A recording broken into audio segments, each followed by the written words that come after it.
Test, test. Okay. No, test for the...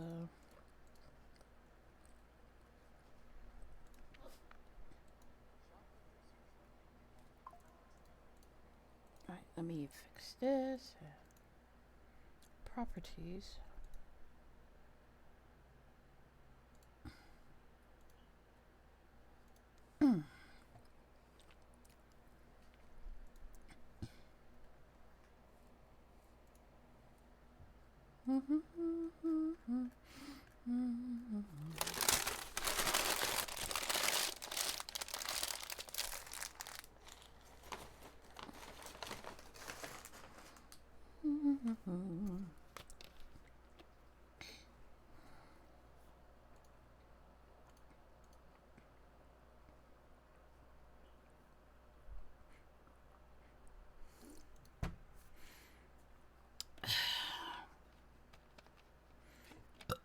Excuse me.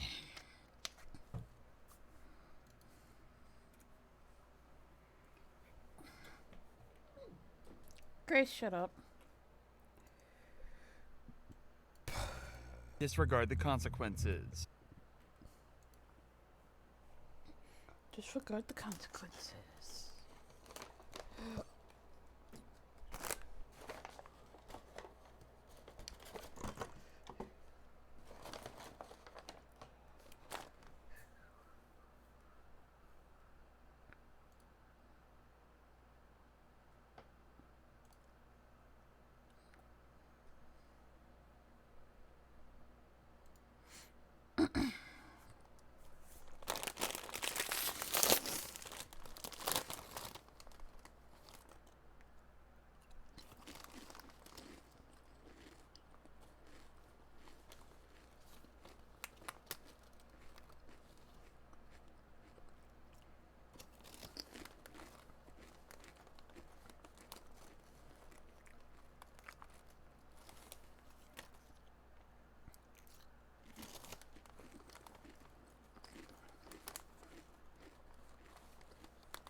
It's a beautiful day to roll some dice.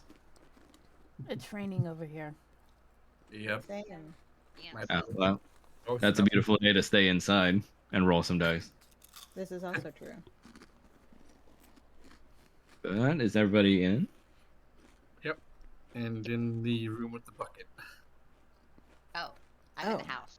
I'm in the house, yeah. We were in the Use- room with the bucket. Try refreshing, Falmouth.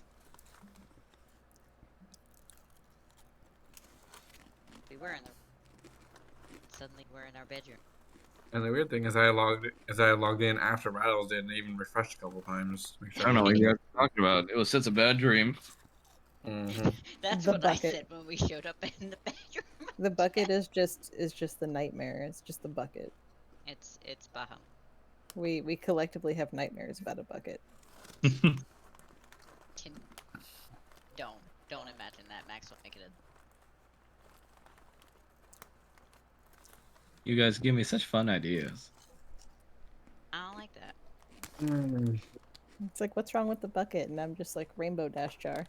No! Get out. You're banned. No more. Gone. It's too late. You're stuck with me. No. I don't.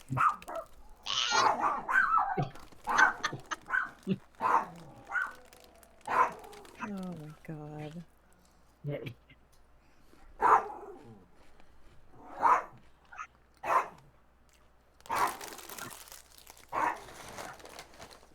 Is the music playing for anyone else? Yes. No. Now it is. Okay. Still loading in. Again.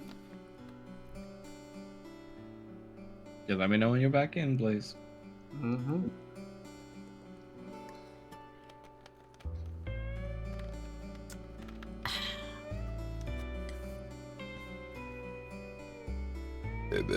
Excuse me.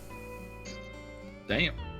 Sorry, I was was like a- eating. That was like a frog ribbit. Oh my god. Could be any bad than what Moo did when we were in mid RP conversation. That's what happens when you give your players a soundboard. Yeah, I'm still trying to figure out how to turn that off. Oh, she doesn't have it anymore. It was just for the month because Oh, she was okay. on free trial with Nitro. Oh, okay, good.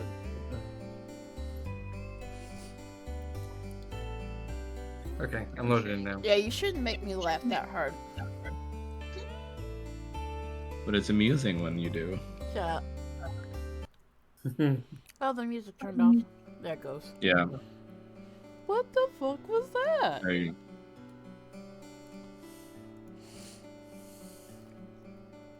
All right. There we go. Music So, training. we start off today's session with a little recap. Welcome everybody back to our Barovia game. Titties. Last time we played, the group had a little bit of exploration around the house to get a handle of every new renovation. And Paul had some issues sleeping, and he didn't want to bother Roger in his deep time and thought, so he went to the others to have a little bit of food in the middle of the night, only to then realize that, you know, as much as he relies a lot on Roger and only goes to him for sociability, all of his companions seem to be growing on him a little, or at the very least he seems to be branching out to Kanan a little bit more. There was a bit of a tiff as everybody was trying to decide where to go to next, as Kanan didn't agree with the Argon Vostol plan, and to be honest, a lot of Bahamut's current condition weighs on his mind. So Irina had a small talk with him to try and get him to open up more to the group. And after that, the current plan, as agreed by everybody, is to go to Argon Vostol, though the issue still remains to the group as to how to get there, considering by now they're wanted men. Thanks to their activities, quote unquote, in Valaki. And and you guys picked up a nice little house spirit named Calypso. I don't know if you were able to catch up on that, Shrine. Rattles had told me about it. Yeah. So, yes, you guys have now bound a friendly little house spirit named Calypso to your home, and she is able to add in new functions that will let you guys continually upgrade the house better. Cool. And she eats rocks. Yeah, and she eats rocks. And she eats rocks. Yes. So we'll start off with another morning of peace, perhaps the last day of peace for a good while for you guys, as you'll be on the road again. Roger, why don't you start us off by giving us an idea of what's going on in Roger's mind right now as he's lying in bed? Well, Roger's probably just laying there staring at the ceiling. He's been coping with the letter he got from his dad. Yes, which you can share with the group if you want, but if you want to be immersive and only share with certain people, I understand. We'll be immersive. He'll show them at some point. Yeah, okay.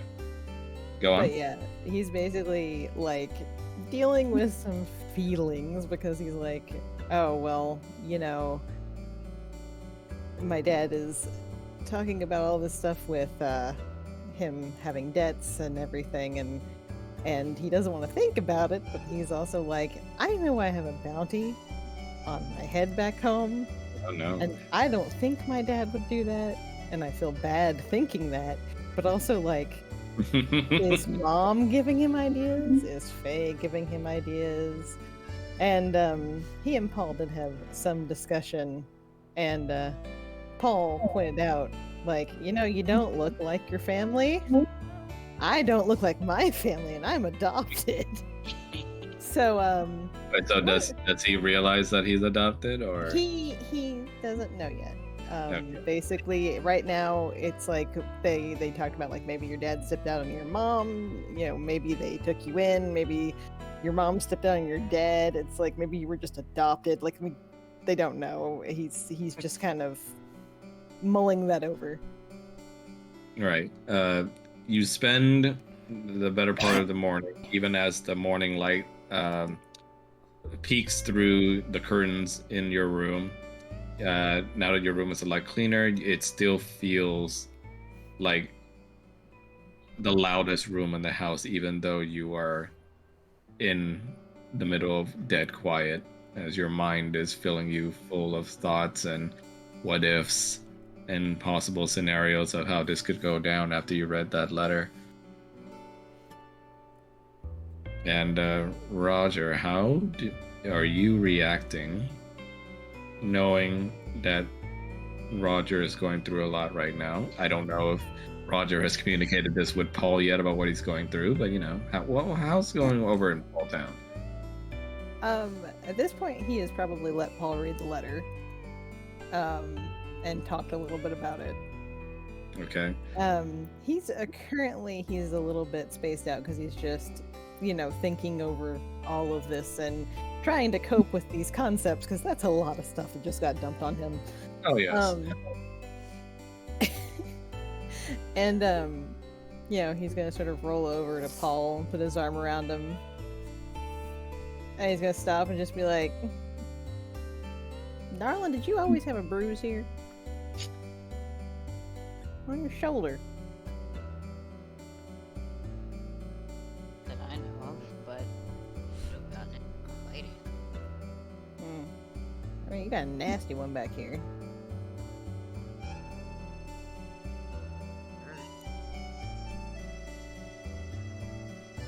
He just seems like, I guess we gotta get up at some point. Yeah, you stare at the strange bruise that's on Paul's shoulder, and in your mind you're thinking probably, oh, he must have gotten it from the little bit of a fight that he got with the weirdo outside your homestead, the one with the guitar picks. But you get up in the morning and ready yourself as Jin happily hops to your side, Paul, and greets you. And you can almost feel a little bit of stirring in the orb of spirit capture that you were gifted too, almost as if the animals are done sleeping in there as well. Well, at least some of us are awake. Rather, back in bed. Yeah. Roger, you'd start to see something underneath the sheets moving in your general direction. Uh-huh.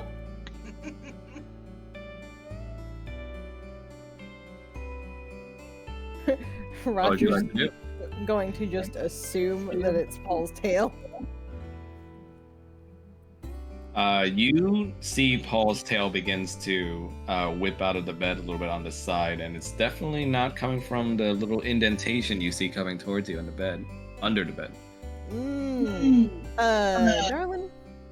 Darling, what is that?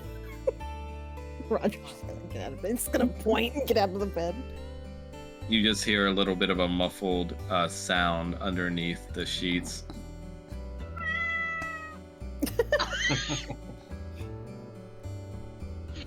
Paul is just gonna launch out of the bed. What is that? Suddenly, you see peeking over the blanket's edge. Finally, the head of a black, green-eyed cat.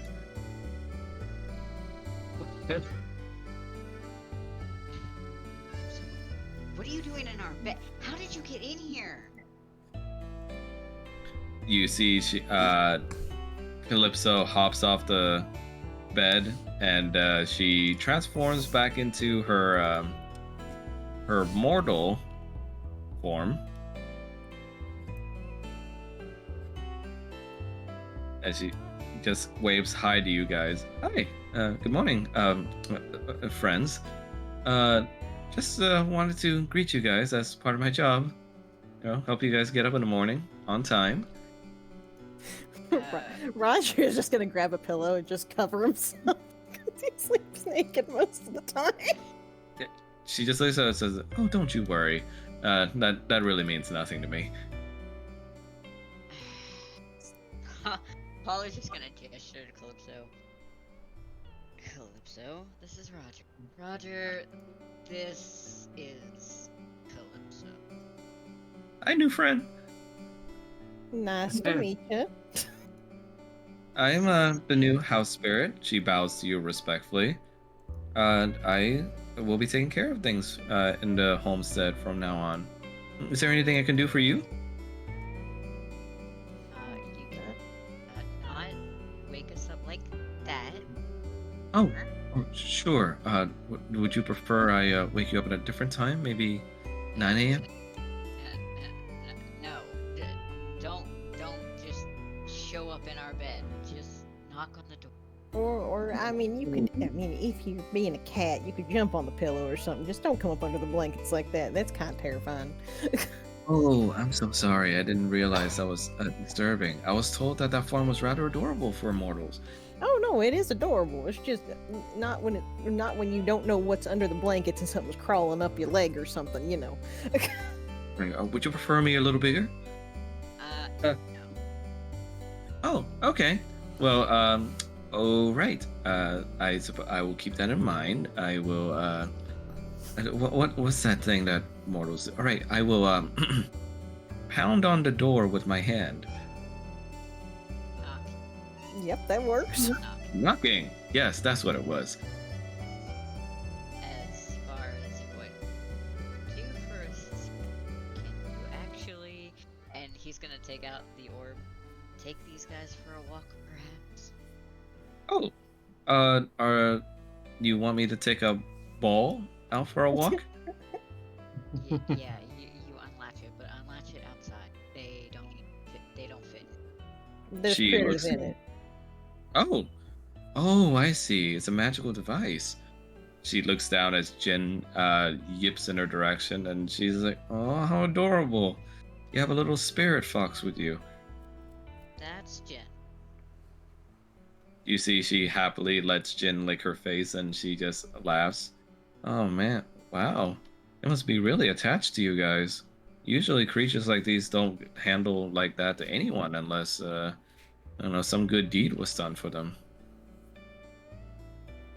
A really good one, actually. Oh, I knew I picked the right masters. I mean, friends. You're working. She takes the orb from your hand. Okay, so do I just, carry it and walk around the homestead? You take it outside and you Oh, what'd you say? Paul, you cut out a bit. you take it outside and you unlatch it. Don't open it inside the home. That's probably not a good idea. Oh, you look as if she was about to just unlatch it on your bed. Okay. I will go ahead and do that. I suppose I should also say good morning to the others. Yeah, go do that. And it says, and she just waves goodbye to you and say, goodbye, new friends. I will see you for breakfast. It's just like, goodbye. He's got clothes on. Just like, okay. Paul's gonna look over at Roger and just be like, I don't know why she chose our bed. I don't know either. Calypso's going to start heading over to Kanan's room, and you hear rather loud, like kind of weirdly paced knocks on the door, almost as if it's someone's first time knocking ever. And you just hear it come out of dong, dong.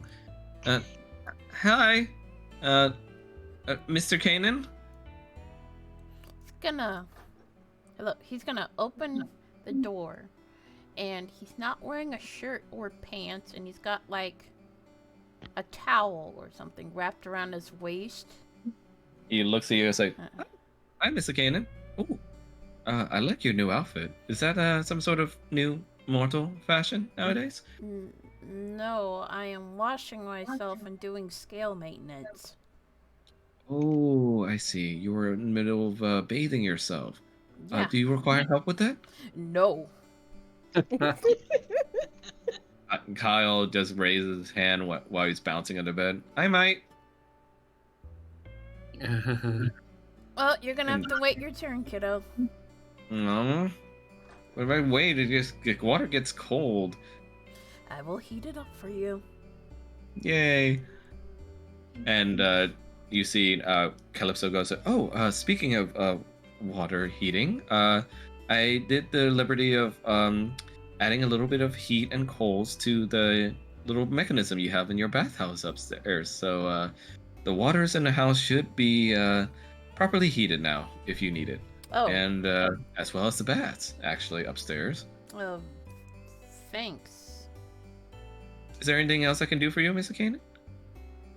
Just let me get dressed after I finish picking off the scales. And she just nods. Oh, okay. You see, she just awkwardly stands there, just kind of looking around. Is there anything else you need? Oh, well, I mean, I'm here to serve you all. So if there's anything you need, not particularly at the moment. Calypso goes like, okay, I'll go ahead and do some further cleanup of the house then. Did you know you have a strange little dirty outhouse out in the back? Wait, what? Yeah. I mean, it's a rather large looking outhouse. I've never seen anything like it myself, but I've been doing some repairs on it on my off time. I never used that. I don't think we ever used that. Oh. Well, I suppose I could show it to you all later and see what we can do with it. Oh, wonderful. I would love to see shit in that outhouse. Oh, Mr. Kanan. I don't think that will be pleasant for anyone. Well, okay. And he just starts snickering. Oh, you're laughing. Oh, was that a joke? Oh, okay. Yeah, that was a very amusing joke indeed, Mr. Kanan. I'll have to add it to my list of jovial jests. Oh, okay. All right then. I'm gonna get back to it, and I will see you downstairs. Yeah, you kind of slowly close the door with your eyes still staring at her through the cracks as she just kind of just dead-eyed stands there. Okay, I'll be around, you know, because I live here now. Indeed.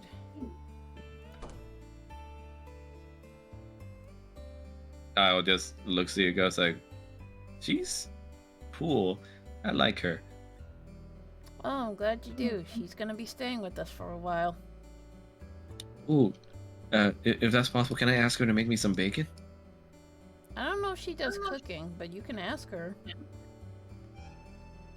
And Kyle just kind of looks over to you, goes like, but more importantly though, Kanan, he just puts his hands on his hips. I want to go with you guys to that creepy place that you were talking about. Why? Oh, what'd you say, Mel? I said, why? He goes like, because it's fun and it's an adventure and I want to help you guys. Not all adventures are meant to be fun, Kyle. But, you know, if I'm just going to be staying here all day, I mean, what am I going to do? You could help with the chores. You could continue your training. Heroes don't do chores. They do when they live in their house. He just kind of crosses his arms. It was like, you know, you just don't want me to do anything fun. No, I just don't want you to get hurt. But I'll be careful this time, I swear. Roll for persuasion. You want me to roll for his persuasion? Yes. Okay. 10. 50-50 chance. He's just gonna look at him and just cross his arms. If we let you go, will you promise to hide if things get dangerous? Yeah. That's why I have the cloak and everything. They won't even know I'm here.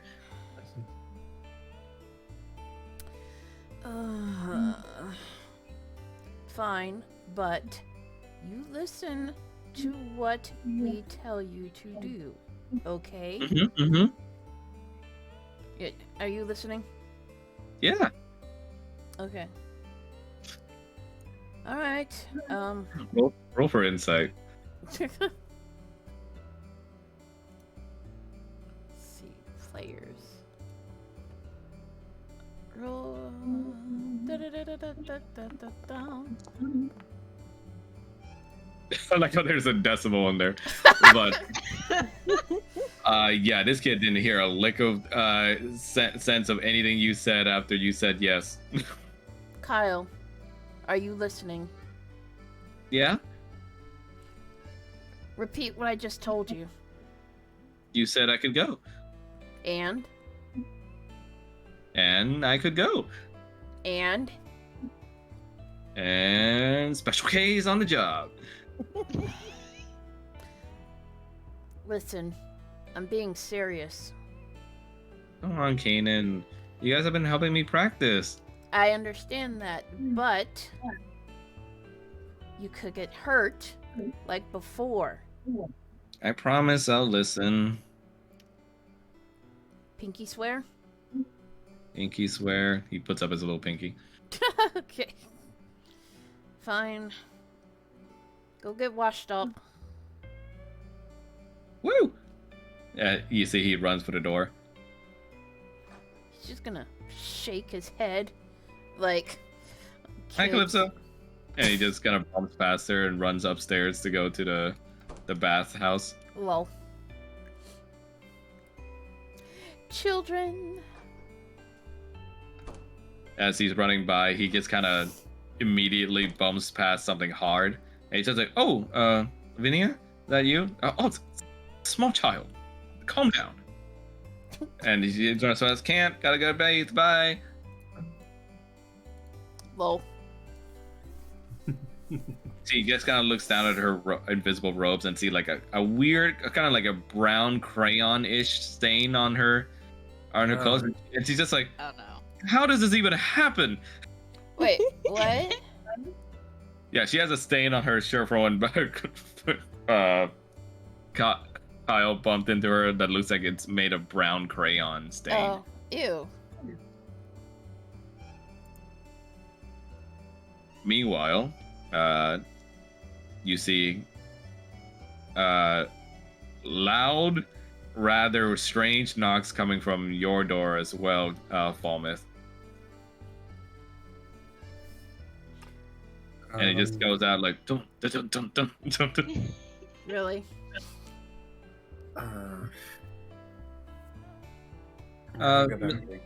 Mr. Falmouth, is it alright if I come in? I think Paul and Roger said that this is something I should be doing. Thank you for knocking first. I'm not exactly decent right now. Just give me a little bit. Oh, it's okay. I mean, I think I've seen enough people naked in this house already.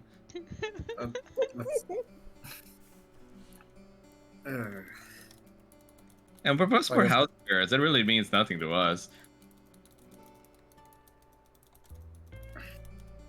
Still a matter of propriety. It goes like, oh, okay. Should I maybe knock a little slower or? No, it's fine. I'll be out in a moment.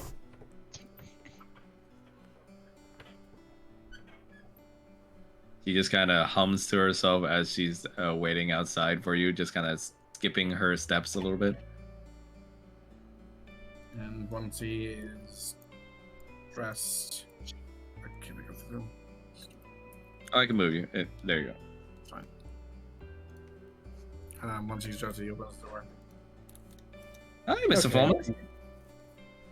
Good morning. You're very cheery this morning. Oh, I mean, all good house spirits should be inspiring some joviality and delight in all the masters of the house. Oh, I mean, friends, as you mentioned it.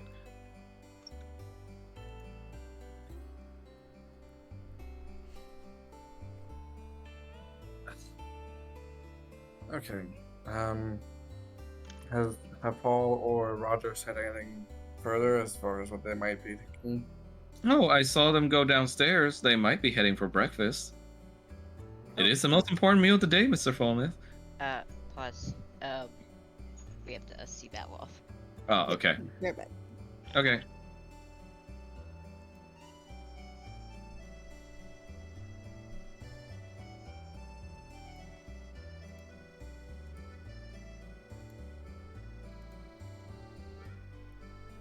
So, you guys, Doing okay. where are you finding these, Mel? Cursed images on the website. Jesus Christ. Oh god.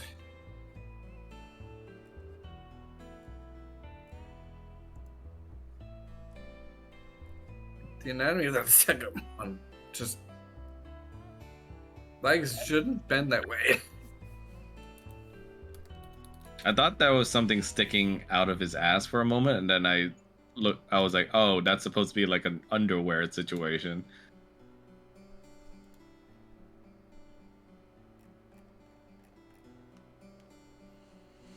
And yes, Mel, we can do that scenario as well. Yay.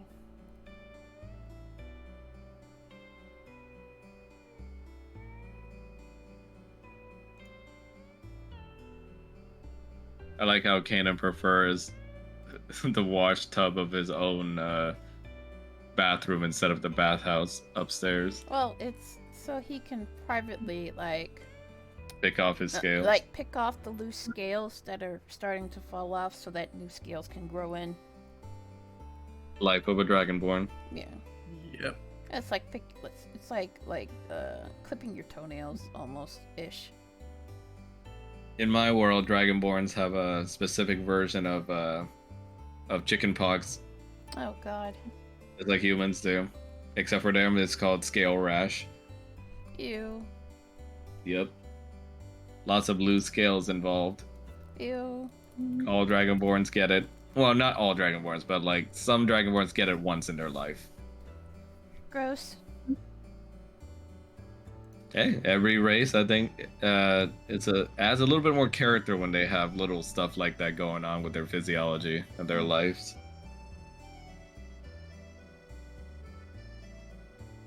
Kyle just prefers the freaking bathhouse because, of course, it's a huge ass little pool to be playing around in for him. Mm.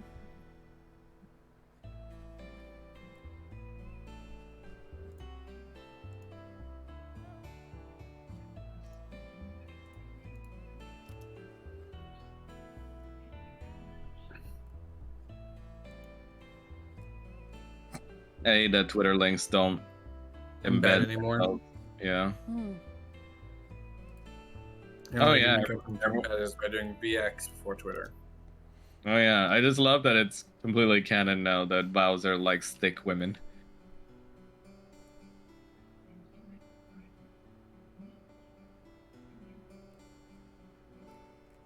I've seen that cat tweet too. Poor little guy.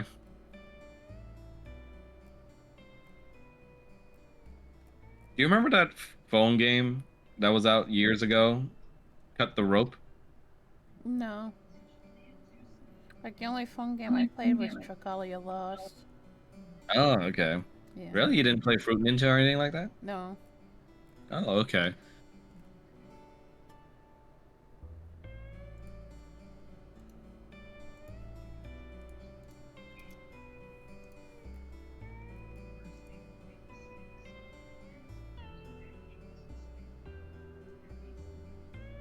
Oh yeah, that artist. I follow them too. The Dark Urge. They draw some good scalies.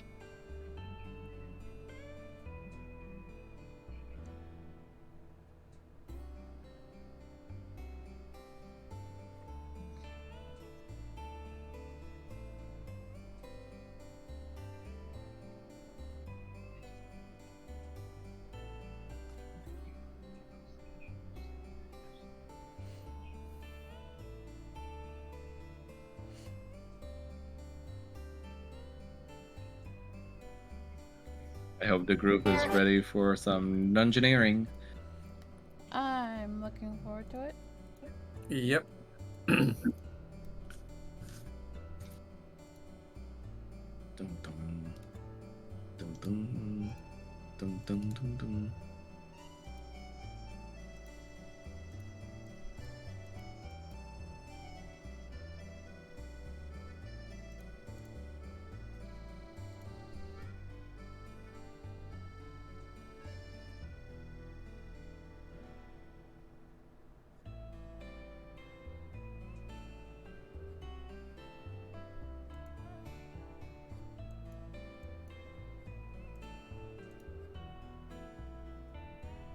You know, I'm starting to care about Has-Been Hotel less and less.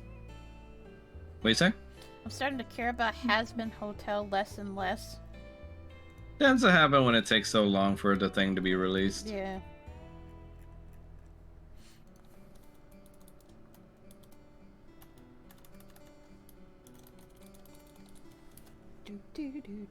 That and I don't know though. A lot of the character designs for Has-Been Hotel doesn't really jive with me. Mm.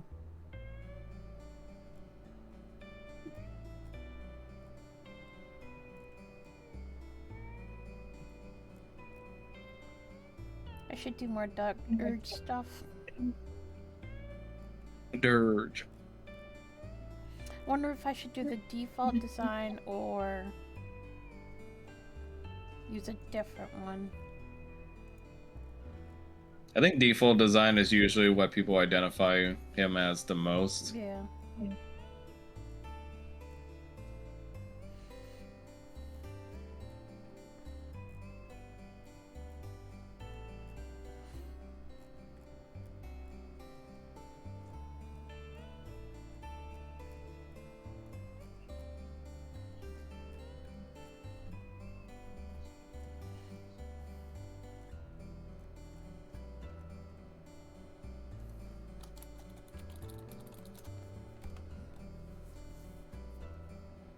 Oh, that's just dumb. Hmm. What? More YouTube shenanigans. Hmm.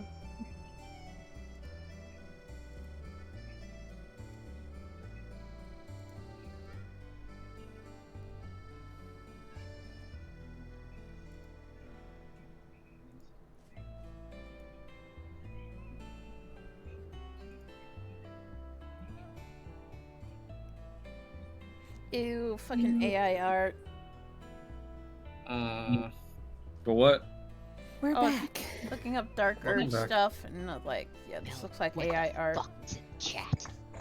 Welcome back. I don't know, child. You didn't have to look at it. It's right there. I mean, you could scroll past it. There's nothing to scroll past. You could scroll upwards. Mel's just like, keep Ah, scrolling. yes, so I can see the dick nipples. Okay, welcome back, guys. We can continue. Calypso continues speaking with Falmouth, and she says, "Oh, well, I saw them going downstairs for breakfast. You know, Mr. Falmouth, it is the most important meal of the day. So I hear, anyway. I'm more of a, just kind of eat a pebble there or two throughout the day. I'm more of a pebble snacker than a pebble, breakfaster. But maybe a pebble for brunch here or there."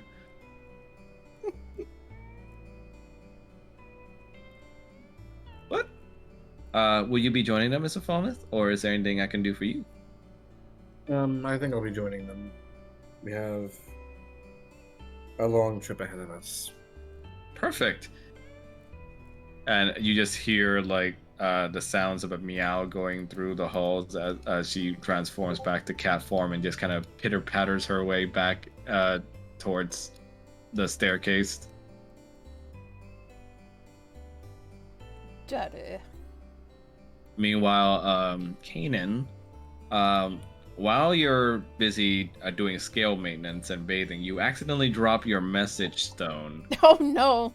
Oh, into the bathtub. Oh And no. you hear a little plop, but by the time you notice what's going on, you already see the visage of Odalia just kind of raising her brow at you and going like, "Well, it's a little brazen, but I appreciate the surprise. Oh, Could have at least had a conversation with me first before you just whipped it out like that." He's gonna quickly cover himself up in embarrassment.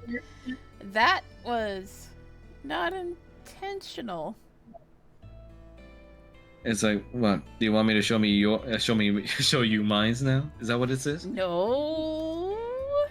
Is this what it is with you men? I'm just doing scale maintenance. I think I accidentally dropped my stone into the water. Uh-huh. Sure. All the men say that.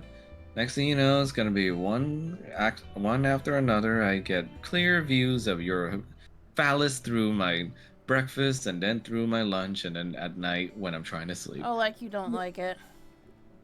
It's just I mean, it's not terrible, but talk to a girl first. He's just gonna start laughing and he's gonna cover himself up. Well, And I am sorry, Miss Odalia. I did not mean to flash you. She's like, "So what?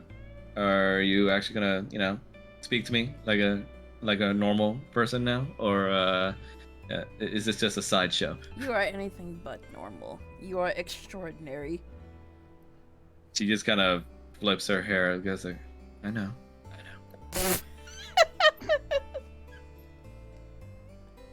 So, since you're here, just gonna let you know we're gonna be going out for a bit, to a rather dangerous place apparently, so I might not be able to contact you in a few days. Very well. I will be expecting a trophy. What do you want? The head, the dick, the heart? She just kind of shrugs and goes like, "Your choice, but a girl has her standards. You've set a bar in here." And after breathing fire into the mouth of a mummy monstrosity, I expect there to be something And a corpse grander worm. this time. Yes, that too. So, I expect something bigger now. He's just gonna put his tongue in between his index finger and his middle finger.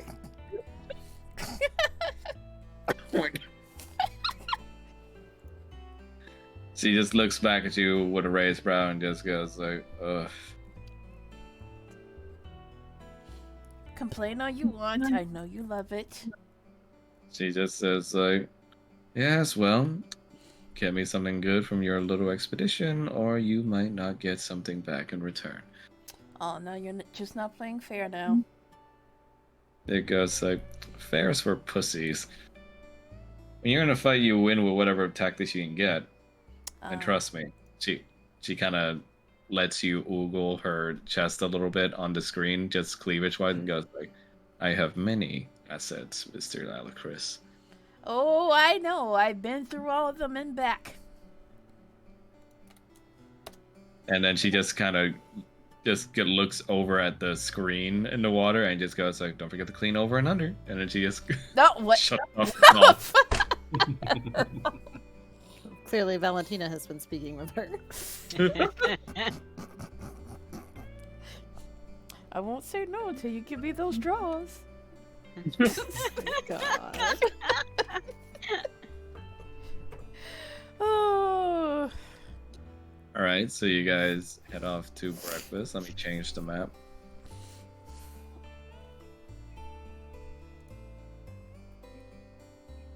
Draws. Draws.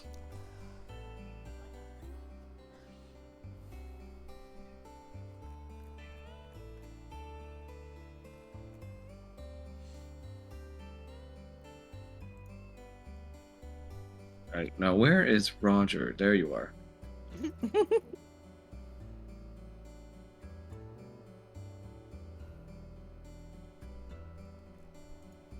All right, map change you.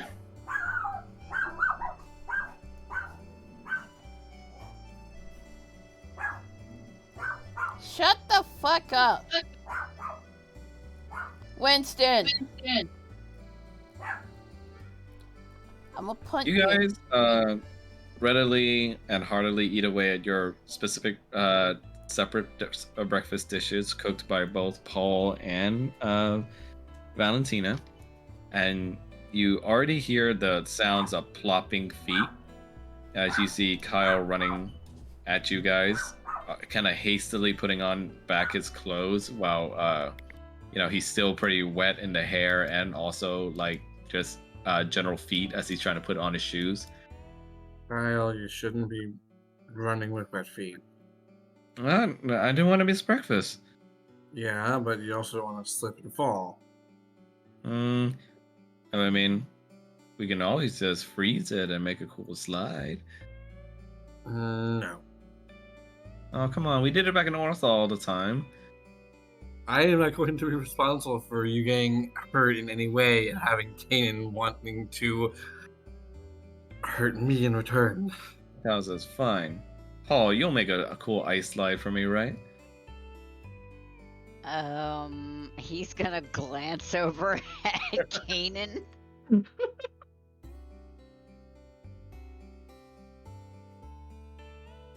How does Kanan react to Oh, this? sorry, I was muted. Bah! He says, no ice slides. Kyle's like, come on. You can't always get what you want, Kyle. Also, you really should be wearing something on your feet on wooden floors. Don't want to get splinters. And he goes like, well, but I have these cool little fuzzy slippers that Calypso made for me. He like shows out these like little pink slippers that looks like it's been made out of sheep's fur. Wool. Oh, sorry, wool. Sheep's fur. Sheep's fur! Wait, I was like, wait a minute. Sheep don't have fur, they have wool! Same thing. Calypso just looks at him and goes like, oh yes. They're my own specific little brand. Made it myself in my off time. I guess what you guys call it, taking a little break. Nothing wrong with that. And she just kind of reaches into her little baggie she has, and you just hear like loud crunch coming from her mouth. Paul's gonna kind of wince. It's like, I'm sorry. Made us up a little trail mix with stuff from the trail.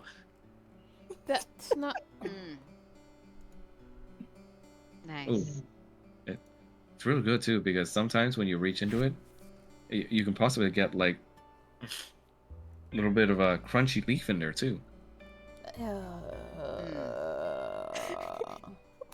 While that's going on, Roger's gonna lean over and, cast prestidigitation on Kyle so he's not, dripping everywhere. Thanks, Roger. Mm-hmm. Why can't we just do this all the time instead of bathing?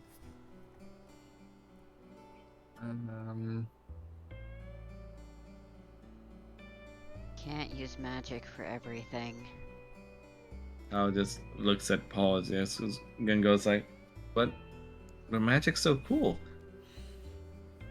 It's very cool, but you can't use it for everything. There are limits. Don't you use it to clean up the kitchens and stuff, Paul? Paul's gonna glance at Roger and look back at Kyle. Roger's gonna put his hands together and lean on the table with his elbows and just be like, "Yeah, Paul, don't you do that?" No, sometimes Roger helps. Oh, so Roger uses magic then. No. So magic is handy. It was never stated that it wasn't handy, just that it's not appropriate to use for every situation. That and honestly, a bath feels good every now and then. Kyle just like, true. I do like doing the water guns in there. Water guns. You know, like he puts his two little hands together and makes it the little thing where he moves his thumbs down and up to make the water squirt out. Oh. I didn't know you could do that. It's I'll show you later, Kanan, if you want. Sure. Maybe And, you can show that trick to Odalia. Listen, Roger. Yeah. Let's not go there. Why don't you roll an intimidation check for me, Mel? I would like to use my presence. yes. Okay, you roll with advantage then. Okay. Intimidation. Paul's just gonna kind of shrug and be like, Oh, yeah, you're not being Do I even really need to roll for I advantage? mean, it could be a double nat 20. Why not? Just do it. Okay. Thomas the Tank Engine. I still don't know why not. Nice. You just feel at like almost like two anchors suddenly weigh down your back as you turn to look at the fearful visage of Kanan just staring at you, just creepily smiling as he's trying to subtly tell you to knock it off with giving bad suggestions to Kyle. I was just like, keep your sword under the table, please. Already tried to kill me enough. It's not my sword that you have to worry about. I wonder if you. That makes me more concerned. I'm just like, I don't know if he knows how lewd that sounds. Can we not talk about this at the table? I was just like, Indeed. talk about what? Nothing. Don't worry about it. Calypso's just like, oh, I believe they're having a spat, little Kyle. It's okay. For these instances, we just have to smile and wave. And then you just see in unison both Kyle and Calypso just waving and smiling at you guys. Did you just pull penguins of Madagascar on us? Smile and wave, boys. Wow. You see, last to make it to breakfast with you guys is Irina, who lets out a large yawn as she covers her mouth with her gloved hands as she kind of just drags herself over to the one of the chairs. Good morning, Irina. Uh, it's a morning. Hmm. Didn't get much sleep last night. No, how could you tell? My sunny disposition? Ugh. Oh, today's a big day, huh? I No, suppose there's still the so. matter of traveling there. It's gonna take us weeks, days to even get there by foot again. And if we have to cross over Valaki to get there, then is that even gonna work?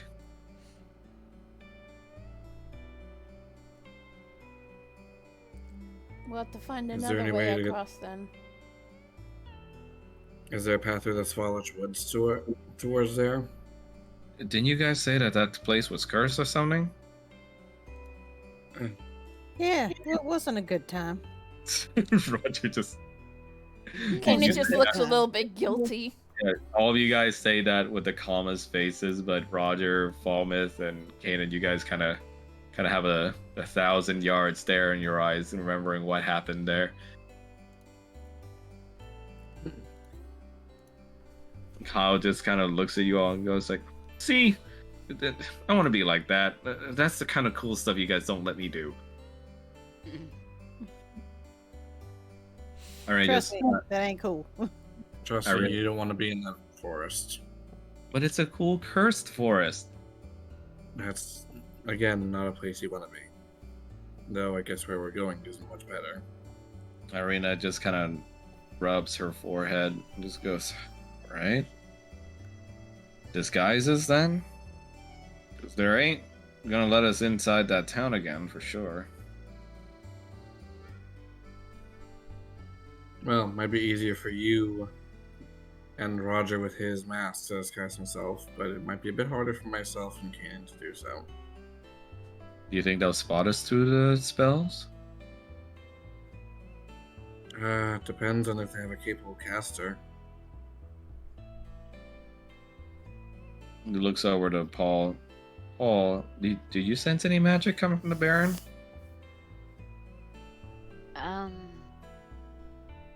Honestly, my attention wasn't really on the Baron.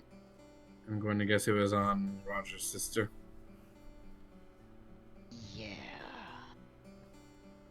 Oh, right. Where is she? Looks over to Roger. Where could she be? I mean, last I heard, she was heading off, possibly seeing about going back home.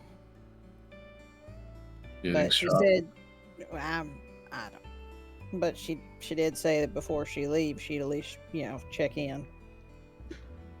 Surprised that you parted ways so amicably. I mean, she ain't trying to stab me anymore, and I can. That's an improvement. Kanan's just gonna slightly grunt in response. What's wrong, Kanan? Nothing. He's gonna have like 1,000-yard stare again.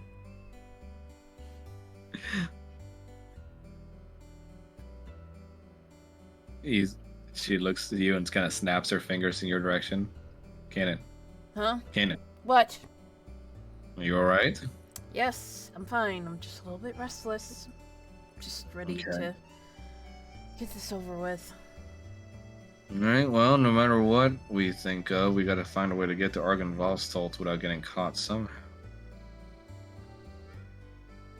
And you hear Calypso just stop her crunching and go like, "Oh, Argynvostholt." Some rocks come out of her mouth and she just, "Oh, sorry. Argynvostholt? Is that where you're headed?" Yes. Mhm. That's Yeah. plan, apparently.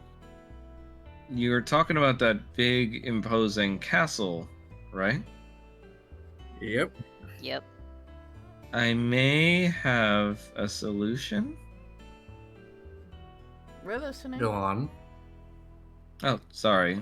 I should have asked permission before speaking. You Go on. don't You have don't to need to. ask You don't need for to ask for permission. We're equals here. Yeah, It's you fine. just talk. It's all right. Oh, okay. Sorry. Still trying to get acquainted to this whole friends thing. I believe, if memory serves correctly, back when we house spirits were more prevalent, I'd heard tell of a secret passageway underground that led through the forest and straight to Argynvostolt. Handy. Do you know where secret passage is? Yes, should be on the outer edges of the Svolage Woods, considering, mm,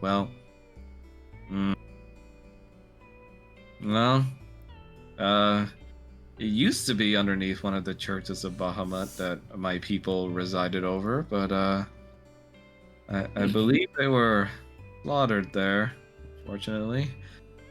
Oh. And That's unfortunate. And without the protectors of Bahamut around, I believe that passageway may be victim to whatever creatures or bandits or vagabonds might be taking passage in there now. Well, we don't really have many options. If we try and go through Valaki, we may well be dealing with the entire city guard. I don't like Okay. that idea. Well, based on what I saw when you all saved me, I think you're all capable. Maybe, but numbers tend to be more important than people give credit. And So- she. Oh, go ahead. So our options are a cursed forest, a town where we're wanted, thanks to some people. He's just gonna look over at Kanan. Kanan's just gonna stare back at him like, I dare you. in a tunnel that we don't know what's inside it. Irina just kind of looks over to the way that Roger and Kanan are looking at each other, and she's gonna try and roll insight.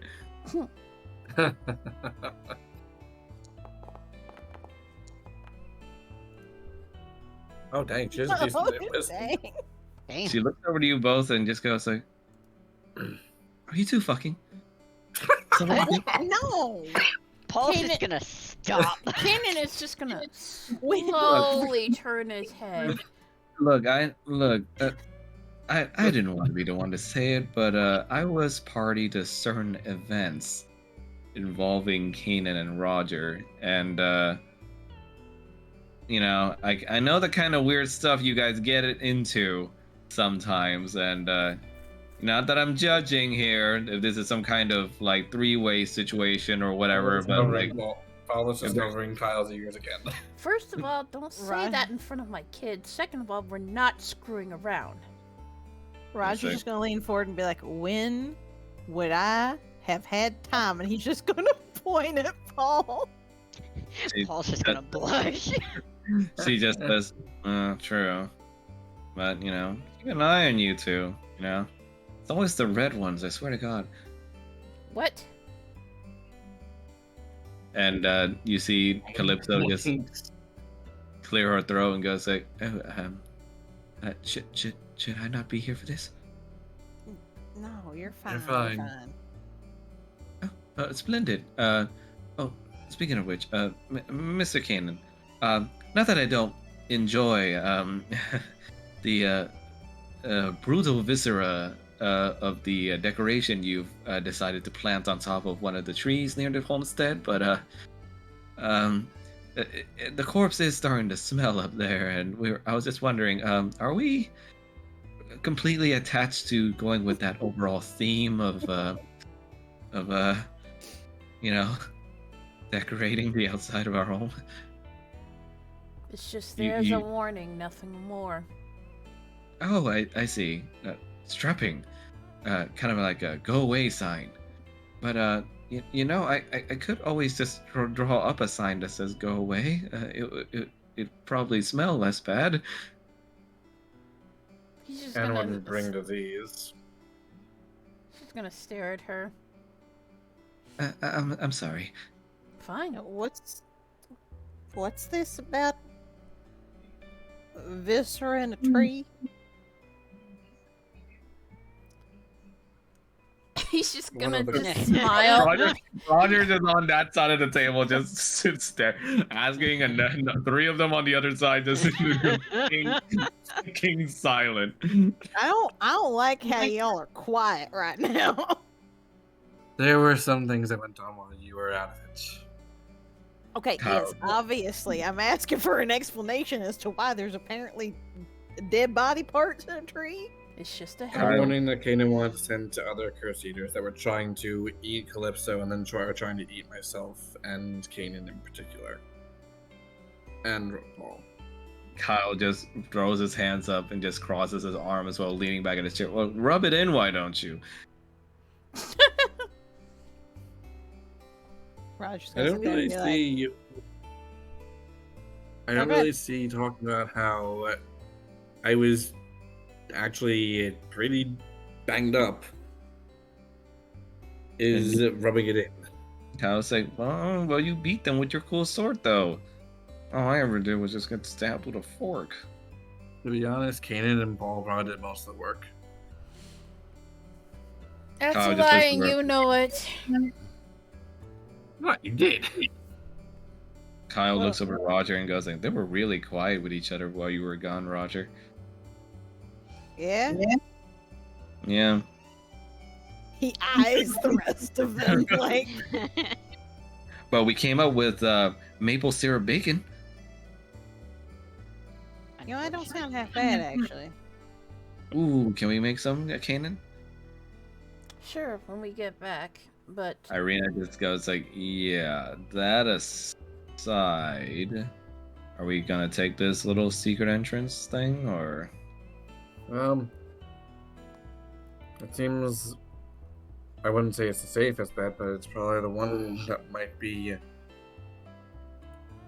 the ideal one. Like I said, I mean- don't much like going through Valaki or the Oh. Swallows Woods. Of the three, that does seem to be a bit of the safest bet, given what we ran into in the woods and what we dealt with in Valaki. Irina clapped her hands like, well, sounds like it's settled then. Other matter then. Kyle just stares at them all, and Irina just says, Kyle, can you like play somewhere with Calypso? Calypso, you can turn into a cat and maybe he can chase you, right? Calypso's like, oh, sure. I can play that. How fast can you run, little one? And Kyle's just like, I can run real fast. well, you better get started. And you just hear the meows of her magic going off as they start chasing each other. Irene looks at you all and just goes like, so we leaving the kid home? Leaving me home? What's going on here? Because if the kid's don't- staying home, then I'd rather stay home so there's someone to watch over him that can fight. I don't like the idea of you being left without someone guarding you as well. Hey, trust See me, what happened. I want to see some action too, but you know, if I'm going along, that kid's definitely not going to be okay with being the one to stay home by himself. I know. Neither are you. Because here's the thing, the vampires had gotten to you at that one time. But we also don't know how Strahd's powers work. And for all we need is to leave you alone with the scientists, a shopkeep, and a blacksmith. The blacksmith can probably hold her own in a fight to some degree, but still. But leaving you alone is just asking for an invitation for him to come and get you. And I don't like that idea. He's coming I with agree. us. Go ahead, Ken. He's coming with us. I was gonna say he's got to learn how to hide at some point. Well, if the two red papa and uncle over there say yes, then, well, I guess we'll be bringing the kid along. Just wanted to get that out of the way before the kid starts sneaking along with us. Oh yeah, Because you I know already, he will. I already talked to him about it. All right. Well, for the most part, then I guess I'll take up the rear and try to watch over the kid then. Hmm. And again, the kid's got the one with the invisibility cloak, so I think he's a lot safer than me. Kanan is going to stand up from his chair. I'm gonna get some flasks and get some water from the fountain. You see, she kind of looks in your generation and smirks and goes like, "Don't want to use some of your special dowry water, huh?" Kanan's gonna stop and just turn back and look at her like, and just give her like this toothy grin that's almost a little bit creepy, and then he's just gonna turn and leave. While Kaden is staring at her, Roger's just gonna kind of lean on the table, cover his mouth a little bit, point, and just be like, "Gonna put some eggs in you," casting message. I heard that. Paul's just gonna give him a look. I heard Wait, that. Who are you casting message at? He was doing that to Kaden. Oh, That thing he keeps doing. Ugh. Roger's gonna eat those words one day. I just like the concept that so far Kanan hasn't been able to catch him doing it. All right, everyone then starts getting ready for the prospective trip. Other than Kanan getting some holy water for himself, is there anything else that anyone is bringing along from the homestead? Well, I would like to bring some holy water for at least like 2 of us. Okay, I will say you can bring along. Well, for 2 of us, are you the one carrying them, or are you giving the other flask to another person? I would like to give the flask to another person, someone who's more liable to get hurt. Probably Falmouth then, because But you Falmouth and him Falmouth can heal himself. Oh, you mean like someone that can't heal himself? Yeah. That would be Paul. That would be Paul then. Paul doesn't have any Yeah. healing spells really as a wizard. Yep. Is Uh, either he, Paul? he has healing spells. It's just not for him. Yeah, it's for like life transfer. So it's not Yeah, exactly healing, it's like- I think I would like to give a flask of holy water to Paul if that's possible. Sure. Okay, cool. Thank you. Okay. Get Kanan. You gather some of the water that you blessed, and you give a flask of it over to Paul. I'm going to go ahead and say that this special holy water, like it won't heal, but I will say that if you were to douse it on yourself, you'll get a free bless. Oh, cool. And it tastes Yes. like orange juice. Yeah, you see Kanan like kind of grinding some orange zest into it. Well, But yes. So go ahead and add flask of, I guess, orange tasting holy water to your inventories. okay. Holy tang. Holy Holy tang. God. Holy high C. That's great. Holy tang. I'm gonna do that. Flask do of we add holy shit tang. again? What do you say? How do we add shit again to the Go to inventory? inventory, press the green lock on the top right to unlock it, and then you can press add underneath. Probably for this it would be a consumable. Where's Oh, the I see the add button. Yeah, the add button should be underneath the Oh, different okay. categories. Yeah. Yeah. Edit. Holy Tang. tang. Holy Holy tang. tang. Oh my god, it's been forever since I've seen like Tang be sold at all. I hated that stuff. I will say this: it tasted a lot better than, for me anyway. It tasted better than Sunny D. Sunny D's an acquired taste. If you drink too much of it, it'll make you yak. I like Capri Sun. Capri Sun is good. Sun's always Yeah. good. Capri Sun is always good. Yeah, I used to love Capri that Sun is stuff when I was a universally kid. good. Okay, you see Irina prepares for the trip by sharpening her knives at her collection of knives and bringing them along with her, along with some other activities. The wolf? No. some other secret activities that you guys may or may not have already seen her do. Pray.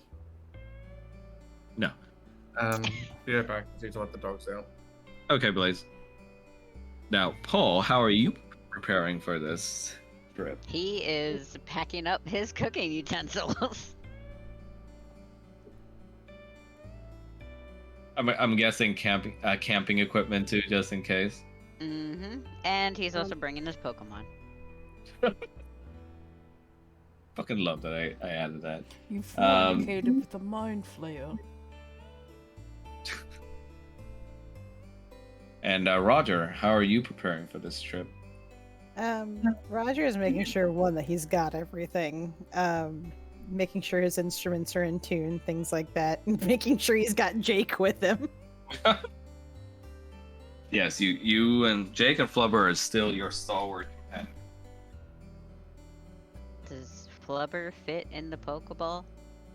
You can if you want to put him in there.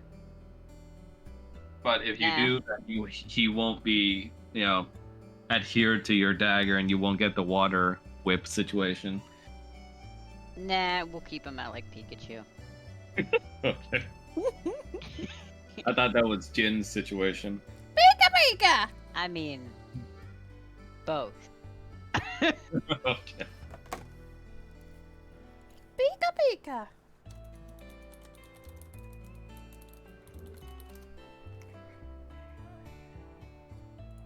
Alright, do you guys have your holy tangs? Yep. Okay. Remember to press the green lock after you're done adding it. Okay.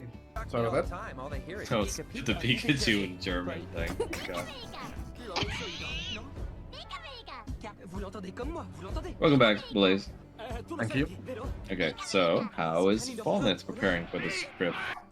Knowing that it'll probably be a few days' journey.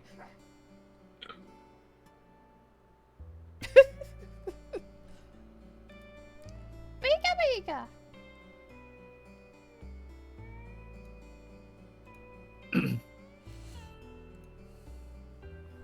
It's time. Did you hear me, Blaze? Yeah. What's up? Sorry.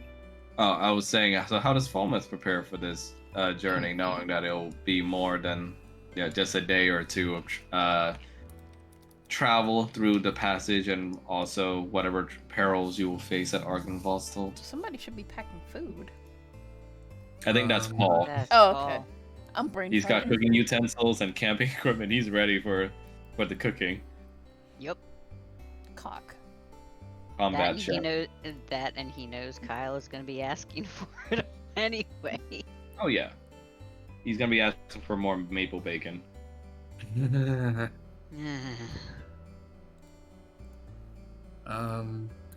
While I'm just going over his various spells that he knows, has some ideas of what to prepare so far. He's just going to, I guess, commune with Era just to see what, if anything, he can tell them about what they might expect at the actual keep once they get there, if they get there. Okay. Got it. I don't like As that you if. guys, what do you say? I don't like that if. Now, as you guys are finishing your preparations, you see Calypso goes to you guys and goes like, "Oh, before we head off, I have one more thing to let you know about." What? Well, first, two things actually. First thing, Mr. Kyle, could you hold out your hand? And Kyle just goes like, "Okay." He holds out the palm of his hand, and after muttering a few words that seem to be in ancient Fey language, Kyle's hand becomes imbibed with some sort of white, chalky-looking symbol on it that looks like to be a symbol resembling the iconography of of crops and also a little home symbol in the background of those crops. And she just goes like, there. Now, I believe that I am more than enough to do a lot of the work for this house, but as big of a homestead you have, I assume you would be wanting to have some more people help around here. I hope. Me and my 3 little unseen servants could use some help too. Oh, that would be ideal. What did Yes. you just do to Kyle? Well, since he is the one that has contracted with me and bound me to this home, he is now in effect, the one that holds but dominion over my magic as well. And this symbol, when activated, will allow you to teleport anyone of your choice back to our estate. Interesting. How often can you do that? I'm afraid it's going to be weak right now, so the charge, you can only do it once per day. Hmm.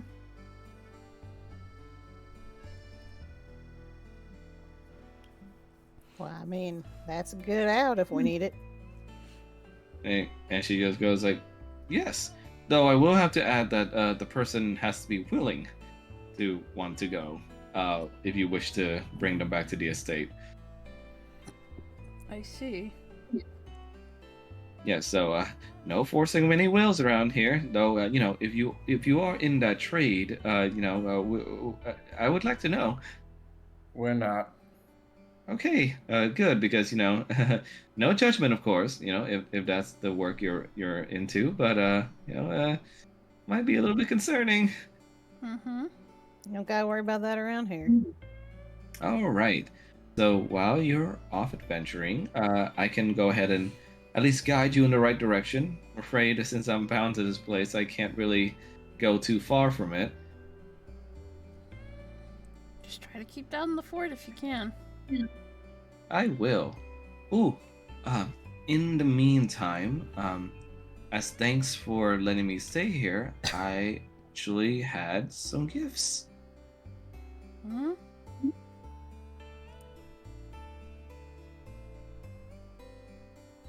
And she just asks Roger to hold out his hand. He's gonna hold out his hand, a bit in confusion. And he goes like, don't worry, I'm not gonna put any weird magic symbols in there. Unless you want me to. I mean, it ain't like I'm, not used to that. He's gonna kind of gesture to the tattoos. And so it's like, ooh, cool. And she just sees one of the moves and she's just like, she's like, oh, right. Here you go. She takes out from her bag a little amulet that looks like it is of some sort of pendant that has a cat's eye gem on it. And she gives it to you. He's gonna sort of hold it up. And what's this exactly? Oh, a little bit of a trinket from back in the day when my tribe was flourishing. It should help you in a pinch.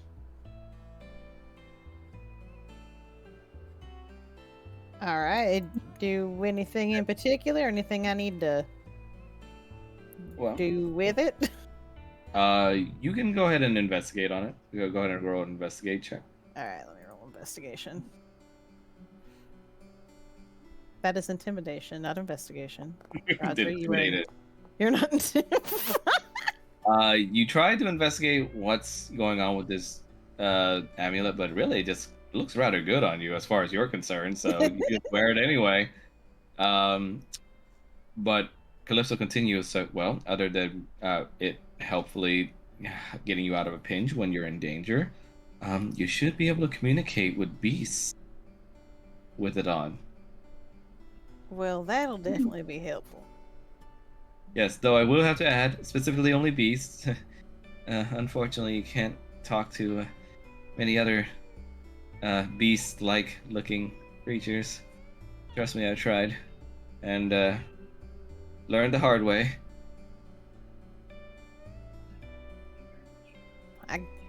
That's fine. I mean, any help was good. Yes. And Mr. Paul, Hmm? for valiantly rescuing me from the midst of those evil monsters, I actually had something for you too. What is it? She gives you a ring that looks like it has a small little red gem on the top of it, and you can roll for investigate if you want to figure out what it does, Yeah. or investigate or arcana, really. Uh, let's do investigate. Well, let's do Arcana.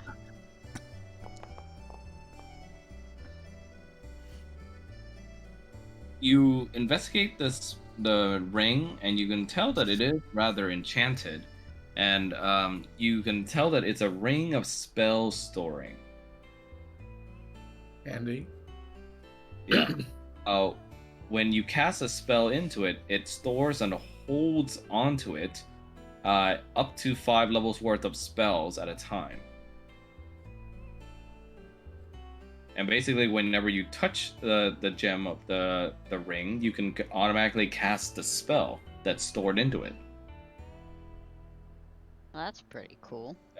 And if it maxes out and you're trying to add in another spell when it's already out of capacity, then the spell will just be cast. Cool. Yeah. Thanks. I guess at this point, I'm just missing a bag of holding for all this stuff. Oh, you guys do have a bag of holding. Oh, cool. Yeah. When did we get that? You guys always had it from the beginning. That's why there's no weight distribution. Oh. Nice. Paul Yeah, is I'm just hearing it. inventory. Yeah, I mean that's you guys didn't think why it was weird that you guys could just carry all this stuff all the time without worrying about weight. I had an idea when I got the cow, but I wasn't sure. Yeah. I was like, I don't know if this is being hand waved or what. And she goes over to Falmouth and goes like, Mr. Falmouth, I did not forget about your bravery either. And I had something that seems like it would be perfect for you, sir. She reaches more into her bag and reaches deeper into it. He's like, hold on. It's been a while, sorry. Been a cobweb It's in okay. there. It's not necessary. Don't worry. And this guy's like, no, I insist. Here.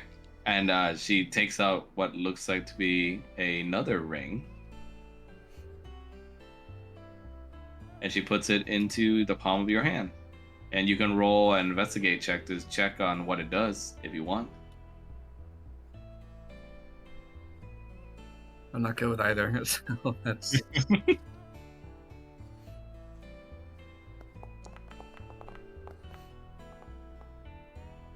You look upon it, and though it seems like it would hold some arcane functionality to it, you are unable to figure it out. With Calypso noticing your confusion and just adding on to the phrases, I know it may alarm you a little bit, but I guess you can call it a ring of alarm. Well, while you're wearing this thing, all you can do is give a command word and specify any creature that you can see, and also a condition. And that also involves you. Like for instance, if I were to be hurt, then or if I shout help, then you have to help me.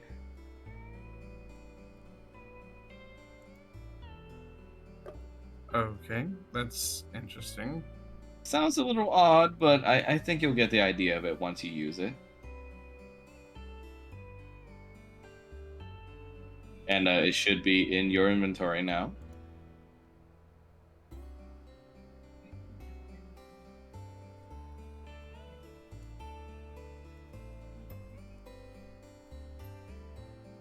And she looks around afterwards and goes like, Mr. Kanan, are you still here, sir? He's at the front door, kind of just Tapping his foot impatiently. praying to Bahamut. Mr. Before Kanan? he was disturbed. Oh, I apologize. Were you, praying? Just praying to my god.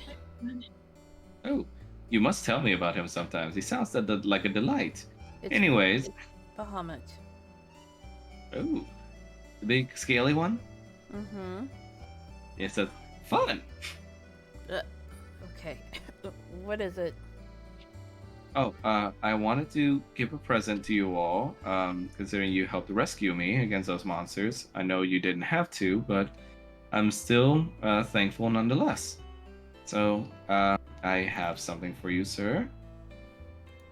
Okay.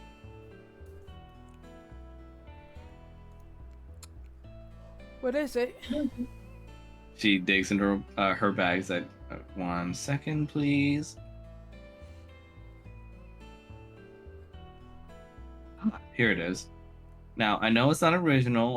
All your other friends got rings too, yada yada, but trust me, this one will be useful to you.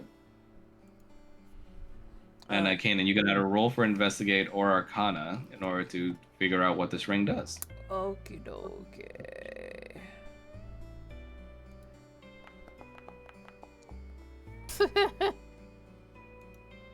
You try to look at it, but it doesn't seem like to be the type of magic you're familiar with.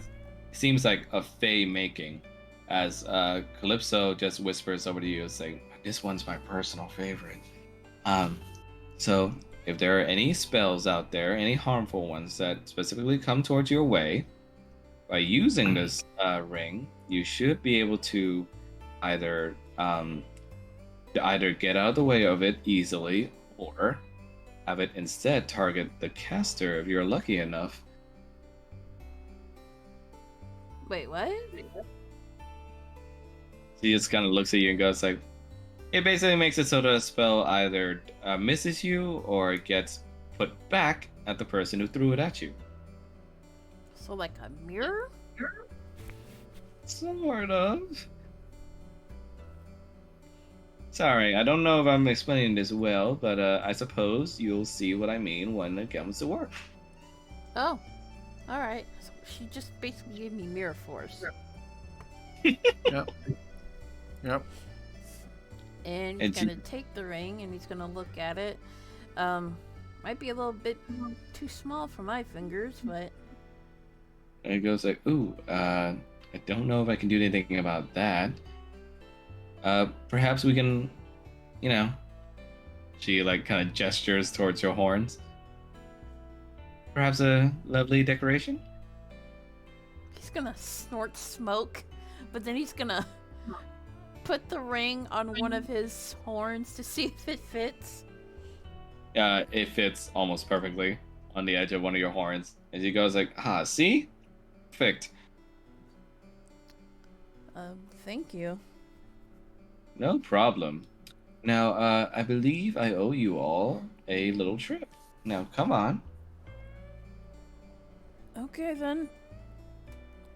He's looking. And you see she turns into a cat again and like kind of waits by the front door. Pussy.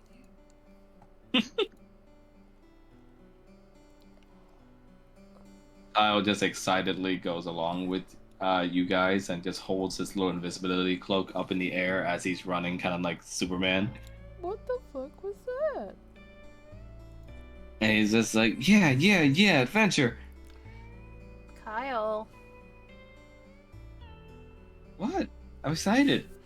I know, but this is gonna be very dangerous, so we're gonna have to exercise caution and quiet. You see Irina gives you a look of regard, Falmouth, and just goes over to join the others.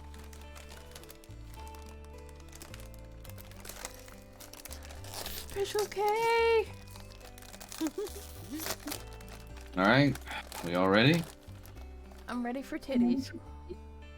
You can call Daya when we get back.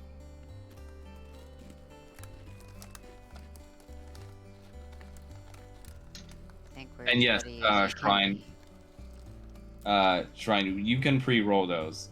Okay. Because I was like, let me probably do that so I've got it in my list. Yeah. So go ahead and roll 4d4. Yeah, I did. Hang on. I can show you at least. Well, I can show you the D100 rolls. That's what I got for my D100 rolls. So I got 9 for the 44.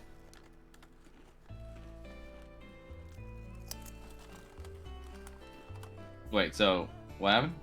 Okay, so I had already rolled the 44, but I didn't get a screenshot of it. It was 9, and so I went and I rolled the 9 D100s to get those numbers. Wait, let me see. Oh, I see what you mean. Because Now. they have a chart, yeah. For Yeah, okay.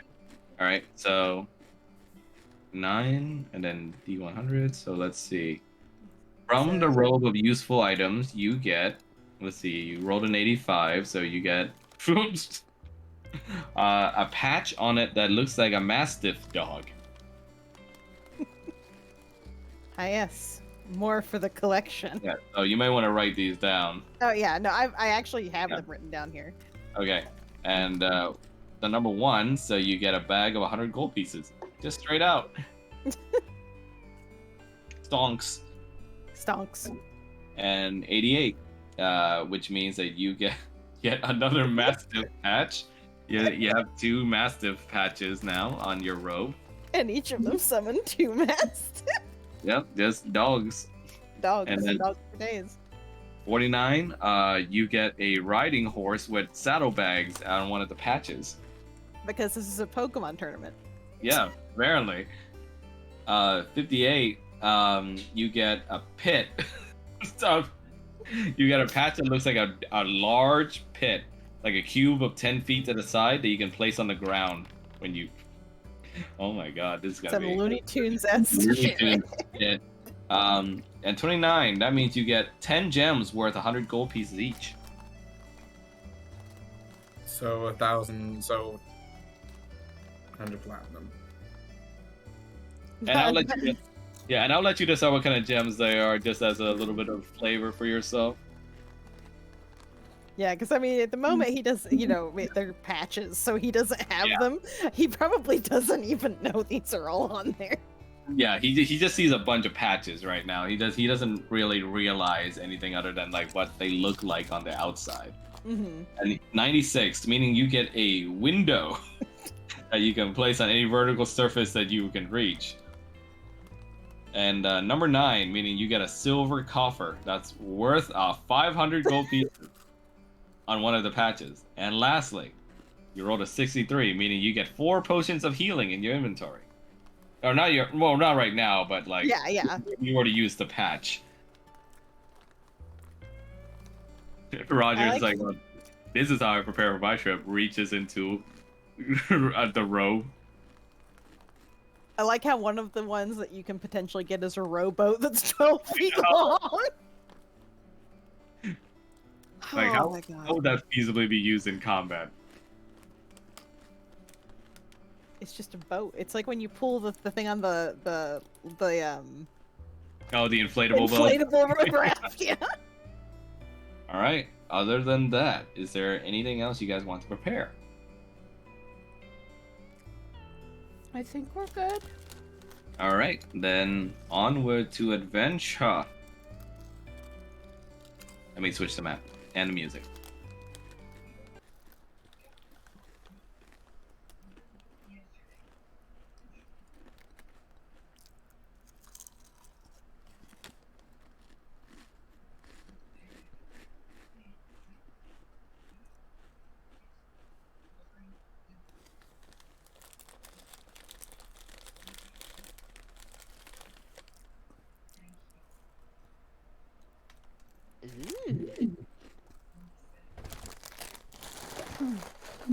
Yeah, you guys come across the ruins of what seemed like an old chapel.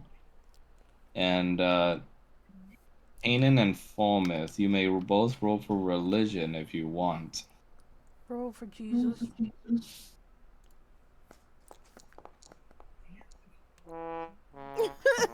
Ouch. That's alright. Oh no. From the many disparate bits of crumbled architecture you see around Falmouth, on one of them, even though it's caked in dust, after you clear it out, you notice that it's a symbol of Bahamut. Well, this was a chapel dedicated to. Yeah, knowing that now, both you and Kanan, you both feel kind of like a pit in your stomach as you can now be able to sense like the desecration of your religion and your faith that happened here oh so long ago. I'm clearly bothered by this.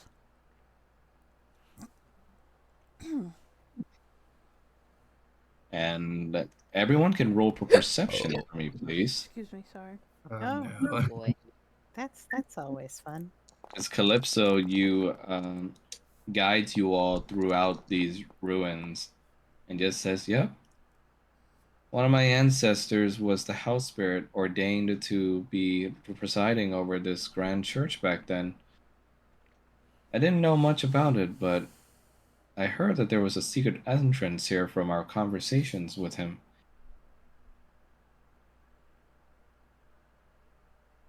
And Kanan, as you're looking through the ruined church, fighting through your sadness at seeing this place of faith so destroyed and left to rot, you eventually notice a little uh, a little room to the side that seems to have survived most of the destruction, thankfully.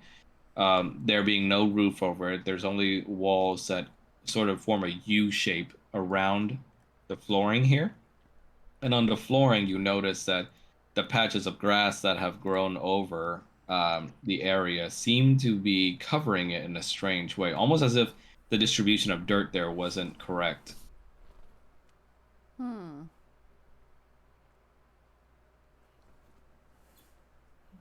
The distribution of the dirt wasn't correct. And the area I refer to would be this place.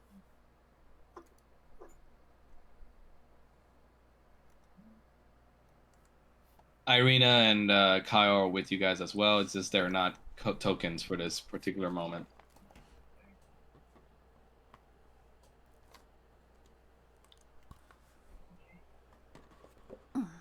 Hey, do you see my ping, Mel? No, I don't see it. I just move you there. Yeah, that's fine. Oh god, yeet.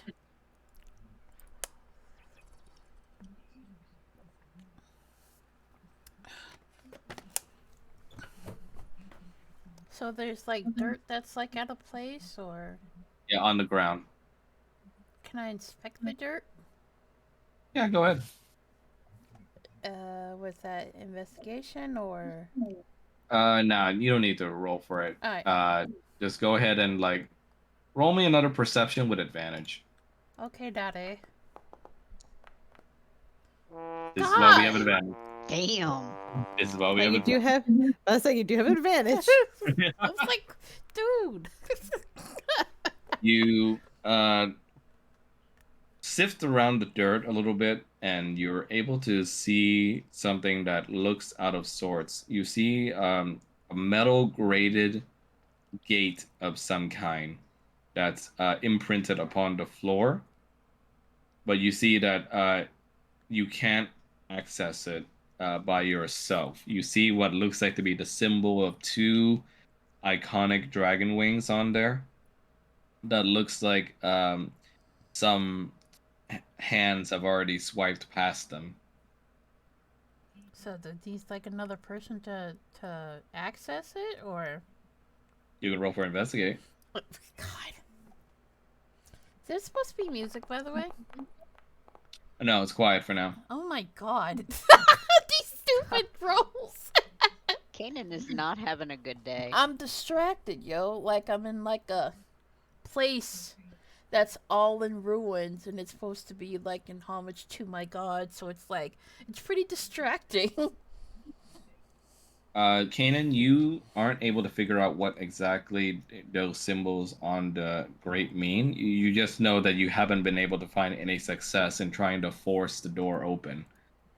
Man, too bad we don't have a wizard that has knock.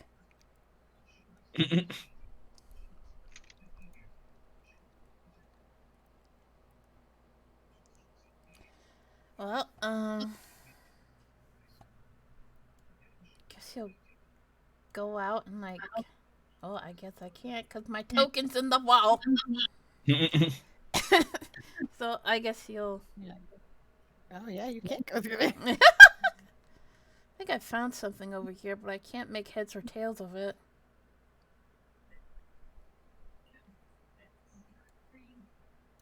What is it? Some kind of I move you guys in there. Don't worry. some kind of grate or some kind of symbol with two dragons. Are the Oh, God. dragons like facing each other? Oh God! What's wrong? For some reason, Roger's tokens have doubled. Oh god. That's okay. My opera reloaded everything, so I'm sitting in the abyss right now. Roger's just facing a wall for me. Like, you Oh. Kaden, where'd you go? I disappeared into the unknown. No, to the unknown. I gotta refresh. Sorry.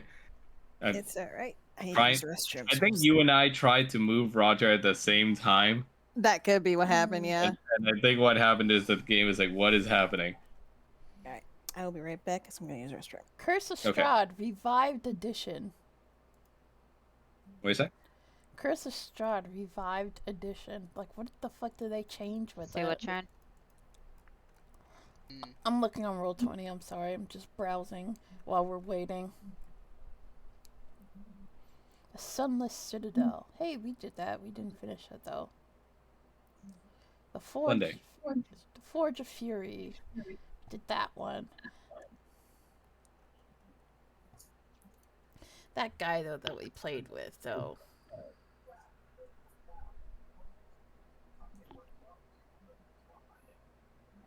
Crashes trough the roof and lands on Rattlesire. There we living go. room.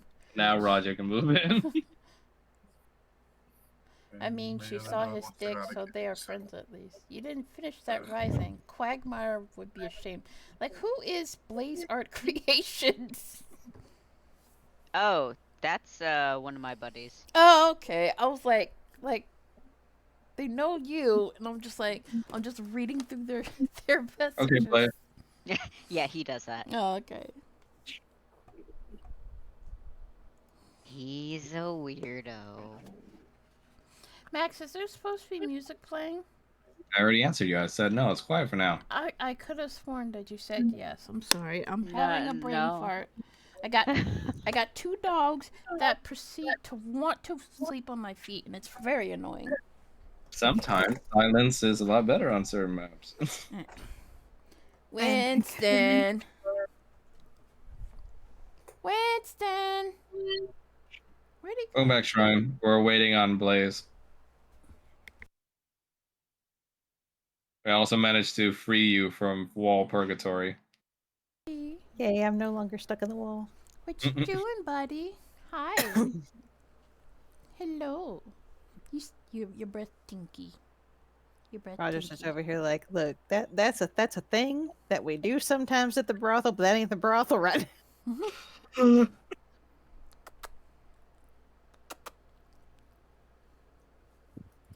So he's gonna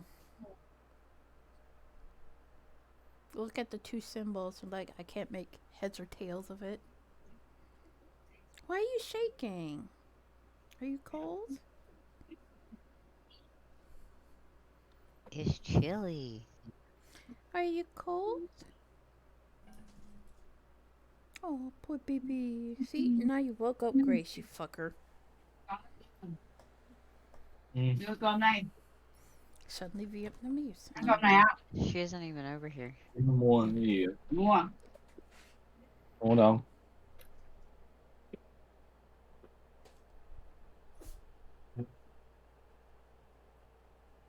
Okay, back. Sorry. Welcome back. All Well, right, so to continue, Kanan, you had found something that you are unable to understand, and your friend Roger has offered to take a look. it's a couple of symbols, but I don't really understand what it means. Now, Roger, you obviously don't know much about the Bahamut faith, but I'm going to Oh say no, that not at all. so I'm going to say you're going to be trying to go off of your like kind of street smarts here, as far as locked doors go, and also certain mechanisms. You took a class or two in Bard College for that. So, go ahead and roll for a what do I want to do for this? Yeah, no, just go for a straight perception check for me. Okay. Fucking hell. No, We are not doing You gotta well let us Yeah. have some kind of tool for we're Roger just. doesn't know either. Paul, you want to give it a shot? Roger's still What looking am I like rolling? I think you're like investigation or something or religion. I Well, for can't. Paul, you have a choice about it just going straight perception or going Arcana check. Oh. Yeah, let's do an arc. Oh. It's a magical door. It's a magical door. Death Belmont.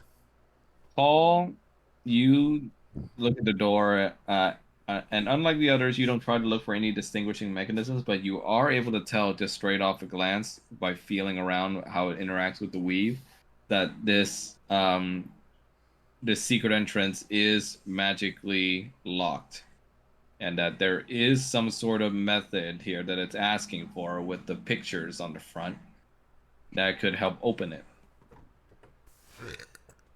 Mm. What do you see? Magic. Okay, we're getting And somewhere. it's blocking our way, but Clearly. I think there's a way to get around it with these, and he's gonna gesture at the pictures. Yeah, you see the pictures form two different halves of Bahamut's wings, both each facing opposite directions to the left and right. So do we need two disciples of Bahamut to open this door? Your guess is as good as mine. I mean, that kind of makes sense. This was a place that was, for Bahamut, so I mean, it can't hurt to try, but This is gonna sound like a stupid idea, but Kanan, what if you match your wings up with it? my wings, and he kind of just flaps them a bit. Yeah, like line them up with the picture. I guess I could try. He's gonna walk towards the front of the symbol, and then I guess he will stretch his wings and attempt to match exactly what it looks like on the picture. Bahamut is like, let me in. I can get you in, don't worry. You try to match the picture with your wings, doing the same unfurled wings on it, but unfortunately nothing happens. Well, that didn't work. Can I look for like buttons or anything? Oh my god! Okay, the group says having a bad perception day. You look again at the mural on there, and you see that certain dirts has been swiped on the front of the mural that looks like hands have been placed upon it Right. based on the shape of the dirt.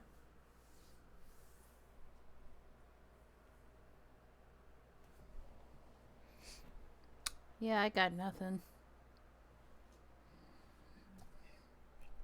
I'm just gonna try and match his hands with what was on the mural, dirt, whatever. When you place your hand on the places where the hands were, you see one of the wings light up, Falmouth, but the other wing does not light up. No wonder.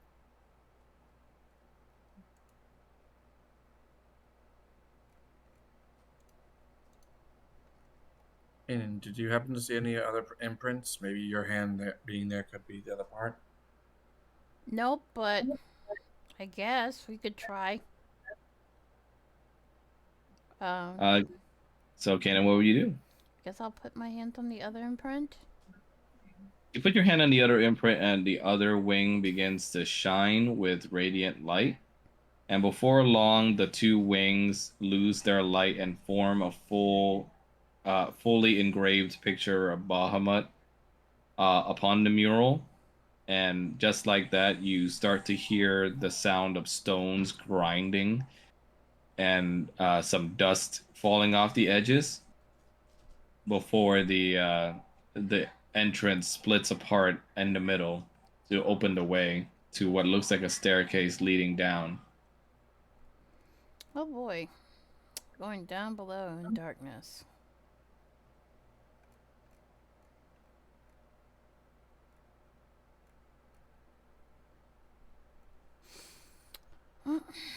Who's first? Why do we Kyle, always yep. have to go into a basement? I don't Kyle know. just shouts out at you all and goes like, "I will go first." Hold on. Maybe we should have some. Maybe we should have No, some with you dark will vision not. going first. And Kyle just goes, "Oh." Kanan will cast light. Okay. The fuck? Special effects, baby. You cast light. What do you expect? All right. So, what is the object you're casting light on? What about my horns? Okay. You touch your horns, and before long, they are imbued with magic and are glowing with light.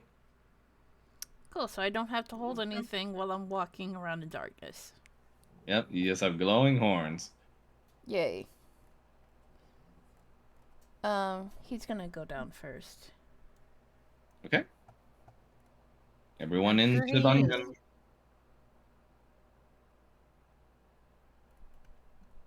And let me change the map.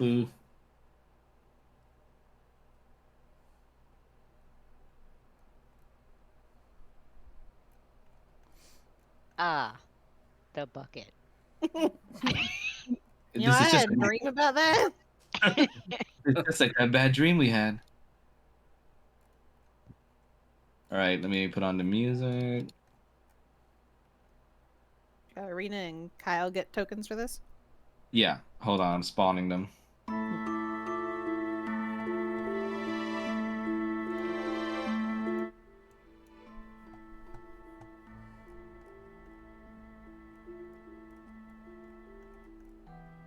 When you go down into the passageway, you see that the way behind you closes up on its own. The staircase kind of being folded back up onto the ceiling, kind of like one of those attic staircases. Oh, great. Fantastic. Oh,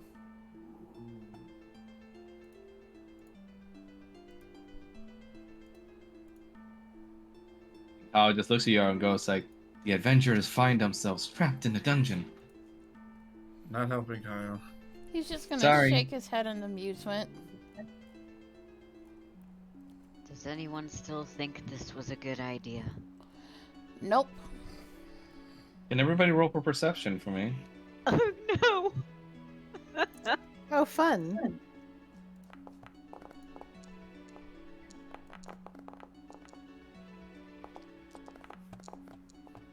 Holy shit, Paul and Roger see something.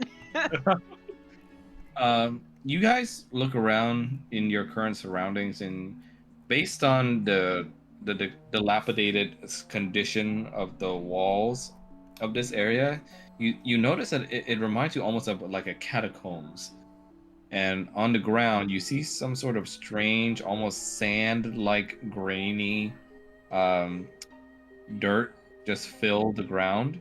Just goes to show and letting you know how old this path is and possibly how uncharted it has become over the years.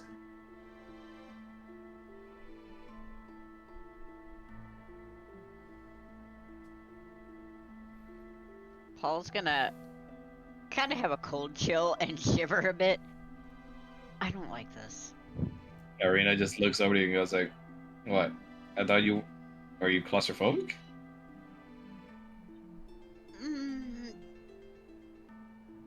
No. Because we've been in caves before, Paul.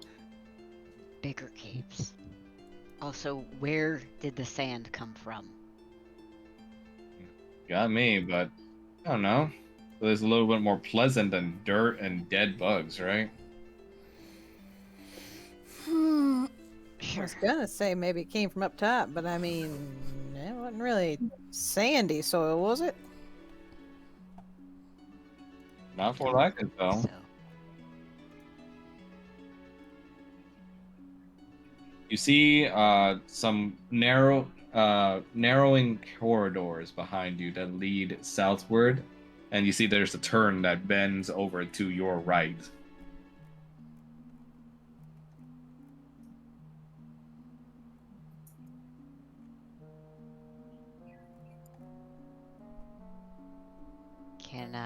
can we have one of the Dragonborn go first?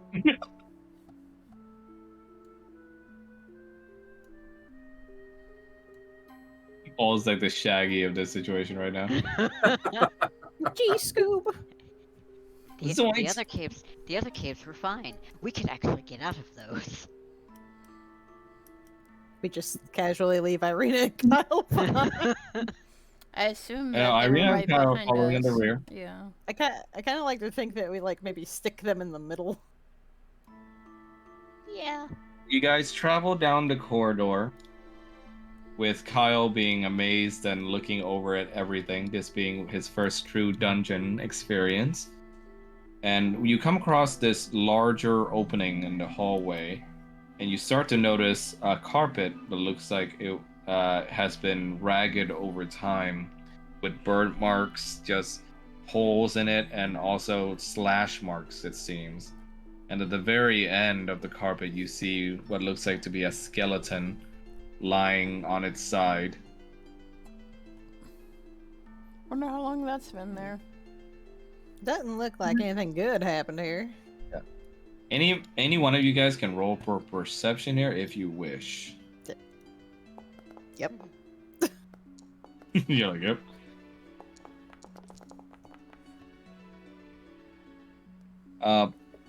Kanan, as you're traveling through, you notice something blowing past your dreads that feels a little bit off to how enclosed this area is.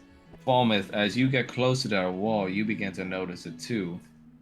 And Kanan, you begin to follow the trail where the wind is blowing from. Okay. And you see that this wall over here looks like it's a little bit more sectioned off from the other bits of the wall than what it looks like it should be. So it looks like it shouldn't be there? Like it looks like it's sectioned off from the other parts of the walls. I'm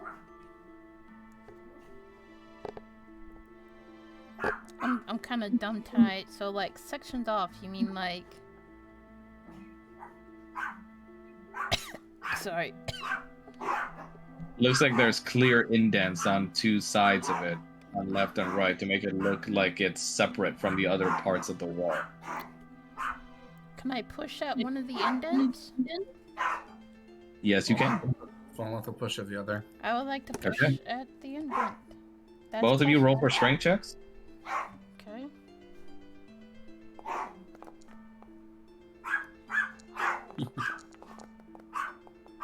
Nice. Good God. Together, you guys are able to push down the indents, and before long, the wall begins to separate and move, revealing a secret entrance.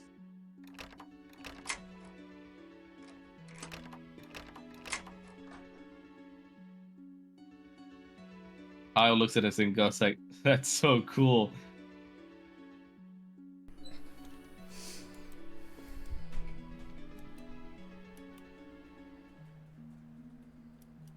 You guys go into this solitary secret room, and before long, you're able to hear strange echoes around the room. Almost sounds like cries of agony of some sort that litters the walls of the solitary room.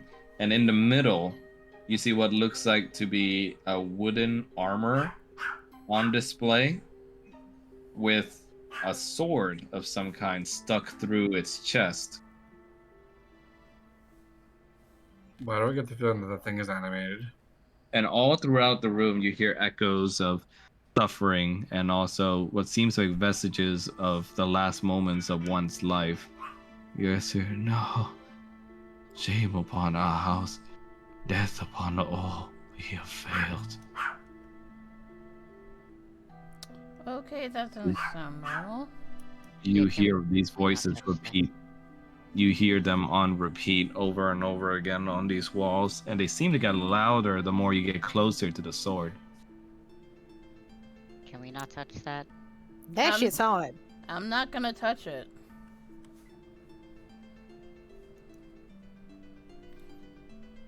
Kyle just kind of looks at the sword and goes like, I don't know. but it looks so cool. Don't No. touch it.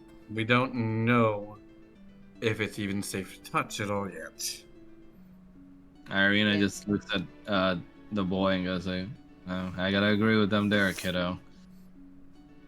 Can Paula roll for Arcana? Yes. Because he don't trust this at all. Oh.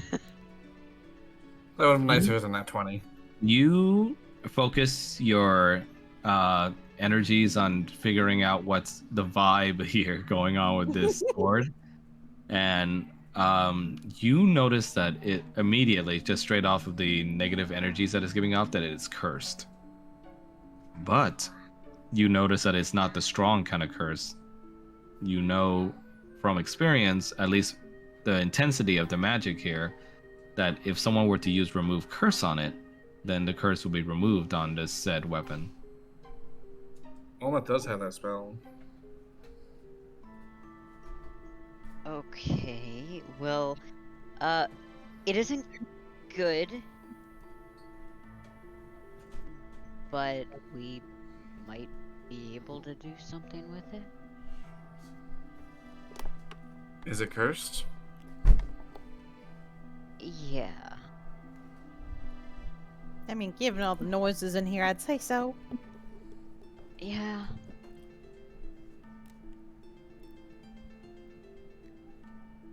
Okay. You can try something, but that doesn't mean touch it. Well, in order for remove curse to work, it has to be touched. So, Fine. so Falmouth is going to touch the sword while casting remove curse. Okay.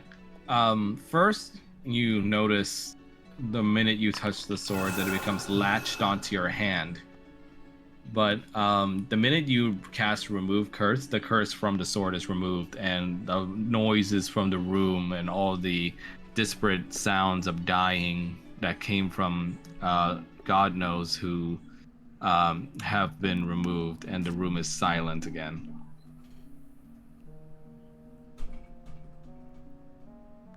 And what you have in your hands, as you are now able to inspect it, looks like a very well-made rapier.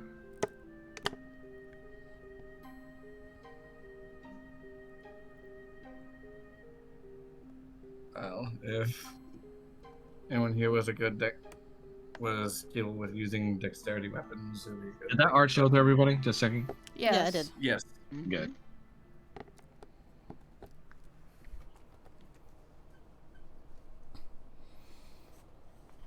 So, will you be keeping the rapier? He'll be storing it in his bag for now. Okay. I will put it in Fulmus inventory then. There you go.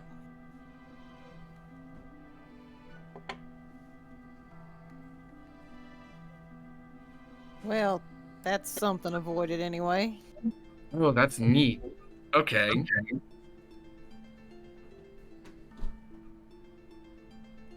Kyle just hears you and just goes like, "See, told you it was a cool sword." No, yeah, but doesn't no. mean you go and run up and touch it immediately. If you had touched it while it was cursed, it could have potentially hurt you. So, You gotta be smart about it. not everything that's in plain sight is safe to touch. Nor is everything that's hidden safe to touch. Kyle's just like, "Okay, can you guys teach me that cool spell you did then?" Um,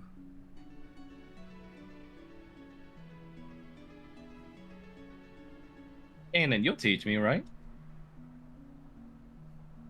Yeah, eventually. You move across the room and eventually come towards a door. Looks like a normal wooden door. I'm almost gonna test it to see if it's locked. It's open.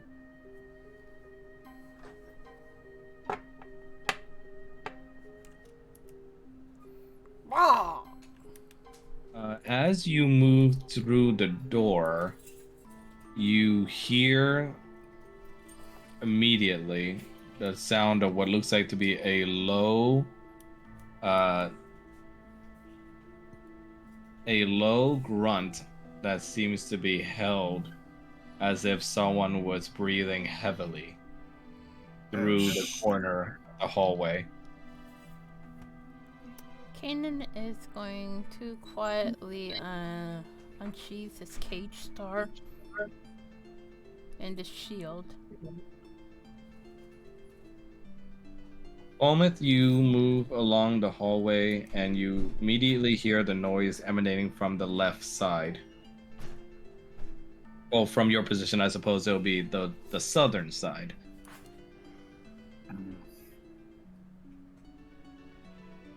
Oh, whatever's making that noise, it's down south. Kanan and Falmouth, you both can roll for perception just to try and see what it is in the distance.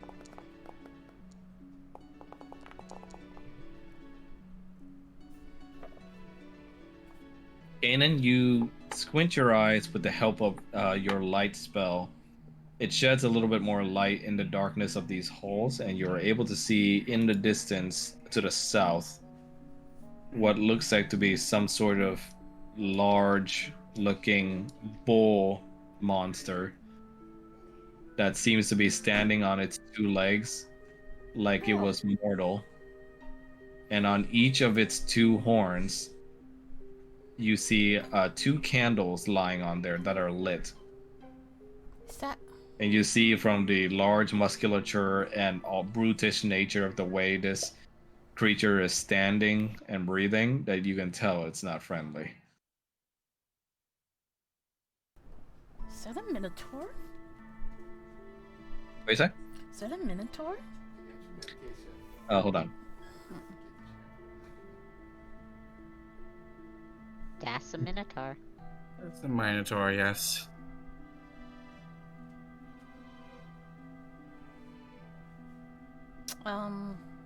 Yeah.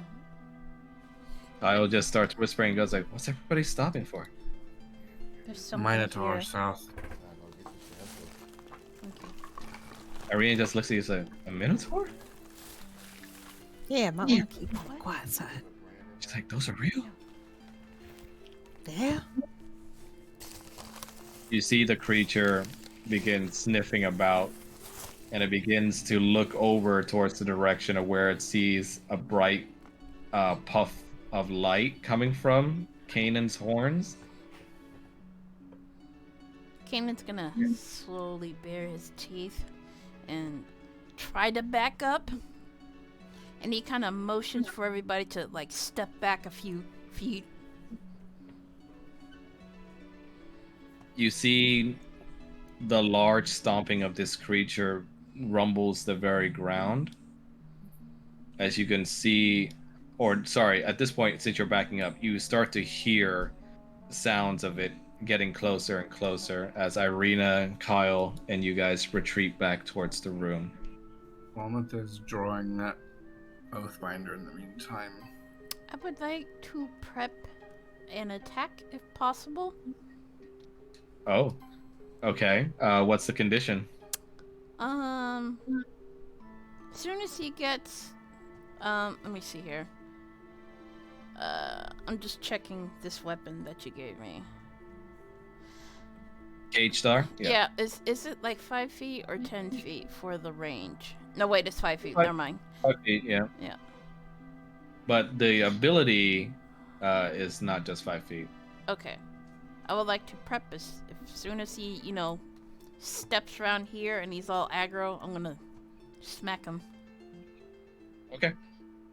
Falmouth, would you like to prepare an action as well? Falmouth is going to prepare a breath weapon use for when it gets around the corner. Alrighty. Anybody else? Roger's just getting out his bow at the moment. Yeah, you see Irina's already got her weapons prepped, and Kyle just kind of holds on to the invisibility cloak ready to go into hiding should things go south. The stomping gets louder and louder as you hear this creature let out some more breath from its nose that's visible enough so you can see it come out almost kind of like if it was cold.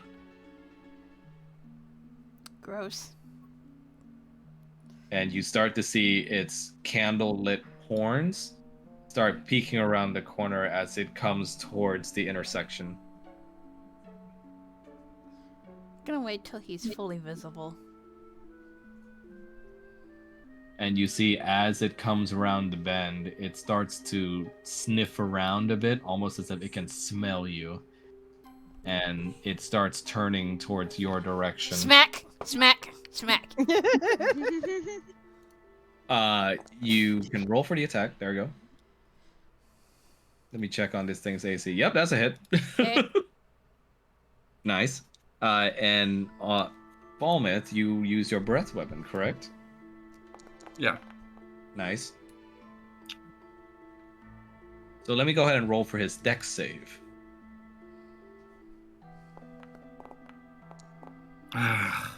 Unfortunately, he passes, but he does take half the damage. So he takes 4. Yeah. So he's going to take 4 from Falmouth and 8 from Kanan. Can For a I total of wait? 12. Hold on. Can I use what you Divine Strikes? Yes, please. Yes, you can. Thank you. I gotta find it again. There it is. Oh, you didn't target. Oh, let me do it again. I'm sorry, sweetie. I No, know it's how you fine. are. No. It's gotta be done correctly. There you go. Oh, Thomas!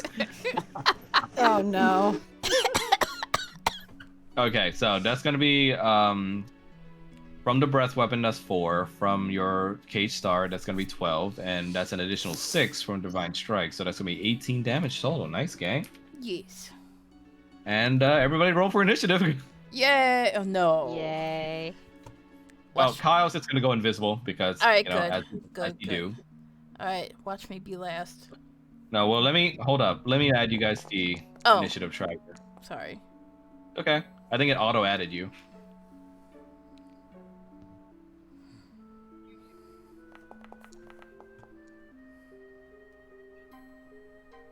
Let me add this big fucker. Big fucker.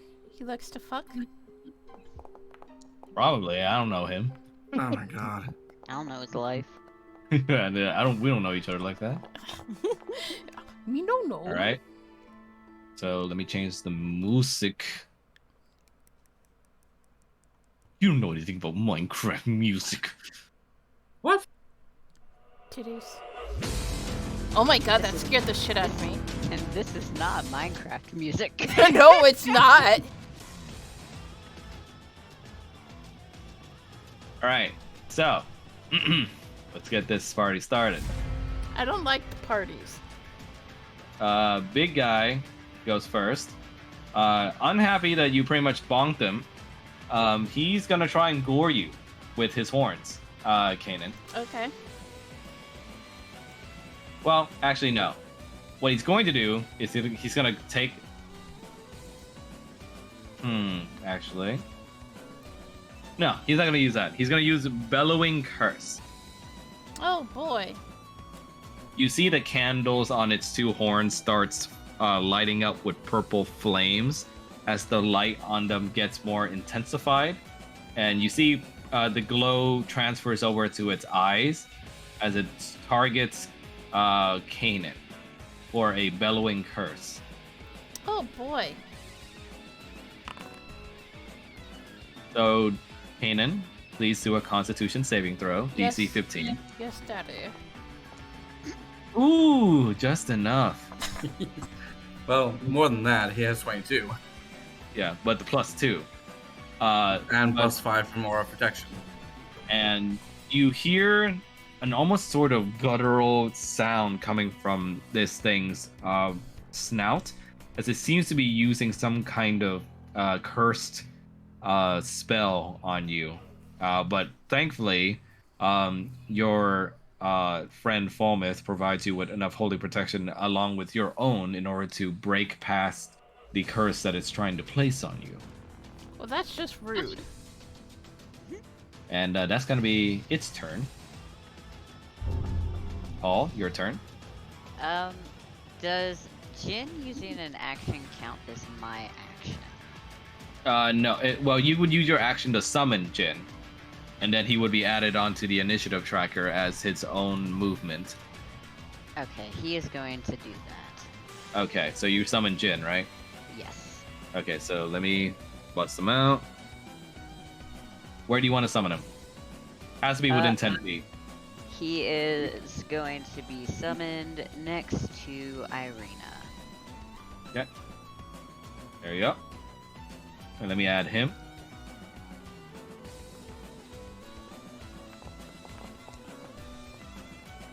Okay. Would anything else with your turn? No. That is it for now. Okay, and then your turn. Alright. I'm gonna try inflict wounds. So I'm probably gonna have to move a smidge closer. Yeah, you gotta touch him. Ew, I don't like touching. And then Unfortunately, it's a touch spell. yeah, I get it. And then man. Ooh. Nice. That does hit. So you, well, you can explain the attack. He's gonna temporarily sheath the cage star, and then he's gonna use his claws to basically like X scissor across his face. Ooh, okay. Yeah. You inflict wounds upon this creature right across its face in an X formation, leaving a scar on it that boils at the very surface, like it's being infected right as the wound opens up. Now, And you can. go ahead. Oh, go ahead. I was gonna say I have a question about Divine Strike. That's once per turn, right? I think it's only when you make a melee attack with it. And no, it's not once per turn. Is inflict wounds considered a melee attack? It's a melee spell attack, so I would say no. Okay, no problem. Yeah. And then I will, let's see here.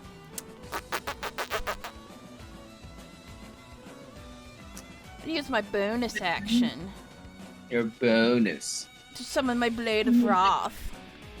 Leviosa. I think, Leviosa. It's a bonus actually, is it- action.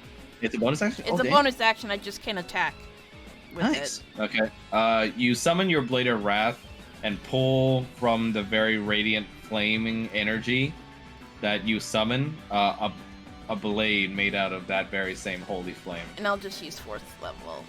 And ignore this. Okay. Almost. Thomas is back, I see. Can't help that. And I'll end my turn. All right. Falmouth, your turn. Okay. Falmouth is stepping in and as a bonus action is going to cast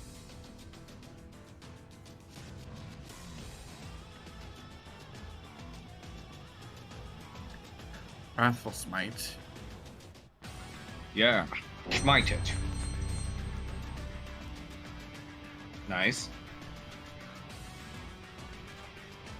And is going to attack twice with Oathbinder. Go right ahead.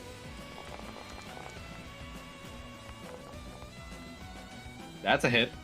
So that's 23 from that, and it also takes the 4 damage from Psychic. It also has to make a Wisdom saving throw or be frightened. Let me make its wisdom saving throw. I don't think this thing has much wisdom the last time I checked. Oh, no, wait, no, it does. It says +5 to wisdom. Oh my Plus god. 5? Apparently. Ha! Ooh, Still failed. it failed. Okay. Okay, so it is Frighton. And second strike.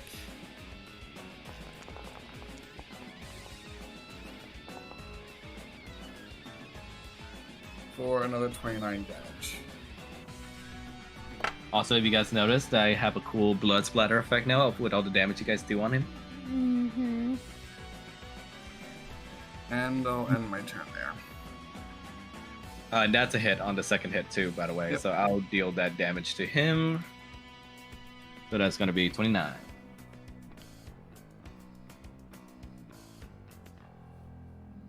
And Jin's turn. Paul, you get to control Jin. Paul is going to have Jin use Blur. Ooh. I don't know if I have to click on that or not. Well, let me target himself and Blur. Actually, do you mean Blink or? No, Blur.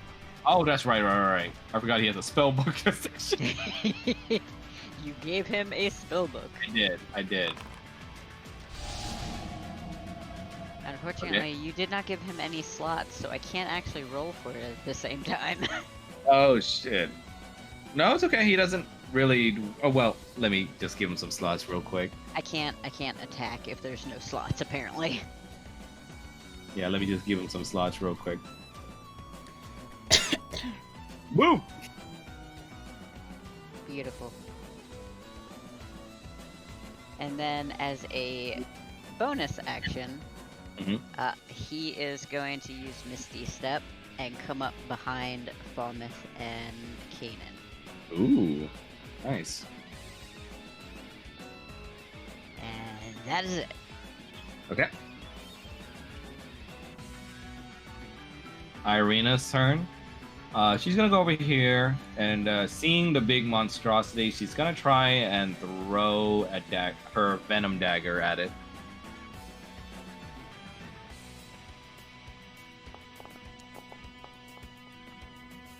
Hit. Ace. So it's gonna roll a con save. Well, first, less damage. Yeah, 3. Okay, and then con save. This guy has a +7 to con save, unfortunately. Yeah, big beefy boy unfortunately resists against the poison, but he does take the 3 damage.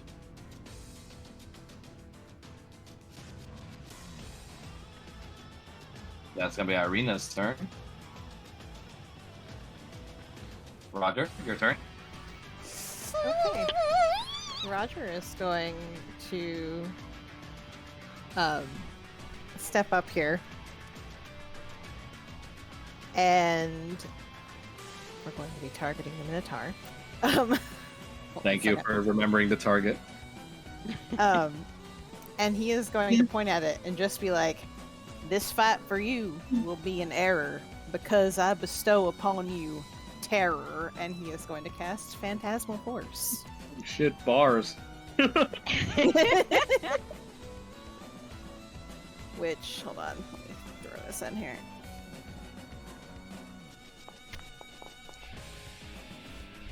Ooh, all that tech. All right, let me make this intelligence save. This guy has a -3 to intelligence, so. Of course. Oh. Oh shit. my god. Unfortunately, he nat 20'd against it. So I'm gonna say not only does he resist against a phantasmal force, he tries to target you with the bellowing curse instead. Roger's just like, well, shit. And roll a con saving throw, please. Oh Mr. boy. DC 15. That was so close to turn landing on the 19. I'm sorry. It's his turn now, Strahd. right? Wait a sec. It's his turn now, right? Yeah, but this is a nat 1, so I'm gonna say in this situation, he tries to counter against your attempt to fuck with his mind with an attempt to fuck with yours. Oh boy. So, let me read this fun little bellowing curse. You hear the sort of dissonant sounds, kind of sounding like sour notes coming from the Minotaur that makes you want to cover your ears. But by this point, it has already affected you, and you don't know it already, but your companions around you can see that you have been turned into a Minotaur. Okay. As you look like a red bovine Roger right now. That's. Oh. And while you are in this state, your tiefling horns have been changed into tiny little bull horns. But in this state, you have a disadvantage on attack rolls and ability checks. Fantastic. At the end of each of your turn, though, you can repeat the saving throw to try and end this effect. And the saving throw was what? Con? Or- Con, yes. Yeah, okay. DC 15.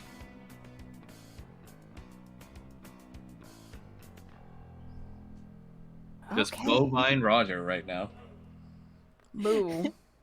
Roger's gonna just like, I don't know what the hell just happened, but I don't want any of it, and that's gonna be the end of it. You just hear invisible how it goes like, "You're a moo cow now." I'm a what?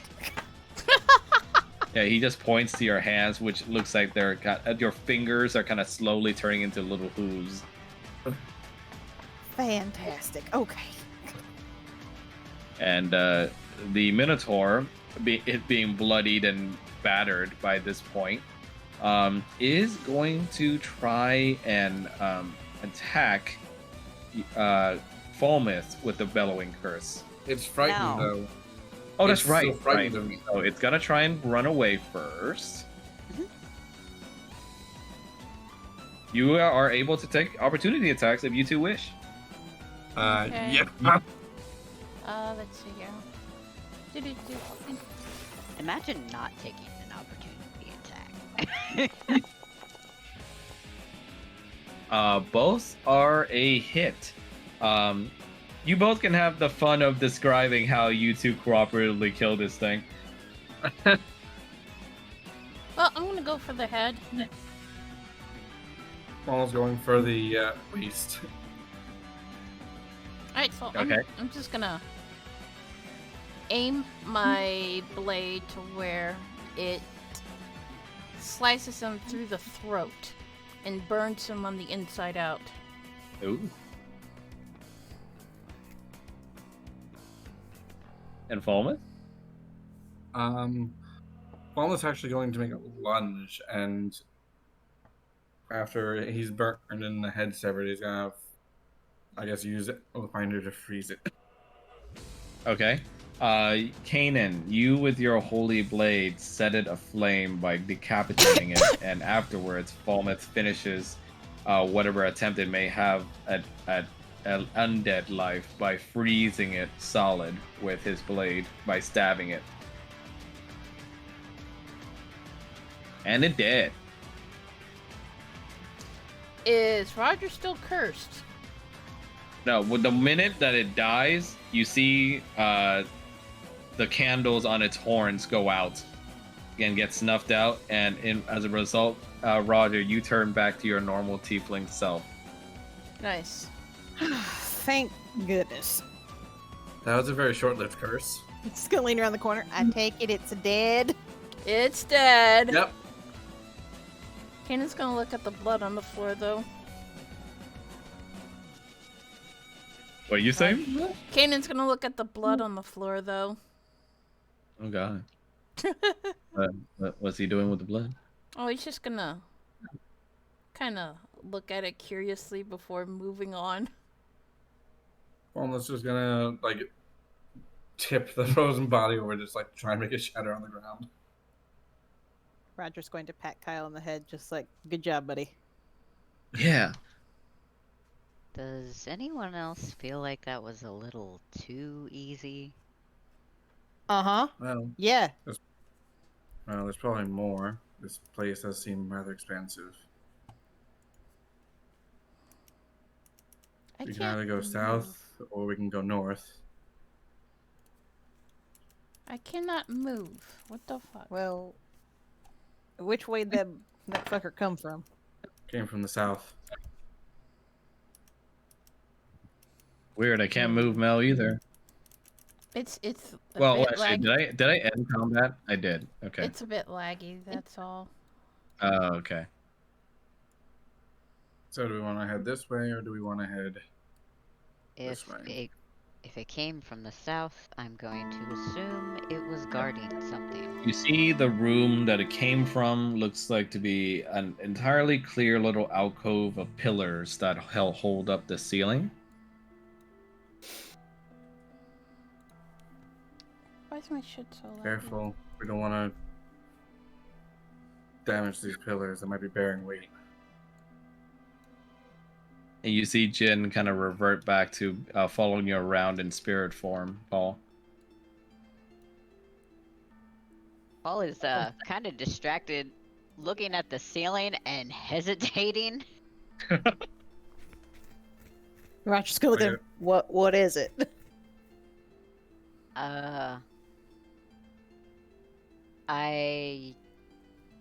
It looks like it's gonna. These pillars don't really look sturdy. Irina looks over to you and goes like, "Are you okay?" I'm as fine as I can be. All right. I mean, I trust his judgment. He did say he was raised by dwarves. Kyle We just wouldn't know looks over to you and goes like, "Do you want to hold my hand, Paul?" You know what? That's not a bad idea. All right. He holds your hand happily. Paul's gonna kind of just whisper, "Thanks." Why is my shit so Kyle laggy? looks around and just speaks out. Like, who lived here? I don't know if this was a place people lived exactly. Why build it then? I mean, it is underneath what was left of a temple, church, something like that. Yeah, hold on one sec as you guys are traveling through that hallway. Don't like that. There's a reason why Roger's just like, I'm only going one step in so far. He's like, there are what looks like mirrors on the walls. I don't trust any of this. This is a fun little hallway. I don't like those words. All right, let me get out my fun little notes here. No, you cannot get your fun little notes, you fucker. My notes are so fun. Fuck your Little notes. notes, my fun little tasks. Yes. You guys go through this hallway, and as you're traveling through, you pause for a second as you notice that on each side of the walls, to the left and the right, there's little openings and into the wall, and inside each one, you seem to spot mirrors.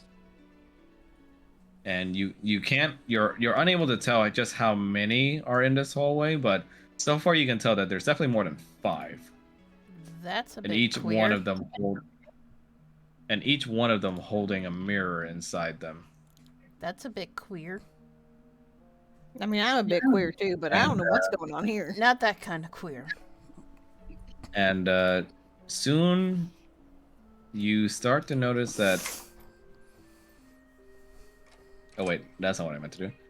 You start to notice that on one of the mirrors that you passed through, Kanan, your reflection didn't follow you. Which one? The one directly to your right. That is very queer. You start to see the reflection pause there, even as you already moved on. And you see it starts to slowly turn its head towards you. I don't like that. Kanan's gonna. Has it been 10 minutes? I'm going to go ahead and say yes. Okay.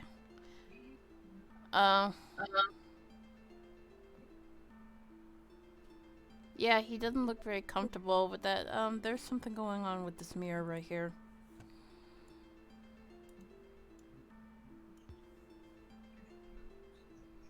Yeah, Roger, I don't like that. Roger looks over. Does Roger see the same thing? You would, if you already didn't sense something wrong the minute you turned your back. Oh no. The mirror you passed through, Roger, you start to feel a hand kind of creep up behind you onto your shoulder. Okay.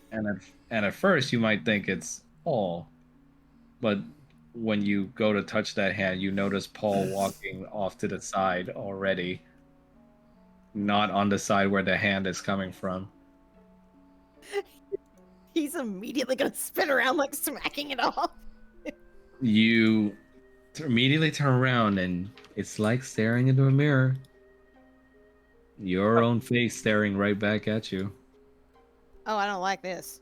And Kanan, yours is the same, with the creepy reflection coming through the portal.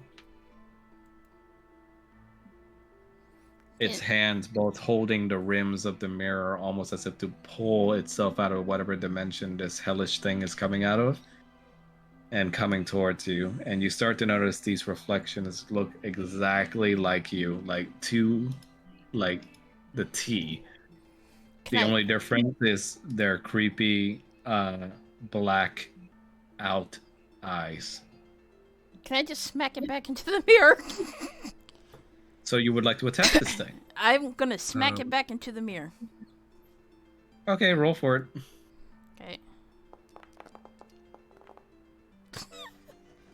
Okay. Fucking. You miss. Immediately when you try to attack it, Shadow Kanan holds up his shield and bashes your strike away.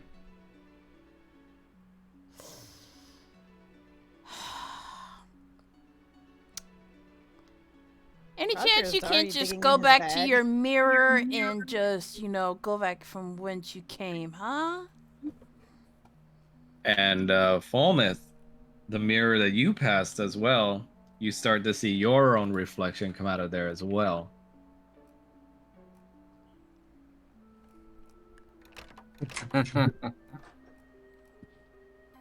And you see that he too holds a shadowy version of Oathbinder in his hands. Paul, you haven't you've been staying at the stairs and you just stare in horror as this eldritch shit is just happening before your as all your companions are faced with mirror versions of themselves.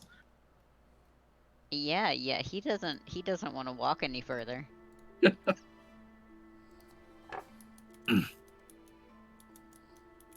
Roger wants to pull out like the largest piece he has of that mirror Oh.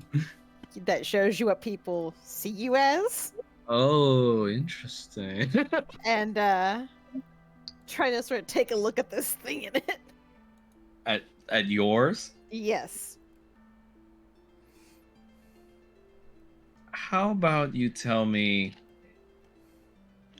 what it is that Roger considers to be all the negative aspects about himself? Oh boy. No. Oh no. Well, Roger is, feels terrible about his family and running away and the situation with his father, and feels like he's not enough for his family. And sudden music ended. Yeah, the music stopped. Oh god. That's concerning.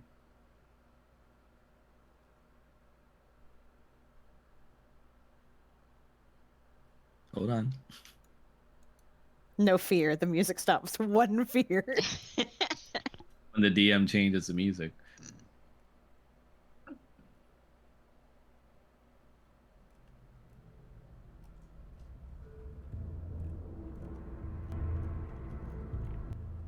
You know, it'd be cool if you made a different icon You- with his eyes blacked out. Unfortunately, I didn't really feel right about editing the artwork for You you should have guys. just asked. Yeah, then it would have about to say- spoiled me. I'm Because you about to guys say, were like, you have yeah, because you guys would have been like, oh, why are you blacking out their eyes?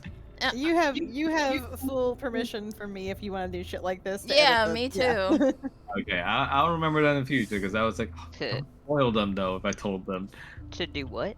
To edit You could've our just said, character "Hey, icons do you to mind make if like dark versions or whatever. Yeah, you could have just Oh, said, that'd "Do you work. mind if I kind of just edit the artwork of your icons really Okay, first quick?" of all, you guys definitely would have asked like, wait, why? I would, but you could have just said it's for the game. I can't really explain. I would be like, okay. Okay, no, you would not be that that patient. You would just like tell me. You would. Like you don't do that to me when I run my game. Good point. So, Roger, you're holding up the mirror to your shadow, right? Mm-hmm. You hold up the enchanted mirror to the shadow, and almost like distortions or like a fun house mirror, the shape and size of this being begins to morph wildly before your eyes, almost as if erratically, and you just hear distorted noises and quotes that you've said all throughout your life.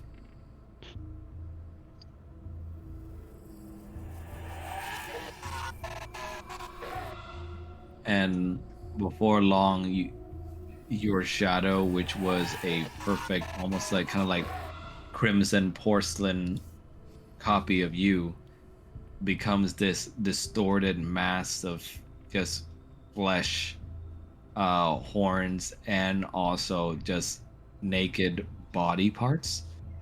What? Almost as if some nightmarish amalgamation of everything you find wrong with your life, including what looks to be like a partially formed face of your father on its body. Oh. Roger's gonna jam that mirror right back into his pocket, like, no, don't like where that went. Okay. Me no like. And you hear the mouths on the body begin to speak out.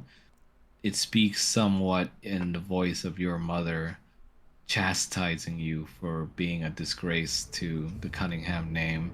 Why is your penis so Another small? voice being your sister, just blaming you for the hardships you in life.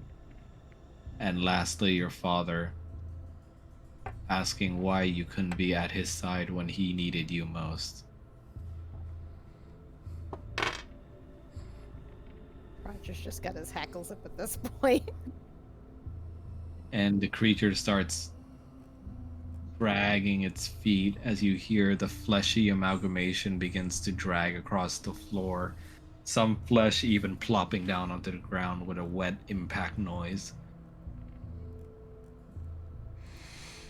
as it starts to speak out in distorted tones as it asks out, Roger. I am not gonna fuck that. Kanan, So fuck that. your shadow looks upon you with a smug grin, pointing its bladed snout up at you as it returns to you in your own voice an insult. Pathetic little weakling. Kanan's eye's gonna twitch. Look at you, cavorting with the very people that took your own wife away from you. Our wife. His eye's gonna twitch again. Pretending to be someone you're not. Denying who you really are. Do you think we're a savior? Some sort of healer or mender? No. Our horns and claws were meant for the bodies of the weak, to gore them straight through and eat their hearts raw. It is what we were made for. Not much And of a you- heart eater. And you've besmirched it by fucking around and being a little idiot, refusing the powers of our mother. Can I? And for what? For weaklings that wouldn't even do the same for you in the end. How much longer do you think they'll stick by us after they know who we really are? I would like to throw my mace. Like, try to smash the mirror. The mirror behind him? Yeah, the mirror right here. Go ahead and roll for a dex check. Oh god, why does it have to be Dex? Because you're throwing something. Well, I'm not really throwing. I'm using the, the chain or whatever. Oh, it's not a chain. It's just a mace. I thought it was a morning star. It is a morning star, but it's not like a. Okay. It's not a flail. It's not a flail. It's like it's just like a mace, except it's got like a spiky ball at the end instead of just like a clubbed ball. Alrighty. Yeah.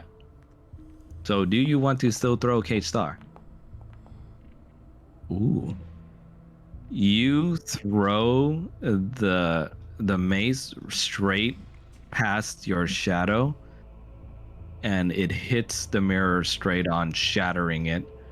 And when you see the disparate parts of the mirror starts to crack on itself, those very same cracks reflect upon your shadow, and you see that it lets out a guttural, some sort of like psychic cry, as it then just dies and shatters as you hear the sound of glass breaking down onto the floor.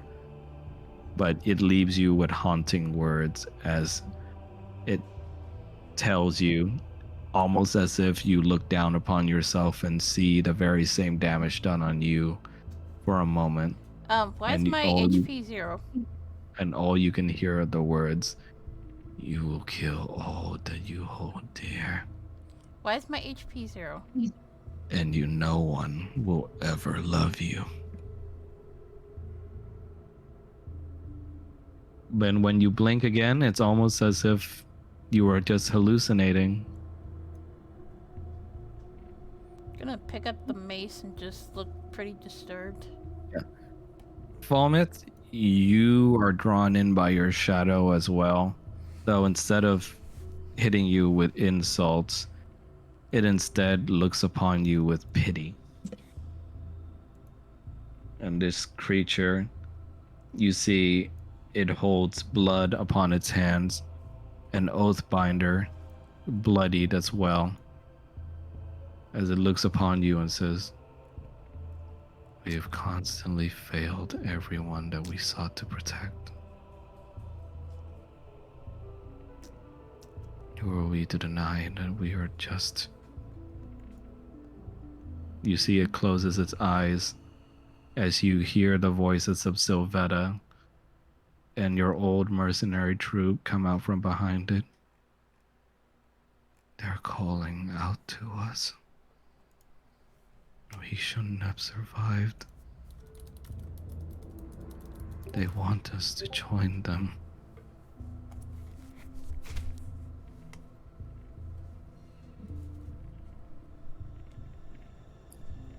Falmouth wavers for a bit. These are thoughts he's had for a while. But he thinks of Arnie and Simone waiting for him.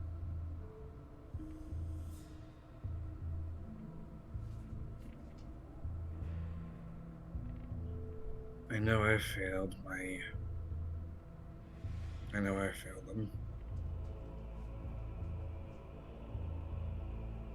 But I need to stop blaming myself for the actions of a madman. I struck in defense of myself, but his was the hand that took their lives. And I need to stop blaming myself.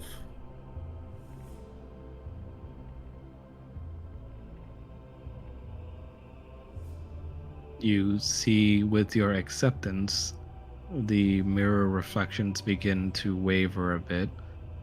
You see that you have an opening here to make a move if you want.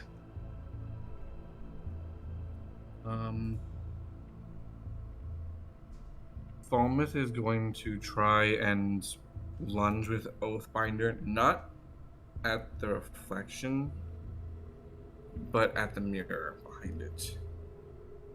You lunge forward with a forward stab from Oathbinder, and though you do not stab your shadow, you stab to the side of him and push him along with the forward motion of your stab towards the mirror, where your sword makes contact and shatters it upon contact. In this closeness, as your mirror reflection is shattering upon itself, your reflection just simply tells you with its last words, "And though we are blameless, in the end,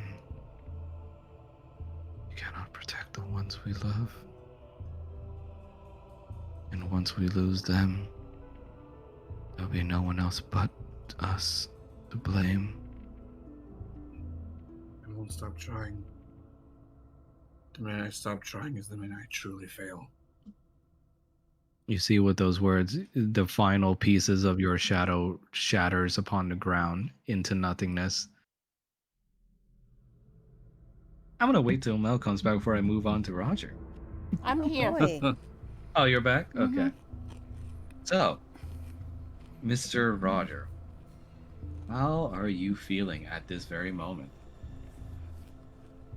Roger is feeling both freaked out, but also he's just like getting real tired of this shit because he's already been through the cursed forest and everything else. He's going to try to shoot at the mirror with his bow. Go ahead and roll for the bow attack if you could. Okay. I don't like the way you said that, but okay.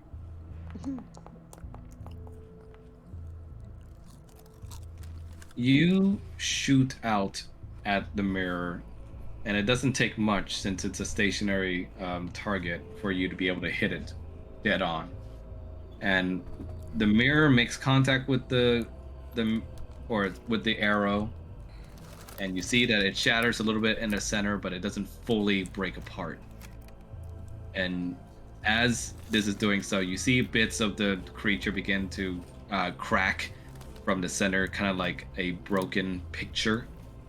But before long, it's able to just knock you over on your back as it attempts to climb on top of you. Oh, seeing this moment of danger from the one you love, what is your move? Paul is gonna magic missile at it. Okay. What do you do when you cast magic missile? The fuck you mean? What do I do? What Do is you the aim at? what is the motion you're doing to cast magic missile? Pew pew. Hmm. Honestly, in a panic, he's just gonna throw his hands outwards. You throw your hands outwards and you shoot enough magic missiles into the creature. Oh, take away one spell slot, by the way, just in case. Um, you impact enough of it into the creature to finally break it apart with the cracks that's already formed in it, freeing Roger from its cold grasp. Roger, you lay there still frozen by the faces of your family members on the creature, just hovering over at you like that, so close on this hideous creature. And it just bears even harder after the letter you had to read. And Paul, breathing a sigh of relief that you were able to save Roger, you had stuck out your hand enough out the corner to reach the mirror up here. And in doing so, you hear the steps of familiar boots come out of the mirror. I don't like that. But what comes out is not a perfect reflection of you, but what looks like to be a fully large demon of hell. And you see Paul. with his very steps, he steps out. Fully different in skin tone. He looks like he has some kind of bluish, purplish hue on his skins. His eyes have black sclera on them, but he shares your iris colors in those eyes.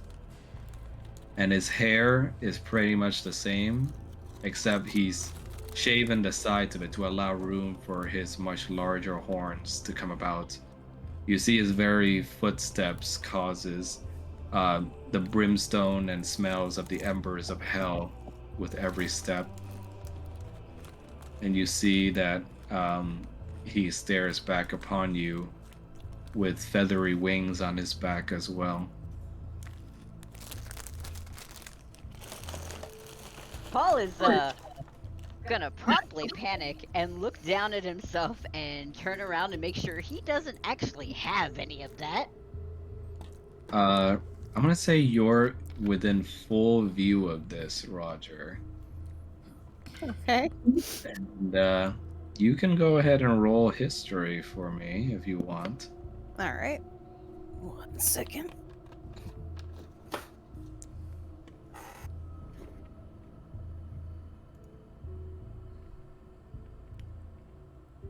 Now we get to see Roger not know shit. You don't particularly recognize where you know this creature from, but it bears such familiarity in its size and menacing nature. But it starts to scratch in the back of your head now. If this was your boyfriend's reflection, and if it's not a tiefling, what is he? The hands of this hellish creature bearing your features, Paul, raises up both of his hands, and it looks like he's about to throw a fireball at you. Nope, counterspell.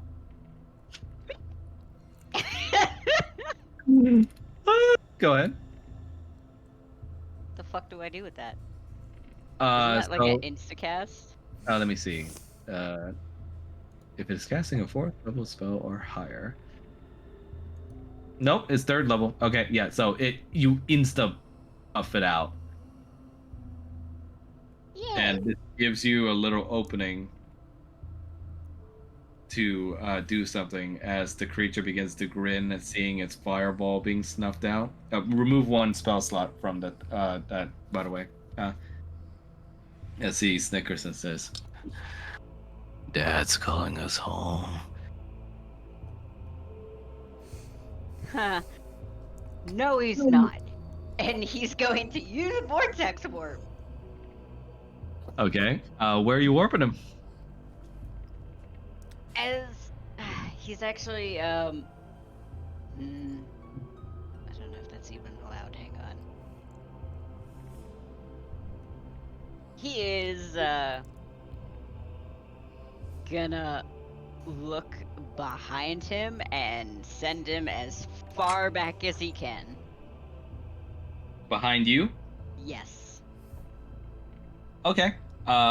You send your doppelganger all the way behind you as far as possible, and you send him pretty much right to the other staircase So here. they are doppelgangers.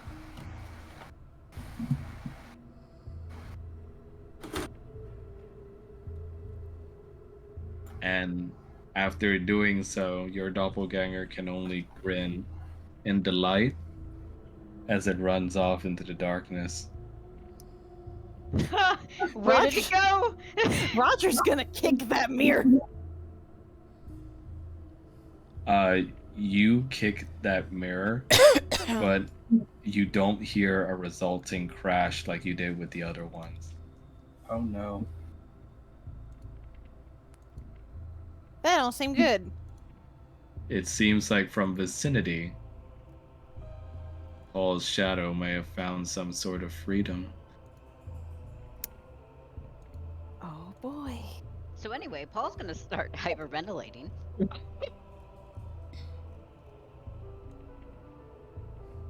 After having survived your encounters with your shadows, you guys hear the incredibly rapid, heavy breathing from Paul from behind, as it looks like he's just freaking out and is about to just send himself into a panic attack. Roger's just immediately over there like, it's alright. It's alright. That is not alright. That's not alright. None of this is alright. That's not alright. You see Alright, Kyle. it's not alright, but still. You see Kyle begins holding your hand and comes out of invisibility and goes like, "Paul, what's going on?" You think I know what's going on? You see your harsh tone with him makes him shark back a little as he says, "I'm sorry." Oh. Roger's gonna look down at Kyle and just be like, he's scared, alright? He don't mean it like that. Irina just looks at you all and goes, "What the hell was that?" I don't know. Kanan, your thoughts bring back to the shattered remains of your shadow. As you see on the ground before you, you see, almost as strangely, your shadow above all left a blood pool behind its wake. And you see the blood pool begins to kind of call out to you, kind of just tickling at the edges of your curiosity. He's gonna look away.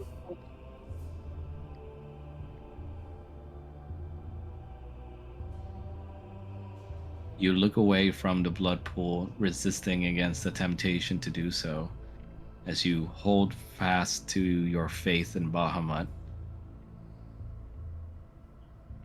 And it brings your attention back to your friends behind you who look like they need help. Roger's just kind of holding Paul at this point.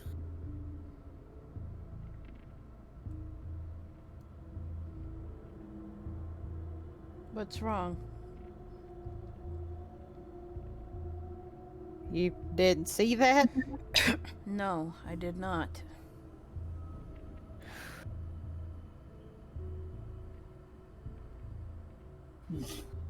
What happened? Paul's reflection didn't look like him. I mean, it did, but it didn't.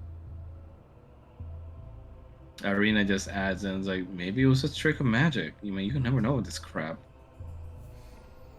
Paul is staring straight ahead and is just kind of like, where did it go? Where did it go? Where did it go? Where did I send it? Where did it go? I mean, it died when you guys shattered the mirror, right? I mean, I saw Roger kick it in. Maybe it's just dead now. Mirror didn't didn't make hear any it. noise. Yeah, I mean, who knows? Maybe it was a silent shattering or something. Palmer just looked at Irina like, really? Irina's just like, hey, I'm trying here.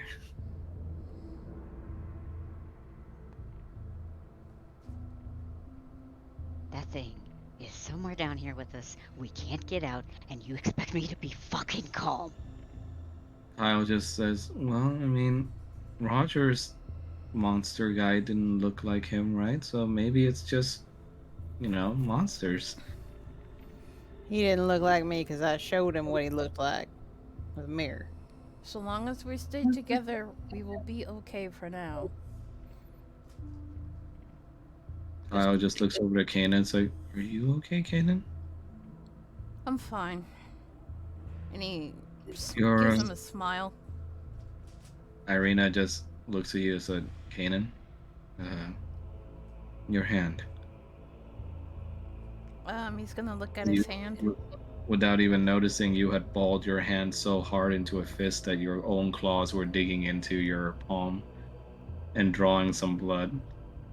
He's gonna release his fist and kind of just stares at it. Your hand is now bloodied, and though the color of your scales do well to hide it, it almost seems like it meshes well into your scales. He's gonna try and wipe it off with something. And then he's gonna take a deep breath. These mirrors are just trying to mess us up on the inside. You look down the hall after you say that, and you see that there are several more mirrors down the hall as well. Maybe we should avoid this area. I wonder if they're meant to be a test. I don't think it's a good idea to keep going. Paul is clearly traumatized. We should probably Yeah, double right. back. Roger's Irina, also did you gonna happen to take a moment to explain to Kanan exactly here's exactly what this thing looked like, so he knows what he sees if it happens to show up. Did you happen to see the direction it went off in? Back Irina behind us just- somewhere. Irina just pointed behind us, just like, I think Paul teleported him somewhere behind where we came from. Why did I do that? That was stupid. Why did I do that? Hey, it's fine. Like we said, I mean, maybe Roger killed it. I mean, he kicked in the mirror. Shit like this happens in places like this. You know that. We're not going this way. At all.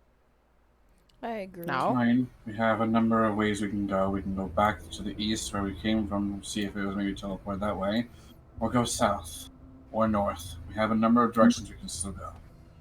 Too bad we ain't got no explosives. That'd take care of that real quick. And possibly bring this place down upon our heads. I mean, True. Paul did say the pillars aren't stable, and if they're low bearing, well, Guess So- we're going south. We can try this way. You see a very, very long corridor heading south.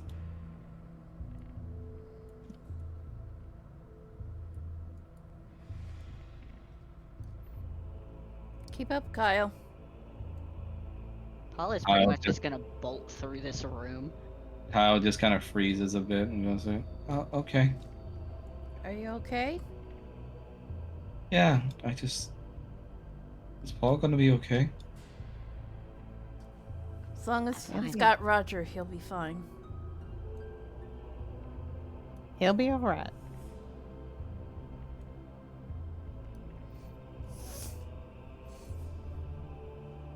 Irene just adds in and goes like, yeah, from what I hear, red guys can be pretty good guardians.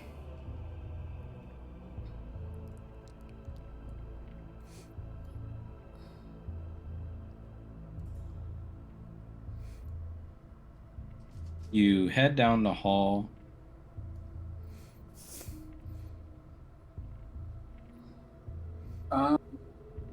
Fallen's going to extend Oathbinder out to see if he can see any sort of thing in the reflection of the ice around the You corner. hold out your sword and try to use it almost like a corner mirror, and you see immediately what looks to be a body on the floor that's missing its head. Hey.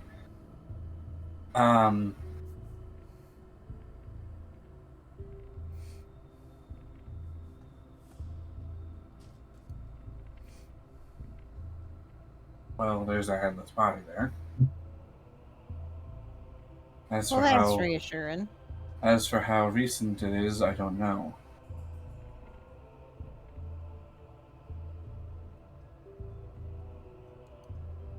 Are there any mirrors?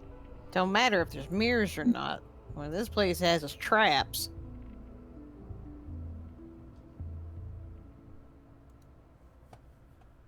Almost you turn the corner and you see exactly what your reflection showed you. And you see that it looks to be some kind of dead body on the floor with its head blown off, with viscera and brains splattered about. Did And it you, looks like the body is green in skin color. did you say blown off? From what it looks like, yes. Can I inspect the body? Yes. Go ahead and roll for medicine. Fallen's going to assist with the medicine check. Oh my god. It's like fucking. I mean, 17 is still good. I know, but it's Yeah. like. And I can't click on my sheet, and it's annoying. That's weird. Probably lagging. No, it's just not letting me open the actual sheet. Kanan's I not, can roll it for you. It's Kanan's okay. not gonna touch the body, but he's just gonna look over it for a moment. Roger Yeah. kind of want I'm to look through it. gonna say with Fulmus help, you can roll with advantage if you want. Okay.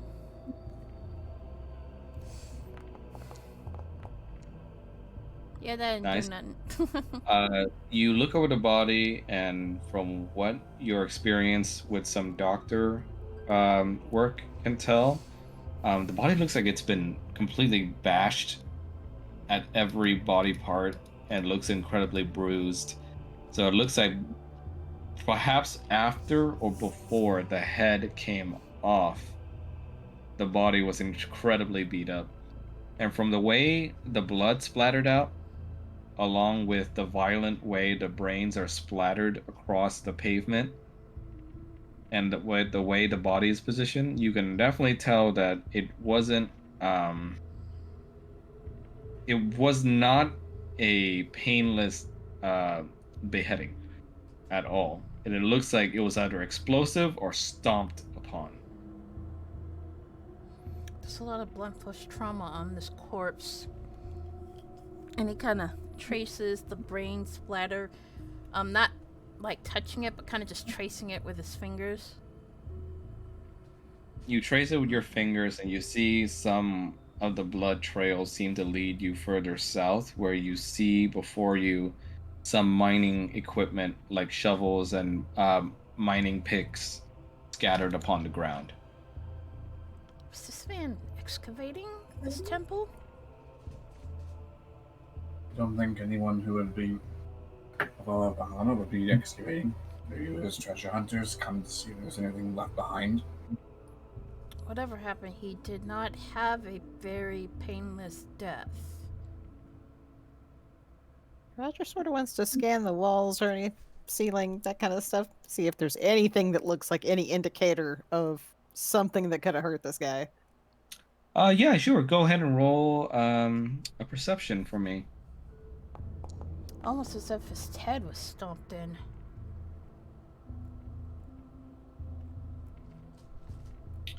You look around the walls for any signs of that could help aid in figuring out what happened here, and you see various slash marks across the wall that made large gouges in them. That looks like it may have come from a bladed weapon of some kind. Well, that doesn't look good. What? What do you see?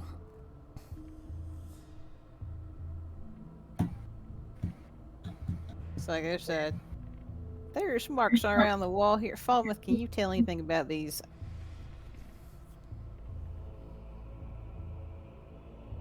Everyone gets perception then. You can either roll perception or investigate, either one. As the page log loads in again, I would go with perception since I at least have a +1 on that. Okay. I don't have anything on the investigation.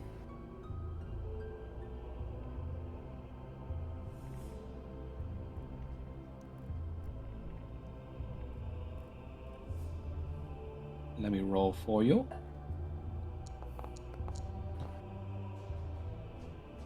14. You look upon the slash marks that Roger pointed out, and from the positioning and the closeness of their indents on the wall, you can definitely tell that these weren't random strikes made by some sort of amateur. From the way they are angled, it looks like they were a part of some sort of coordinated um, attack made by somebody who definitely knows how to handle a bladed weapon. And based on the trajectory going from the wall towards the body found on the floor, it definitely looks like whatever happened here um, led from those marks on the wall directly to the corpse you are now standing near.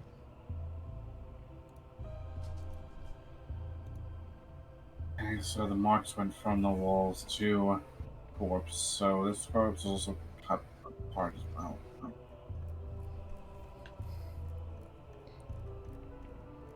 That being said, I don't think it would be the reflecting of Paul that did this. So something else might be here. Well, Calypso did say that there were potentially all manner of things here, not just after the destruction of the people who maintained the chapel. A number of things. Could even be Morgan for all we know. Well, I mean, after that nonsense with mirrors, I'm a little concerned about traps more than monsters. I mean, monsters, yeah, sure, but like traps, something we can easily just walk into. That's why I'm using my mirror to check my sword to at least make any sort of reflection, see if there's anything up ahead around corners.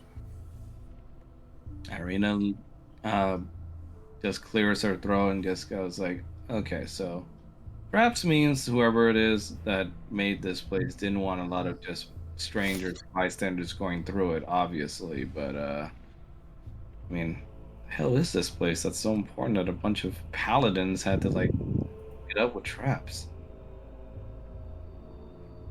They might be Well, protecting something that's within it. possible. Might be trying to keep people out from something that's an even greater threat. Kanan, you spot the mining equipment down below, and it starts to give you a clue in your mind of the possible motive for why this place was guarded so heavily. As you remember to yourself, go ahead and roll for history.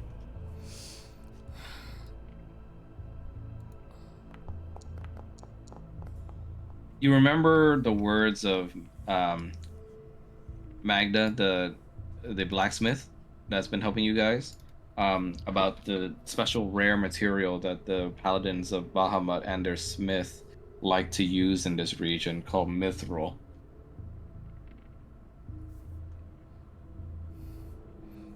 Wait, were they excavating mithril? Possible. I mean, As far as I can tell, the armor that I have is lighter than it should. He's gonna look at the equipment to see if there are any traces of mithril on it. Go ahead and roll for investigate for me.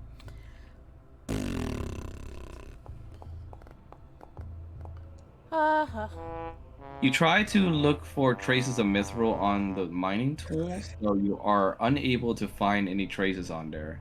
Okay.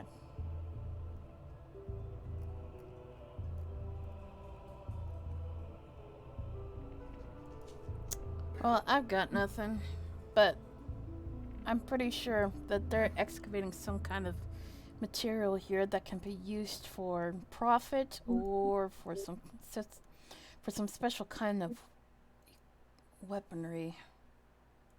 Or armor. Mithril armor is very light and still protective. Yeah, I'm pretty familiar with mithril.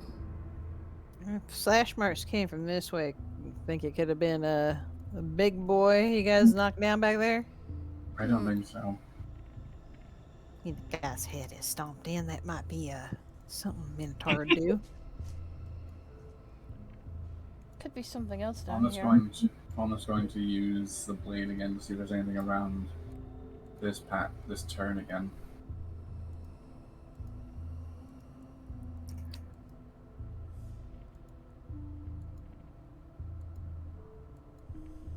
Yeah.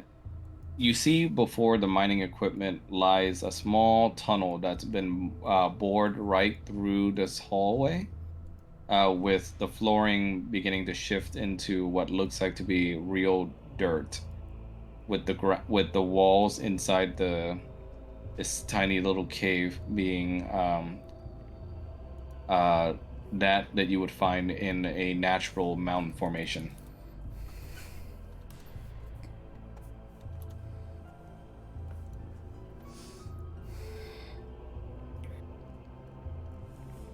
You see, as you're moving past, Irina kind of covers Kyle's eyes so that he doesn't have to look at the corpse. What smells so bad in here? It's a corpse. Oh, dead guy? Mm-hmm. Yeah, it's pretty grisly, boy. Uh, Mind your footing. A narrow, tight area. Almost actually going to sheathe the Oathbinder and take out his dagger, something he can actually use in closer quarters. Paul's actually gonna feel a little bit calmer seeing the mining stuff. Oh my god. dwarf things. Stuff he's Kyle- actually used to. Kyle looks at Paul and just goes like, "Do you need to hold my hand, Paul?" I think I'll be fine. But thank you. Okay.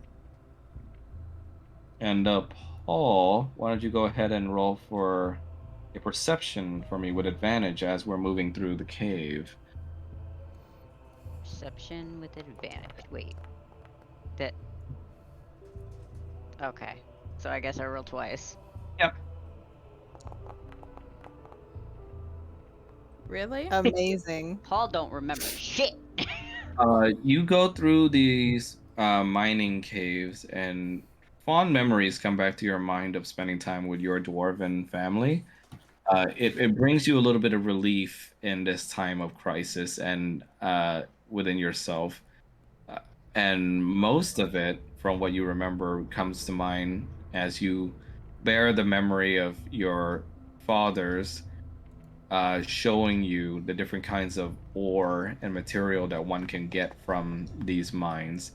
And immediately, you start to notice little scratches among the walls that to any kind of amateur would just seem like just common scratches made against the formations of the walls. But in reality, when you look closer, you see that almost kind of like geodes. The scratch marks up close seem like there's some sort of gem-like property in them.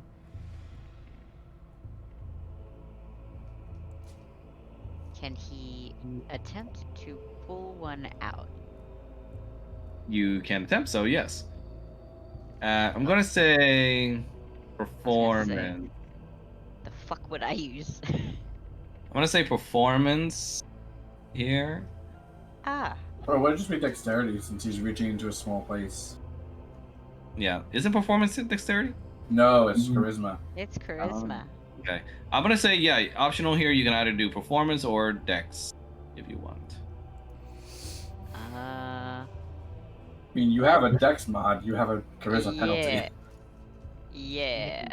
So I guess, what would I be using? Up to you. Ju- Whether you want to use performance or your dex check. Let's do a dex check. Okay. Go Guess ahead. I just rolled dex. Cool. You attempt to kind of get your fingers around in the scratch in the wall to try and pull out an ore, but unfortunately you're unable to be kind of skilled enough to get your fingers around it.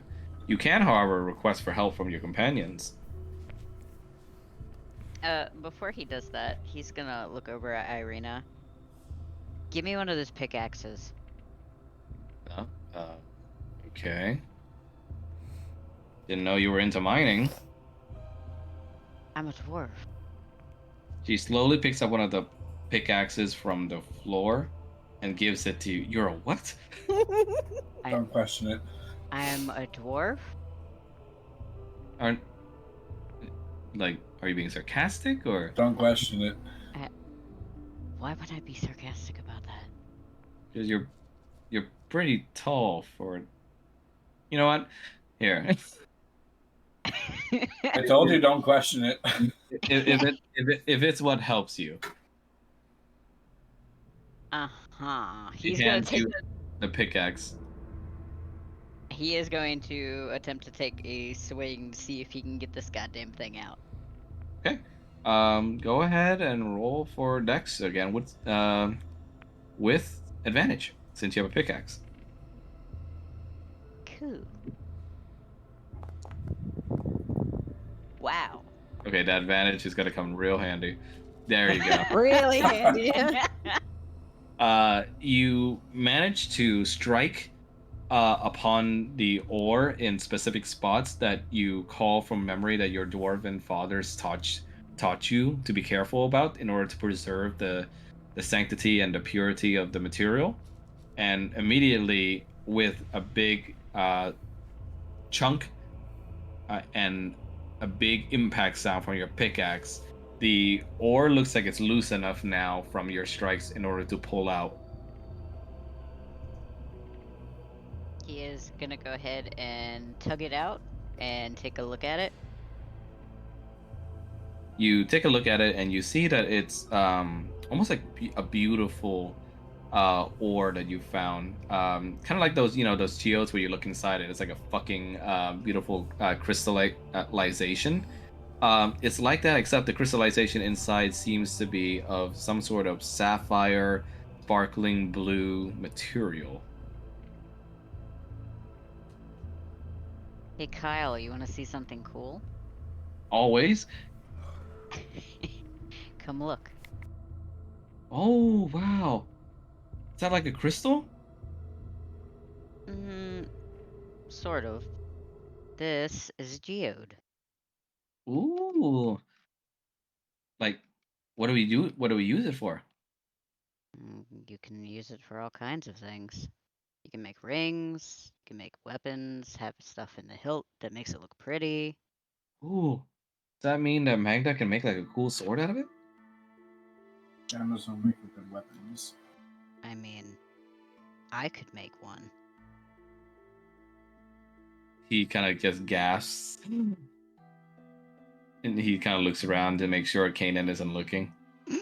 Can you make me like an awesome sword then? I can make you a dagger if that's what you'd like. Oh, come on. Why not a big sword? Because you need a lot of material for it. I don't think this is going to be enough for a big sword. A lot of material for what? Nothing. Just, bacon and stuff. No, I Uh. I have a geode. I can make a bracelet for him that we can enchant. Oh, He looks over to you, Kanan, and goes like, "Please, Dad, please." I mean, sure, you can have a bracelet. Oh, what if it's like a little bigger? Then that would probably be a necklace. Okay, but like, something like I could hold. What are you getting at? You know what? Let's make me a cool necklace, Paul. He kind of like just winks at you. Sounds good. And he's gonna pass the geode over to Kyle. Awesome. X to doubt. You're right. Kanan's like, hey, Kanan, look. Is this the mithril thing you were talking about? Is it the mithril, Max? In your life, since this is a unique material, unique to Barovia, you don't exactly know if it is the genuine article, but it looks close enough to the descriptions that Magda gave to you in Falmouth. He's gonna look at it and he's gonna be like, I'm not sure. I'm not necessarily familiar with the minerals in Barovia, but it could be. Could ask Magda about it. Awesome. Why don't you He hold on kinda- to it and keep it safe? I will. He kind of just hugs it to himself, kind of like it's a big toy. You could also sell it for a lot of money. Ooh, and then we can buy more weapons. Weapons? I mean, necklaces. Kyle. Are you What? Are you trying to ask Paul to make you a sword? No, Why would I make him a sword? right? I mean, that's dumb. That's not even cool. You know, Not- not like a necklace. You're not lying to me, are you? Roll for insight. Oh no! He's gonna try and roll for a deception. Keyword on try. Yeah, he's just like, no. He's gonna take in a deep breath and then just exhale. Kyle, we talked about swords. Fine. You're not old enough to hold one yet. Look, it's just like a sword-shaped necklace, okay? He's just gonna give him like that dad stare. He's just like, look, I'm serious. It's gonna be like a sword-shaped little necklace. And I can enchant it. Yeah. All He turns right, around then. and looks for Sio's like, can you make it bigger whenever I want? Paul's gonna lean down and just whisper, I can do that. All right then. I trust you. I mean, it'd be Roger. pretty sad if you lied to me. The dad guilt. Oh my god! I'm not mad at you. I'm disappointed. He just looks at you and goes like, well, why do I feel bad? Don't That's called a guilt trip. don't think too hard about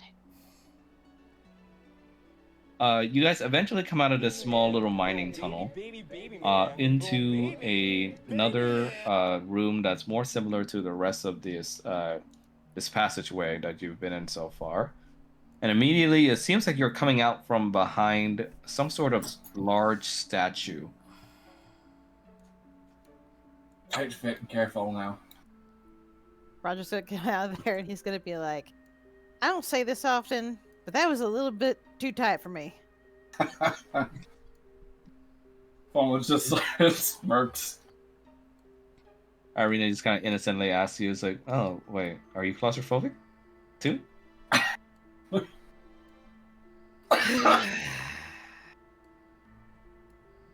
Irina, I you wonder sweet there's- summer child. I wonder if there are any other sources of mithril. I was thinking of bringing something back for Magda just to make this armor more sturdy.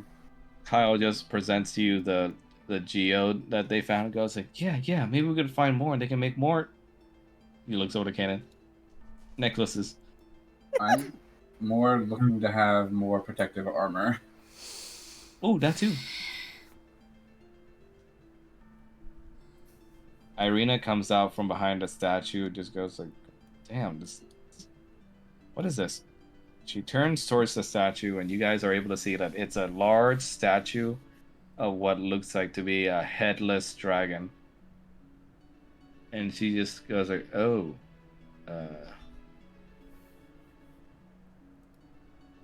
I'm sensing a theme here. Faunus going to inspect it. You inspect it and you know right away, based on the body and the wings, the angelic looking wings, that it is a statue of your god, Bahamut. Though it looks like that statue has been broken off somewhere. Oh, Or sorry, the head has been broken off. it And was a it's statue missing. of Bahamut.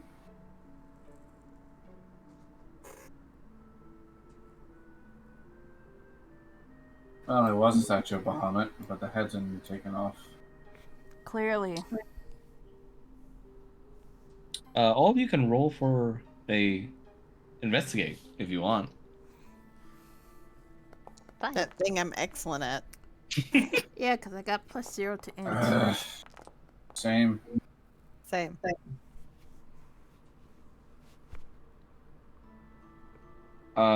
Roger, through the dust and the various bits of rubble around, you notice one thing sticking out of some of the rubble that looks like it could be some sort of horn. Okay. Roger's gonna be like, maybe that's something. Gonna go take a look at it.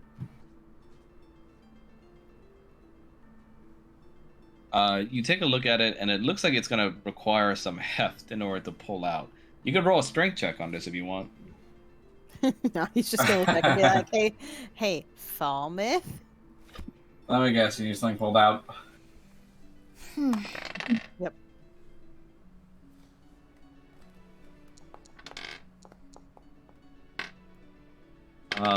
With ease, you're able to pull out the statue head that's been stuck in the dust with some trouble.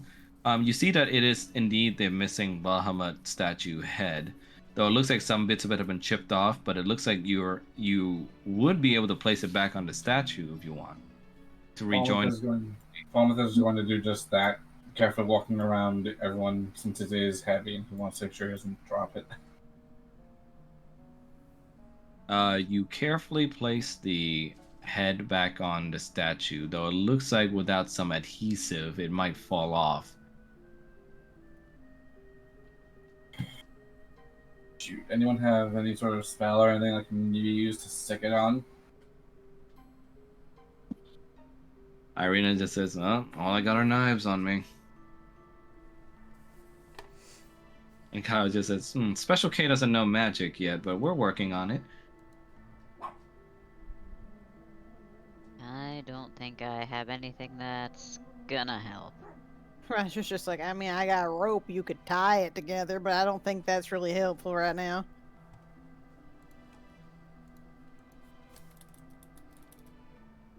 And Kyle just kind of rubs his chin. Ooh. He takes out some churros that he had gotten from Robbie Hill. Oh my god. Oh no. You still have those? Yeah, I mean, they're kind of yummy when you nibble on it from time to time. No. No.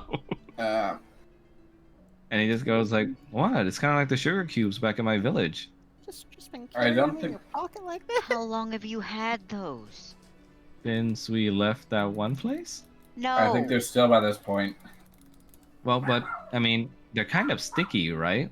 Maybe he kind I'd of... rather Exactly. use something like a spell. Do either you, Kanan, or you, Paul, know stone shape?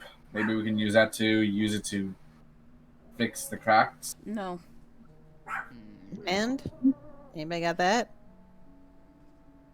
Special K looks at you guys and goes like, "No, sorry, Special K doesn't know magic yet. Still." Oh wait, Kanan. He pokes towards you. He's gonna bend down and lend him his ear. Remember what happened the other day when you tried making me some maple bacon, and like a lot of the maple got stuck like, on the pan, and like you forgot you left it there for too long, and it like got all hard and black and gross. Uh-huh.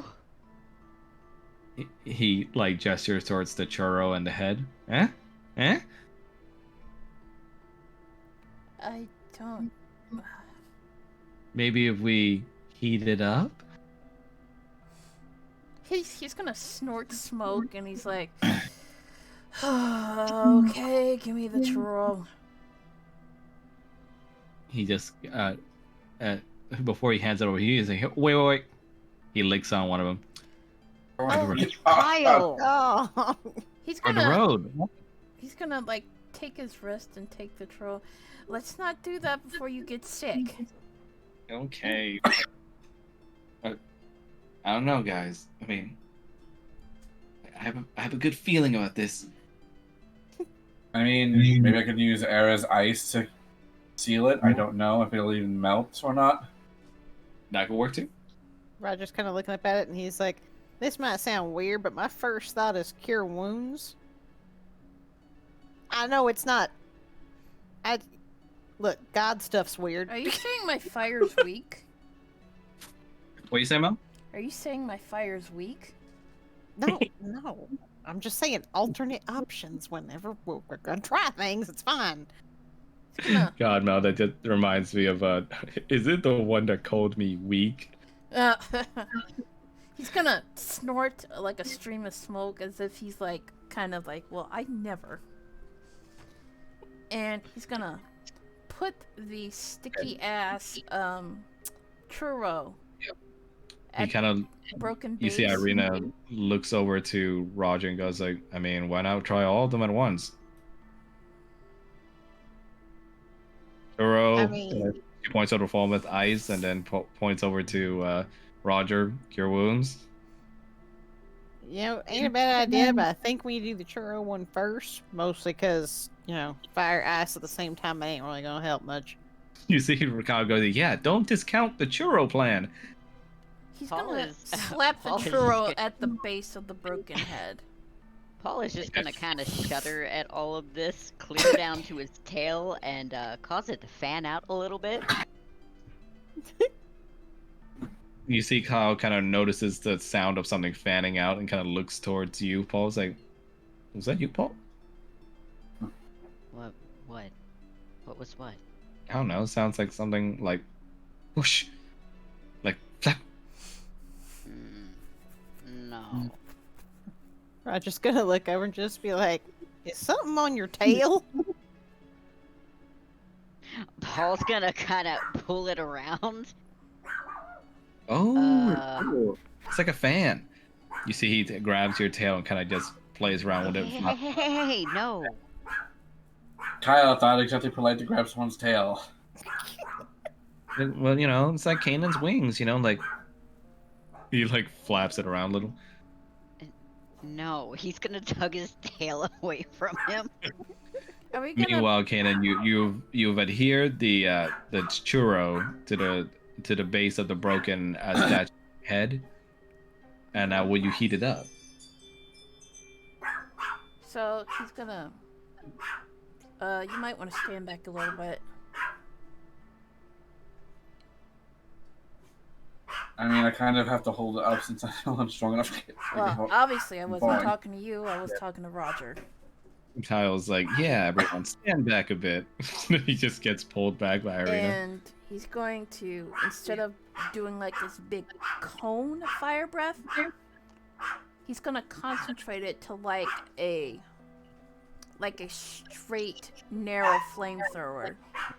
Got it. You blow a line of fire breath towards and over the broken statue head stump, and immediately everyone would just kind of smell like the smell of brown sugar melting, and which at first it's pleasant until it just starts smelling now like sugary slime, and it becomes burnt enough so where it becomes like a blackened goo that adheres over the stump and starts steaming. Falmouth is going to quickly place the head back onto the statue. Yeah, They're still going to hold it in place just in case. that was a cool ass animation.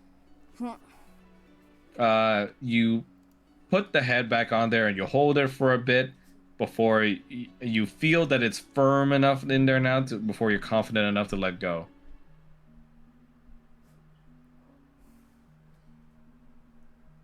Falmouth is still just going to take out Era just in case he sees any sort of sign of it slipping. You see that it's a little wobbly, but other than that, it seems like the sticky, sugary mixture seems to have done its work in securing the statue head there. He's going to see about making the solution cure faster by freezing it with Era, with Oathbinder. You see Era just gives a little shudder in your mind. Is like, ugh, not exactly the kind of action I wanted to see as a blade, but I suppose that needs must. I know. Trusting is not ideal. You slide Era against the mixture and it begins to freeze up, and you hear Era says like, "Oh, why is it so sticky?" It begins to freeze enough to where it is now frozen over and keep along with the statue head a little bit. Oh, that leaves Roger's idea. Yep.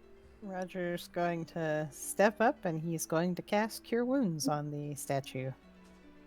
You, with a melodic tune from your instrument, cast Cure Wounds upon the broken statue head, and immediately, yeah, there you go.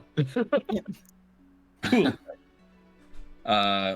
Immediately, you feel a familiar presence weigh down upon you all. The same presence you had when the homestead was being consecrated. And you see the statue starts to glow in golden radiance, and it's enough to bring both you and Kanan and Falmouth to your knees as you recognize the presence of he. Of he, capitalize H.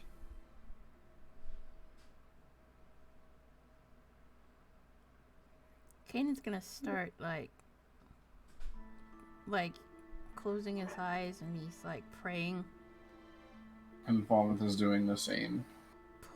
You see Irina just looks over to everyone, just like, okay, what's going on? They're religious. Oh, get that, but like the statue's glowing. Should I be concerned? Should I be taking my knives out? You'll be fine. Don't think me the knives out. Kyle just looks at everyone and just goes like, is this Bahamut?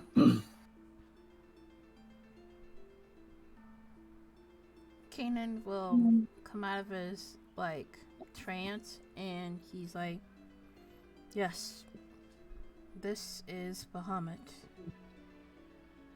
Immediately when you say that, you all hear the voice echoing through your minds of Bahamut, the kindly kind of old voice of someone who sounds like he'd be a pretty good listener, as he says that, well, I thank you for the introduction, my chosen. Oh. The pleasure is all mine, sir. And he's gonna look a little awkward. He didn't expect him to reply to his prayers.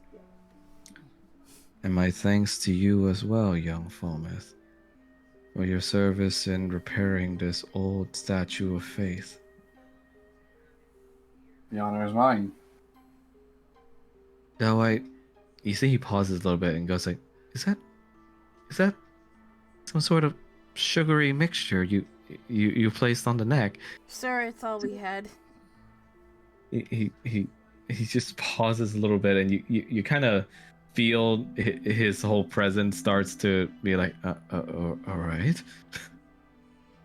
Oh, you can thank little Kyle for that idea. Kyle just kind of raises his hands, going, he's like, "Hi," and he goes like, "Oh, right. Well, Didn't really have anything else to use as a cement. well, as unorthodox as it may be, I am still grateful. And with this statue restored, I will place a small globe of warding around this room to help you on your journey."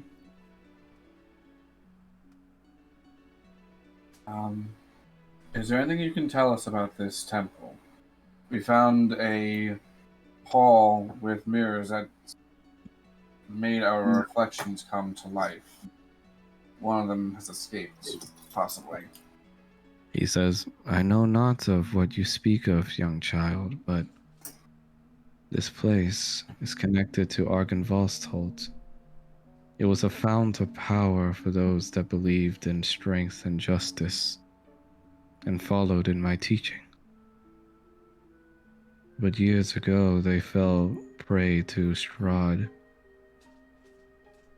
I believe the young spirit behind your back knows the answer to what happened, young Falmouth." Well, Alright, cough it considering the up. fact that... What you say, Mel? Nothing, don't worry about it. I'm sorry, can you repeat that? I got distracted there. I said don't worry about it. Bahamut just says, "I believe the young spirit behind your back knows the answer to what happened that day." Well, let's just taps Era, Oathbinder's weight on the ground. Era, I do believe our Lord is addressing you at this time.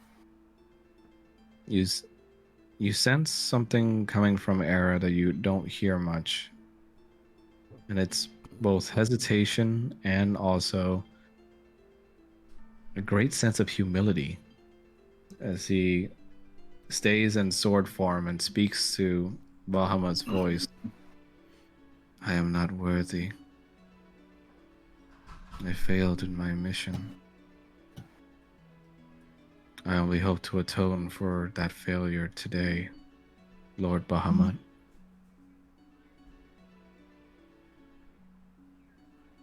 You sense Bahamut's voice with a meaningful silence that denotes a knowing gaze into the spirit of Era before he responds.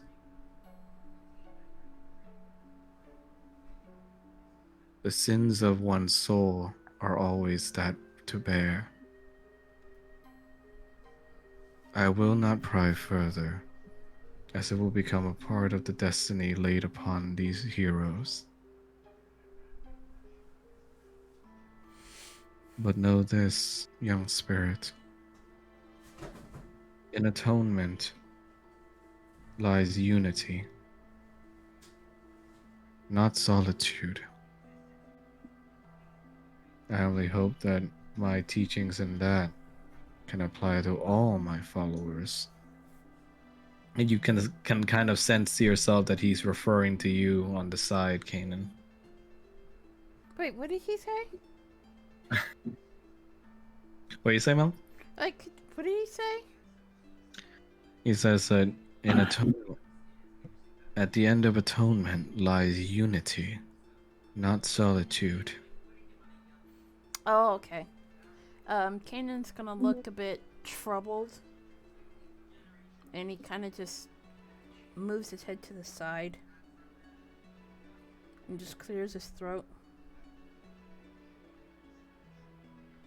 Know that this area will be guarded for a short time should your heroes and companions need to rest.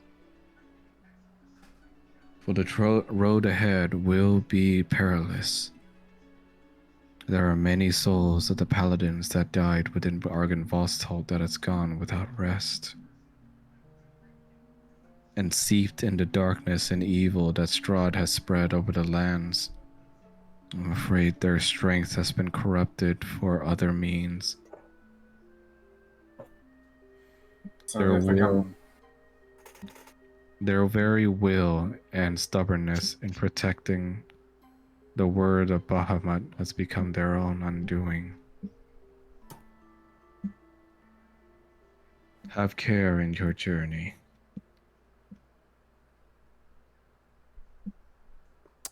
Before Bahamut leaves, Kanan is going to say,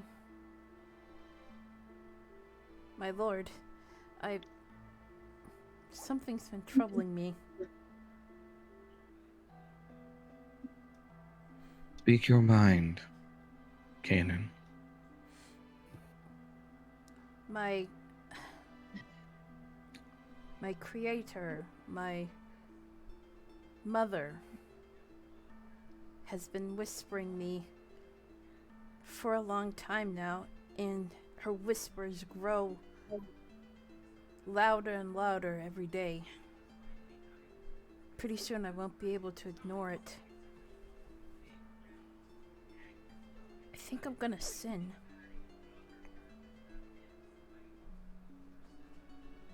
Of that, I cannot help more than just give you this, young Kanan. A wisdom that was taught to me eons ago by my very own progenitor. The stronger a light grows, the larger the shadow it casts. He's gonna take a deep breath and kind of just sigh. He's like frustrated, but he kind of... I cannot interfere more than I already have. But know that eventually you will have to make a choice. To forsake the sin within you and embrace the light, or to embrace the sin and discard hope. Or perhaps a third way. What's that? You see his voice starts to grow weak. But as this is happening, Paul, you're not sure why, but listening to the radiance of this God's voice and the energy he gives off, it makes you itch. Yeah, that's why he's backing up. Like it gives you kind of like you begin scratching at your arms, almost as if like the very words and vibes that this god is giving off is like just kind of just irking you, just itching you more than like a bed bug. Ew.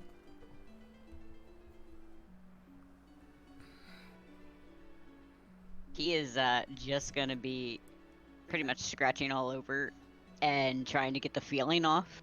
Yeah. Eventually, even though you don't mean to do so, the words they escape your mouth. Fuck this guy. Kanan's gonna slowly turn around and look at Paul. Thomas is looking at Paul. What? What did you say? I didn't say anything. It's gaslight. Gaslight gatekeep girl Vaughn.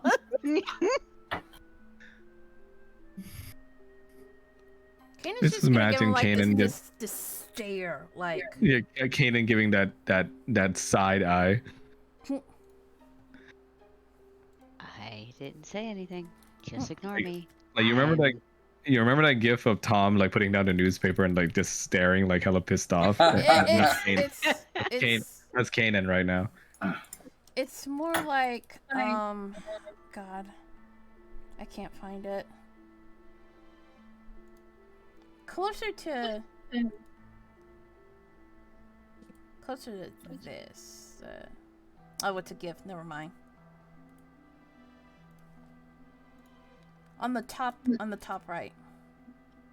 Oh yeah, when he uses blaze. Yeah. You hear the benevolence of your god begin to fade, though, as his voice begins to get thinner and thinner, and the light from the statue begins to go out. And you see he leaves you only with a few remaining words as he says, you know, keep hold of the hope you hold in your hearts. For together you will succeed, not apart. And just like that, the statue returns to normal. Oh, And boy. true to his word, Kanan and Fulmus, you would begin to feel almost like the very room has become consecrated. It's gonna soak up all that holy energy. Irina just looks at everyone and goes like, anyone gonna tell me what the hell just happened there? So Bahamut has given a blessing to this room where it will, for a time, be a place where we can rest and recover for anything. Irina just kind of nods along, but Kyle just tilts his head. You didn't hear that, Irina? Huh? No. Well, I know you guys were just talking amongst each other and staring at that statue. Why? That's unusual. Well, maybe your god just doesn't like women. Kyle Almost just stares at Irina. Irina just like, I'm joking, God. But Kyle just kind of says like, huh, that's kind of weird. Well, maybe because he recognized I was Special K that I could hear him too. Irina just pets his head and goes like, yep, I'm sure that's why, little buddy. It might also be because it might also be because you're the faithful of a different god, so that might be why. So your god doesn't want to talk to me just because I believe in someone else? That seems kind of... It's more he might think that his advice might not be appreciated by you, since you might have somewhere else you draw your faith from. Irina just goes like, well, I'll take your word for it. Like I said, guessing. It's not like I can hear the morning father or the night mother anyway.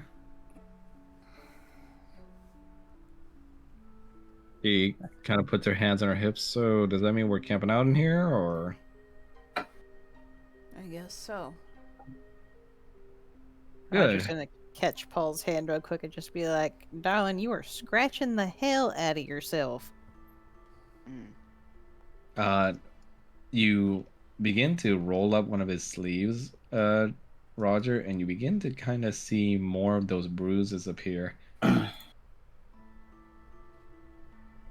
even worse yet, the spots where the bruises were seemed to be kind of odd, almost as if they were grilling. Roger's gonna look at him. Just be like, darling, What? don't be alarmed. But I think that bruise is spreading, and he's gonna like show him up the sleeve a little bit. Who the hell is banging?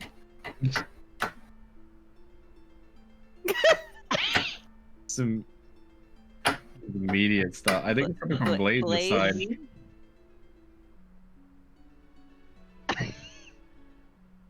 Okay, there you go. Go on.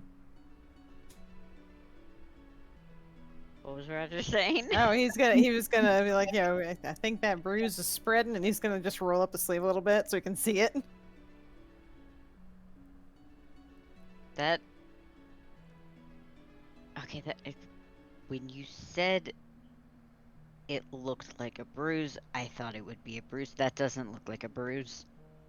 You see, Kyle goes up to look at what they're looking at and goes like, "Ooh, did you get hit?" No, not that I can recall. Kyle looks over. Dad, you come look at this. He's gonna stop looking at the walls, and he's gonna walk over. And Can we just ignore this? Can we not? and he's gonna look at the bruise. Yeah, that's not normal. Yeah, roll a medicine check for me, Mel.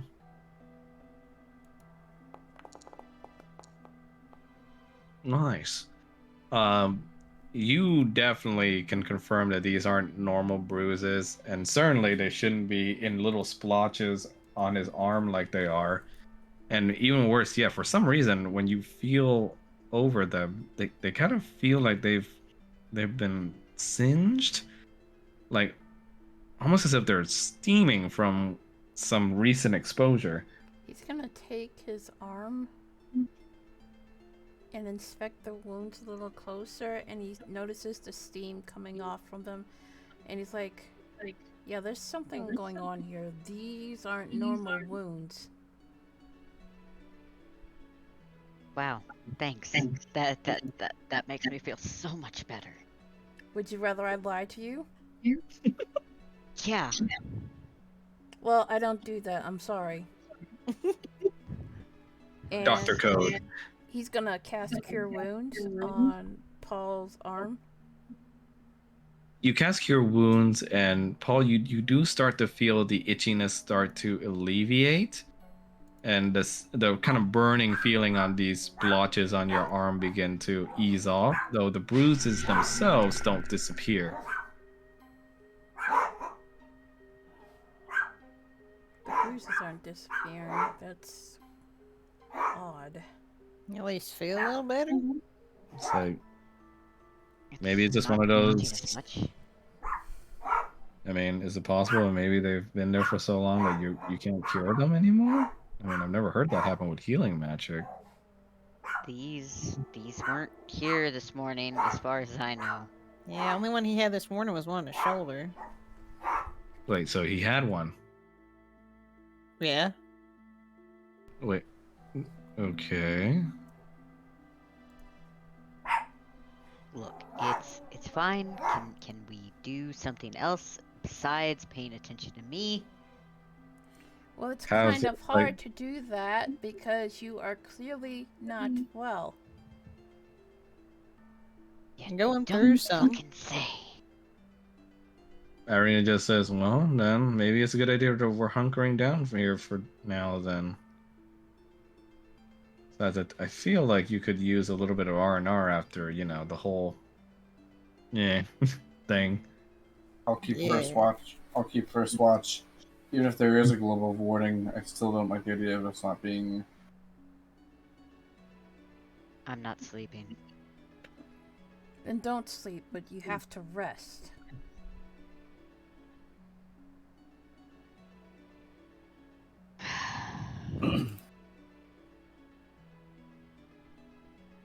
I mean, you can argue all about it if you want, but Kyle just goes like, don't worry. I have tons of stuff we can do while you're staying up. Here, there's this little picture I've been drawing, and I've been having some problems staying in the lines. Keenan's just gonna Okay. chuckle, but he's gonna go back to his corner and he's gonna sit and start to meditate. Alright, so how long we bunkering down here?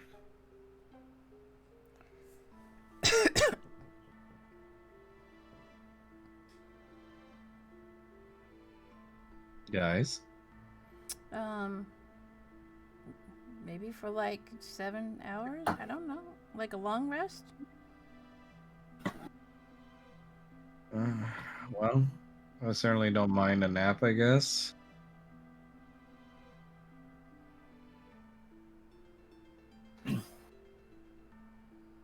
Paul is gonna sit on the opposite side of the room because he doesn't trust those doors. But clearly he trusts the big cavernous entrance behind the statue. That's safe. That's where the mining shafts are. I forgot they're mining dwarves thing. You is Paul going to set up the camping gear because he has them, or Yep, he's just gonna toss it over to them in the center of the room. you're not gonna help set up? Mm-mm. There's food in there. All right. You see, Paul kind of like he like fully dissociates and like just goes to the corner near the statue, near where the mining cave is, and just puts all the mining or the camping equipment in the middle of the room for everyone to use. Fallen's just gonna set up the camp. Just used to setting it up from when he was a mercenary. Irina will help you with that effort, while Kyle will run to his papa. my His God. papa is meditating though. He's gonna sit next to you and try to copy what you're doing, but he's gonna open his eyes from time to time to like stare at what you're doing. He's just like doing like gentle breathing and just allowing his mind to wander instead of just focusing on one thing. He just sits there and just slowly whispers to you, Is this fun? Kanan's gonna slowly open up his eyes. No, it's more for me to focus so I don't lose my magic. Oh, okay. So you just sit still? Well, no, I meditate. What's that? Meditating helps me focus on what excuse me. It helps me focus on my goals and what I need to do to spread the good word of Bahamut. You see Kyle, like he tries to process in his brain, but it's like little 8-year-old brain can't quite understand where you're getting at, so he just goes like, It helps me recharge my magical powers. he goes like, oh, okay, cool. And he smiles and he tries to go back to meditating. And it's just on trying. Yeah. Trying. But now he can't because he knows that Kyle is just staring at him. Alright, well, forget meditating. Sorry, No, it's okay. I was just trying to check if you were breathing. Speaking of, do you still have any more churros in your pockets? Yeah, like a little small one, You really need to throw those away. but they're so good. They're starting to turn. And like if you just lick at them before you bite off a piece, they last longer. Kanan's gonna feel his stomach churning. And you know, I don't think those types of food were meant to last. And he goes like, aw, but you know, how am I gonna get a churro now? And he starts eating one. Oh. Maybe you can ask Paul to make you one.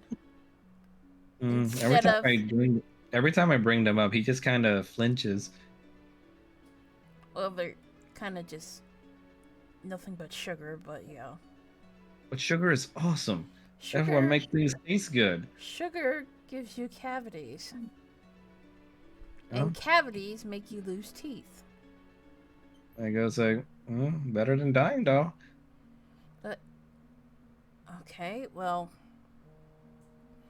Back in my village, they used to just make us lick sugar cubes all the time.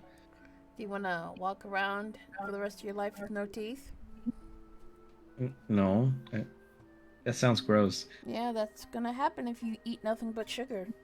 You're gonna lose all of your teeth. Do I have to drink bitter bean juice like an adult? No, you don't have to, but there are way more healthier options than just sugar. Ugh, like that thing that Paul cooked? What did he cook? The tofu. Nah, tofu's kind of gross. I don't like it either. I mean, it tasted good though. I mean, you could eat like carrots, potatoes, fruits. Ew, vegetables. I'll have you know, vegetables can be quite delicious. If If that's what you make meditating them- gives, then If you if make that what them right. meditating makes you believe, then I don't want any part of it. Suit yourself. And he's like, peace. Before you can even get back to it 5 seconds, he comes back and goes like, Kanan, do you know where my dagger is? You didn't bring it with you? No. Well, wait, hold on. I think it's in one of the bags. He's gonna shake his head. Meanwhile, Roger and Paul, how are you guys holding up? Well, Roger is sitting there with Paul's head in his lap. He is stroking his hair, and Paul is holding his chicken. Yeah, you're like reaffirming. Like I just assume you're like giving reaffirmations to Paul all the while he's like doing his what's it called, emotional support chicken stuff. Yes, basically. And as you're doing so, trying to reaffirm to him that this mirror creature is probably dead by now. It doesn't matter right now. Roger looks, or sorry, Paul looks the other way, and Roger, you kind of look off to the side because you kind of feel like something funny over your shoulder, and roll for perception. Oh no.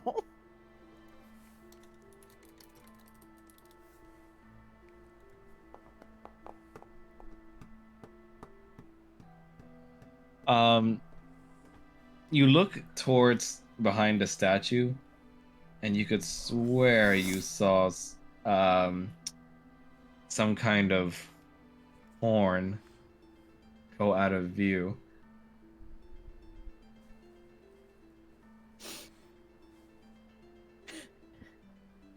Roger's just gonna be like, darling. What? I need you to get up real quick and go over there by phone. Why? I think there's something behind us. Okay. What is behind us? Pretty sure it had a horn. That's all I saw. Paul is gonna launch up onto his feet and run over to Falmouth. Falmouth, you immediately have a third help or a second helper on the camping equipment setup now. Oh, good to have another hand. I mean, it's like, well, what's got you all panicked all of a sudden? Nothing. Roger's fishing out a candle to take a look at what's going on back here. Roger, can you not be over there? Look, somebody gotta check it out. Can it be somebody else?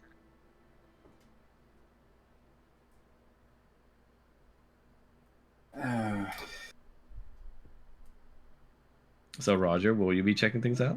He's gonna take out his candle and he's gonna light it, like sort of look back and see if he can see anything back in this space. Paul is gonna be kind of shoving on Falmouth, being like, "Go over there."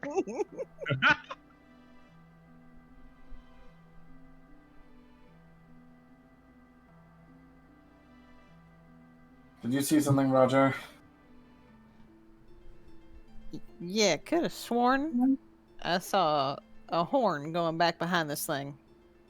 By the mining tunnel, or Was it by the mining tunnel or was it by the statue itself? It was slinking behind into the mining tunnel. Okay.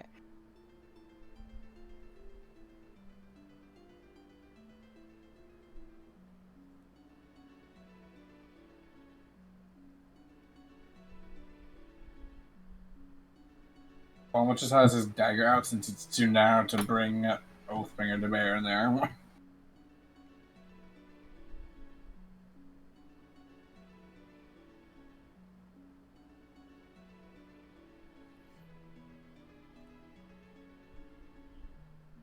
You search the tunnel using the light of your sword to see more, but you don't sense anything off. You don't see any horned creature in there.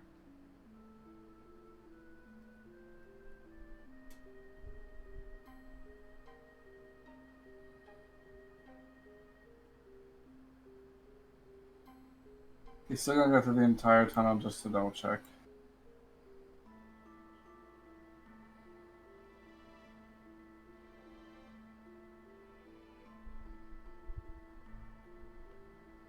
Roger's just gonna kind of call to the tunnel. Anything? Nothing.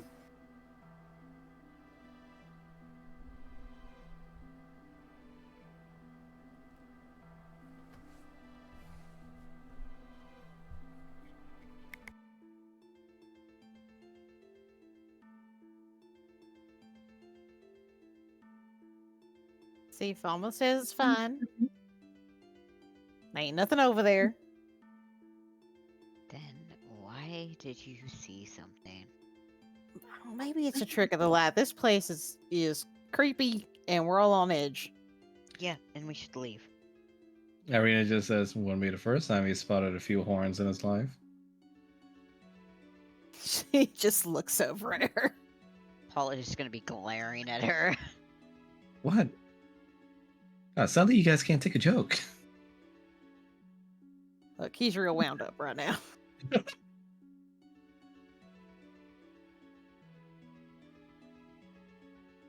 And Irene just rolls her eyes and goes, like, what did this horn that you saw even look like? Does Roger notice, or had Roger noticed anything specific about this? You just noticed that it was slinking away right as it was the tip, like the tippy, sharp, pointy end that was pointing outwards was leaving out of view. Yeah, it just was disappearing. It was just going around the corner, basically. Barely any of it, but it looked like something.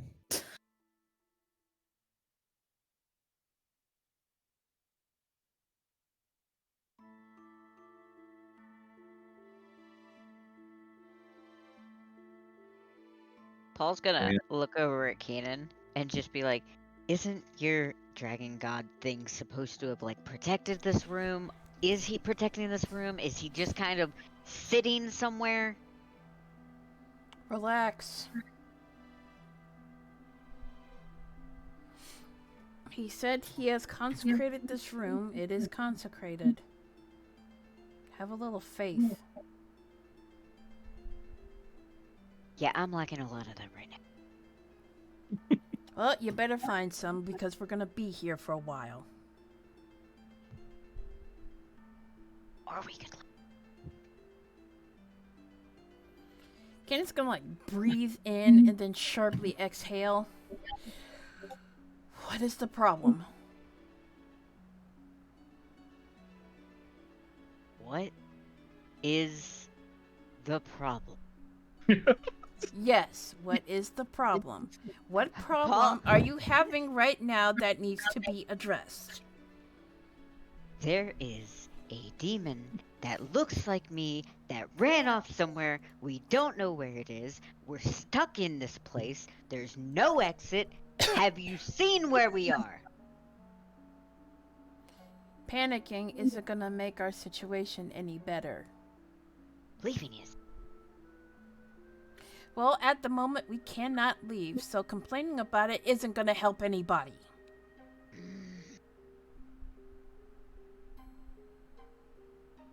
Roger's just gonna lean over Paul's shoulder, just be like, "Pet the chicken." And he's gonna stand up now, fully annoyed that he can't get his meditation time in. If that thing comes back, we will protect you. Yeah, sure. Paul's gonna be flicking his tail the entire time in irritation. You can be irritated all you want, but it's not gonna help anybody. So just try to relax. Don't you have that chicken that you can pet? I am petting the chicken. Do you not see the chicken in front of me? Do you No, not because see I'm not the paying. fox next to me. No, because I'm not paying attention to you. Because I'm trying to meditate, but you're complaining to everybody. Then go back and meditate. Kyle just kind of looks at the two and just goes like, guys? He's gonna take a deep breath and he's just gonna hold his hands up. I'm not gonna get mad over this. Guys? What is it? What is it? He points towards the right, and you can see the doorknob is starting to move on this door. Nope. Almost Nope, is nope. immediately going Nope. to draw Oathbinder and move to intercept. Kyle, stay behind me. Roger's just got his bow out. And he's gonna gently rub Kyle's hair with his hand before he stands in front of him. Seth's gonna look over Kyle, just be like, "Good spotting, boy." Kyle just nods in agreement, and he just kind of holds out his little dagger, kind of like for protection. Roger's just like Special K. It's okay. Kanan is trying not to laugh. Eventually, the doorknob stops fidgeting, and it just fully turns, and the door slowly opens. And Roger, the first thing you see going right through that door is a pair of horns. Oh boy. Does he recognize these horns? Falmouth's kind of standing in the way, so you don't particularly have a good view. But Falmouth, you know exactly who it is the minute they turn out towards the door.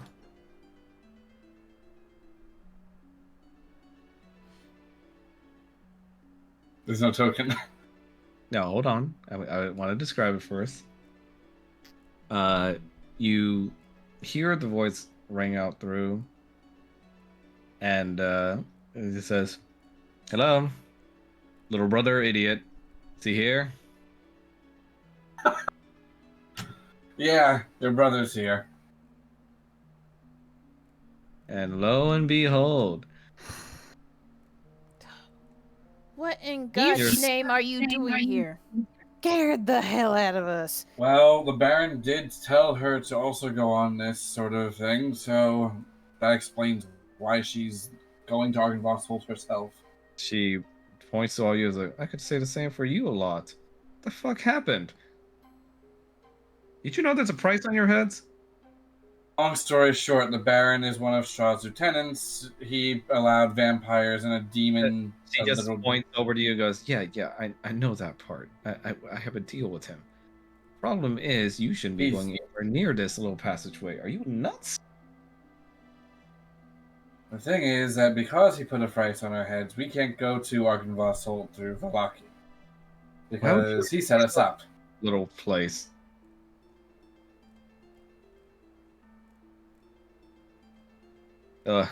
She rolls her eyes. Little brother, we need to have a talk. All right.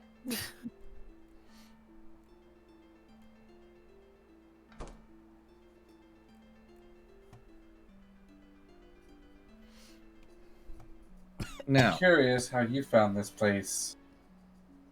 well, I was trying to get the hell out. Because, as it turns out, I escorted the little lady friend over to that creepy mansion, and things went south. South how? Well, Sal says in one of Strahd's lieutenants now runs the place. Of course. Great. Time to Mhm. know who?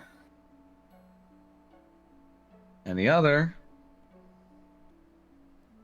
remember the bounty hunter I hired? Yeah, what about him? Well, he's decided that Strahd pays a lot more just to get your ass around than me trying to keep you alive. So she reveals a little bullet wound on her leg that she had to bandage up. Yeah. Oh, one more head for me to lop off. Okay.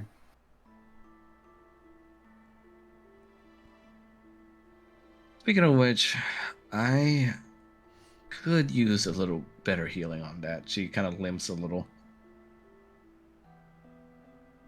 Olmeth is going to place a hand on her and use lay on hands. Thanks.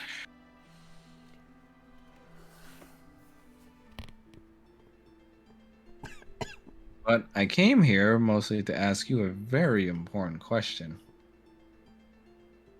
And that is? Mom said that some assassin in the dead of night came to Father's room in order to send him a message. And that they knew you. What the hell is going on? You think I fucking know? And she starts nodding her head. Yeah, I think you do. I haven't been back there. You have that guilty look on your face like you did back then. You all always think I look guilty. Usually right. Usually not, but whatever. Anyway, I got no fucking clue what you're talking about. Right. Like, what was he trying to come after, Paul? Yep. What? What you said an assassin came to send a message. Who was he going after? Dad, you idiot. That's what I was saying. That's what I was asking. You said... Oh, I thought you said Paul. No. Pa. Pa. And she just said, like, I don't fucking know. Mother told me that you were behind this because the little perpetrator said that they knew you. Irina just raised the hand and said, actually, I think that might be my fault. What?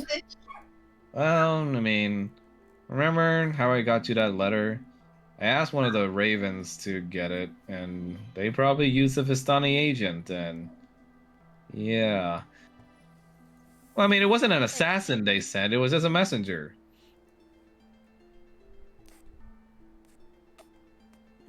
Yeah, you know what? Okay, that's a damn good question. Did this assassin actually do anything?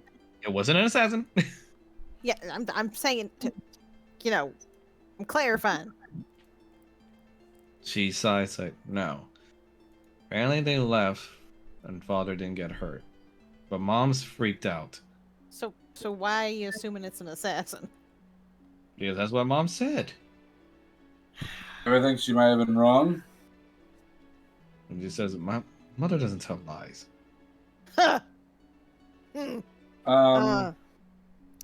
That sure's a statement. It sure is a wrong statement, but it is a statement.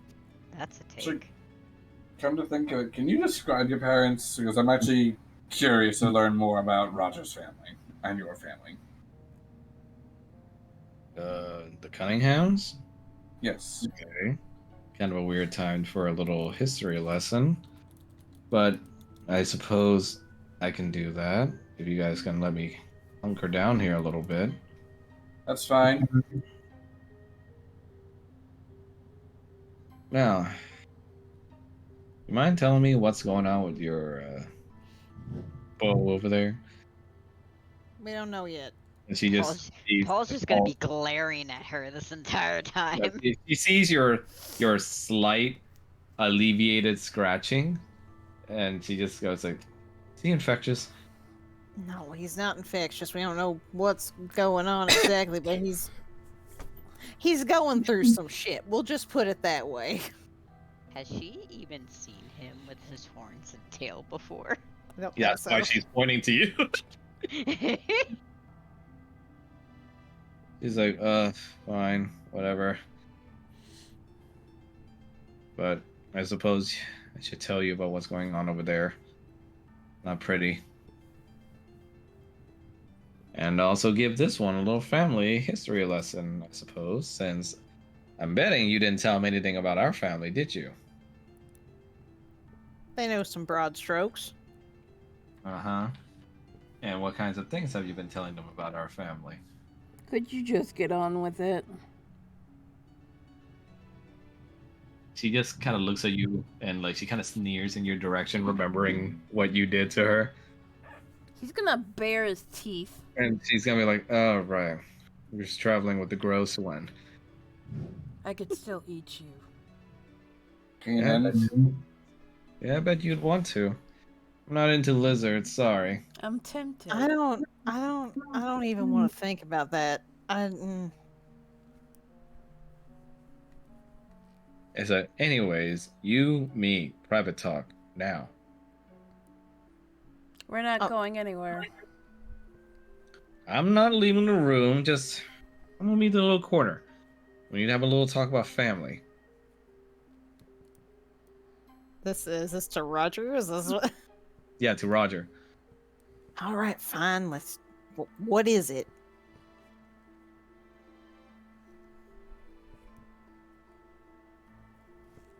She just goes over here and this goes like, okay, so obviously we didn't have a lot of time to talk back then about our little situation. But needless to say, I think I've soured the note I had with Strahd in terms of trying to get us out safely. Well, yeah. I mean, that's kind of honestly what he seems to do in general.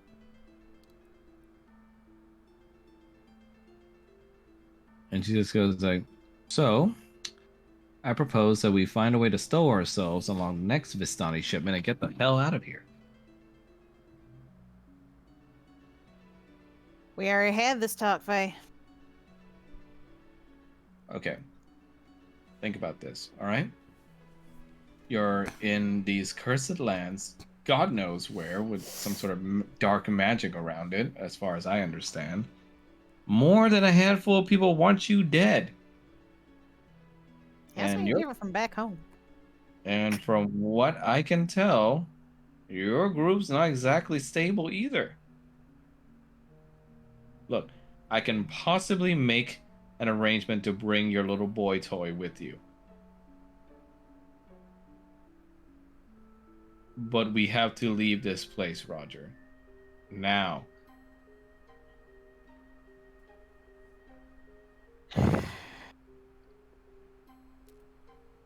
I don't know what part of we got people here. I don't that I can say to you to make you get it. Look, I understand you enjoy your friends, but don't you love your family too? I do love my family. I love this family too. And do they even return that, Roger? Roger's gonna stop. And he's gonna look over his shoulder and go, "Hey, y'all love me?" What Kenny kind of just dumbass puts question is that? Kenny just puts raises the thumbs up. Why are you trying to die? Why would I be putting myself in the risk of dying to protect you if I didn't care about you? He's just gonna look back at Faye. He just goes like, I mean, they say that now, but when it comes down to it, are they really going to stick true to that? I mean, what the hell is this, Roger? Love without expectation? That doesn't make any sense. Man, Ma really did a number on you. That's what love is, Faye. That's not love. That's nothing. That's chaos. If you just love someone when they're expecting something, then what the hell are you getting out of it? Conditional love sucks. Let me put it that way.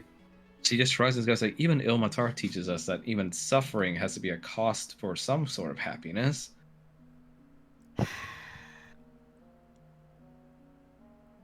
Ilmater's also about compassion. compassion for others. And your compassionate sister is trying to give you a way out. And your compassionate brother's got people here he cares about.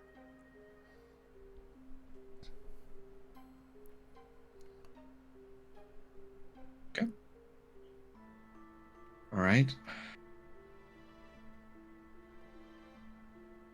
She kind of turns her head to the side and just starts just closing her eyes, and you can tell that she's trying to think hard. And you can tell there's a lot more conflict on her expression than there was before. Almost as if there's sort of like a little chip in the armor than you're used to. Where are you hiding out at? Right now I'm hiding out in fuck knows where. It's a temple of Bahamut. Look, I was on the run. And now I'm just trying to get my brother to safety. Because Right now, yes. he's going right towards the place that almost killed me. Well, Skill issue. we got a place that's safe if you can get out of here. So what's the plan then, Roger? You're just gonna storm that castle? This little group against a bunch of monsters and a Strahd lieutenant? You know he's a fucking vampire, right? He's gonna look at her. What do you think we've been doing? You know he's a fucking vampire, right? Not just a vampire. You know, the kind that I can just guiding bolt to death. The vampire. Yeah, I know. Okay? We've already fought some of his vampires. We have fought a devil. We have fought, 2, 3 of his lieutenants now? And then Killed how one long? of that back over his shoulder. We've killed one of his lieutenants, we've fought another one back up a few times, and I severed the arm of another one. So I think we have a pretty good track record against his lieutenants. I Even don't buck want one. you to get hurt. She just shouts out before just groaning. Roger's gonna stand there for just a minute. And he is really trying hard not to smirk. He is trying his hardest. Look, I'm sorry, hold on. What was that? I don't want your ass getting into more trouble than you already have, alright? I mean, can I hear that one more time? What was that you said? I didn't say anything. Mm-hmm. Well, Look, I don't want your ass getting in any more trouble, and you're clearly also neck deep in shit. So, only because I'm trying to get you home, and you keep saying no. Look, if you don't want to go back into the stronghold, fine. That's your business. I'm pretty sure we have a way to get some person out of here at least once per day, if I remember correctly. Can you Oh. stop that is right. immediately? Uh-oh.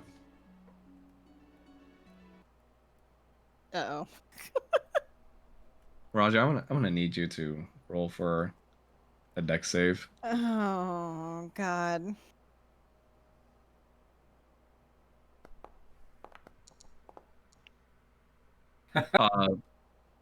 Reacting on instinct, you feel something is amiss, and the wind shifts a little bit, so you're able to jump back a tiny bit to avoid danger, but not before some blood splatters on your face, because sticking right through your sister's stomach is a fanned tail that looks like it fanned out to be almost like a dangerous anchor, like on the edge of a grappling hook. And you see that Paul, you see behind his sister, and you see that the tail, fleshy as it is, bluish purplish hue, begins to burn in the consecrated grounds of the room.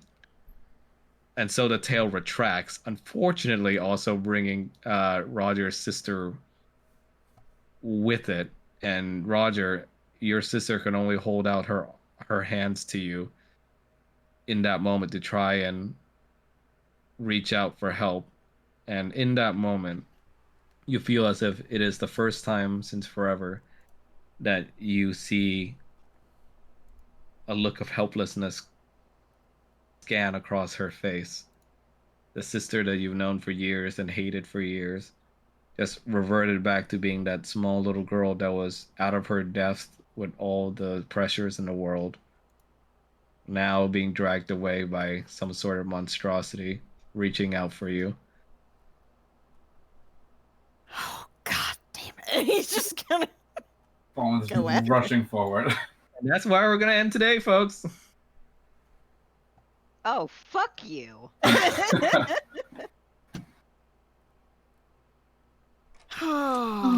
Yeah, you would. So what you guys think? Fuck you. There's a lot more to this dungeon to go, folks.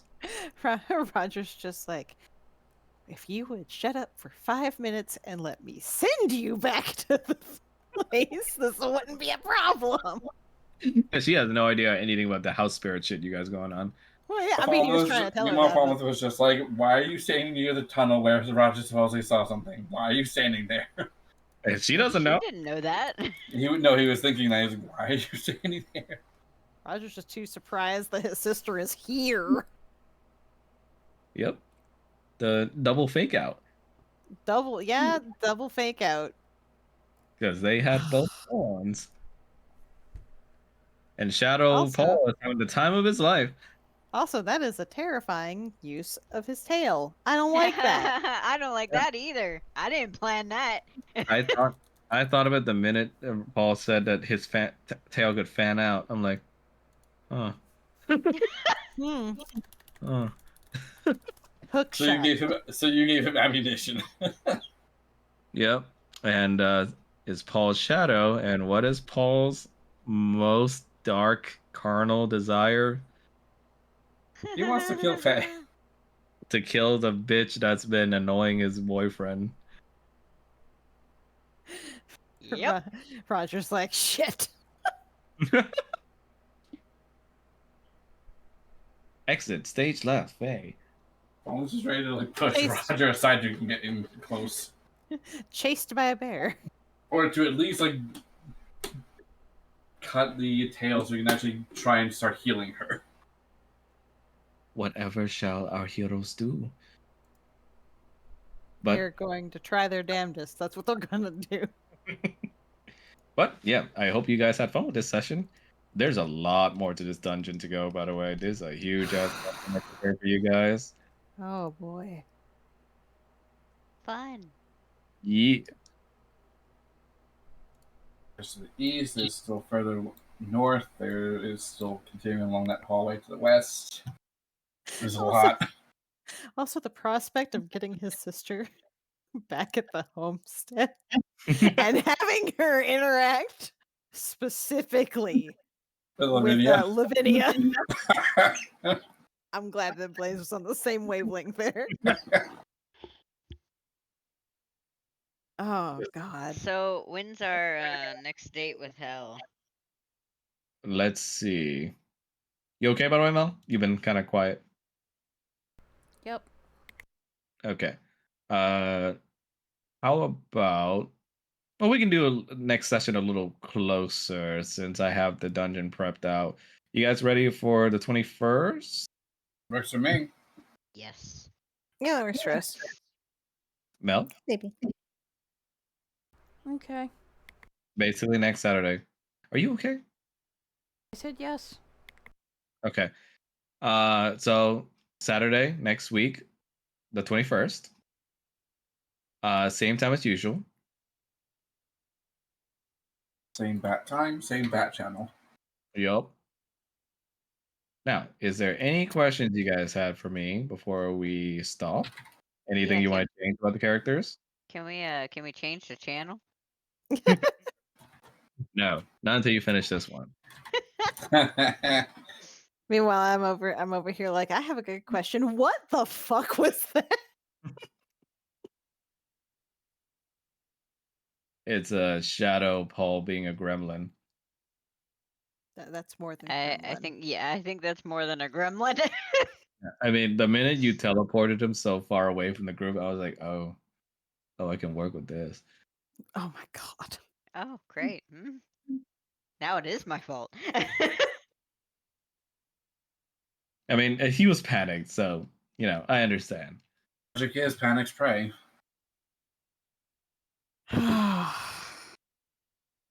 Well, hey, you guys did a solid for Bahamut at least. Made yourself a little save room, essentially.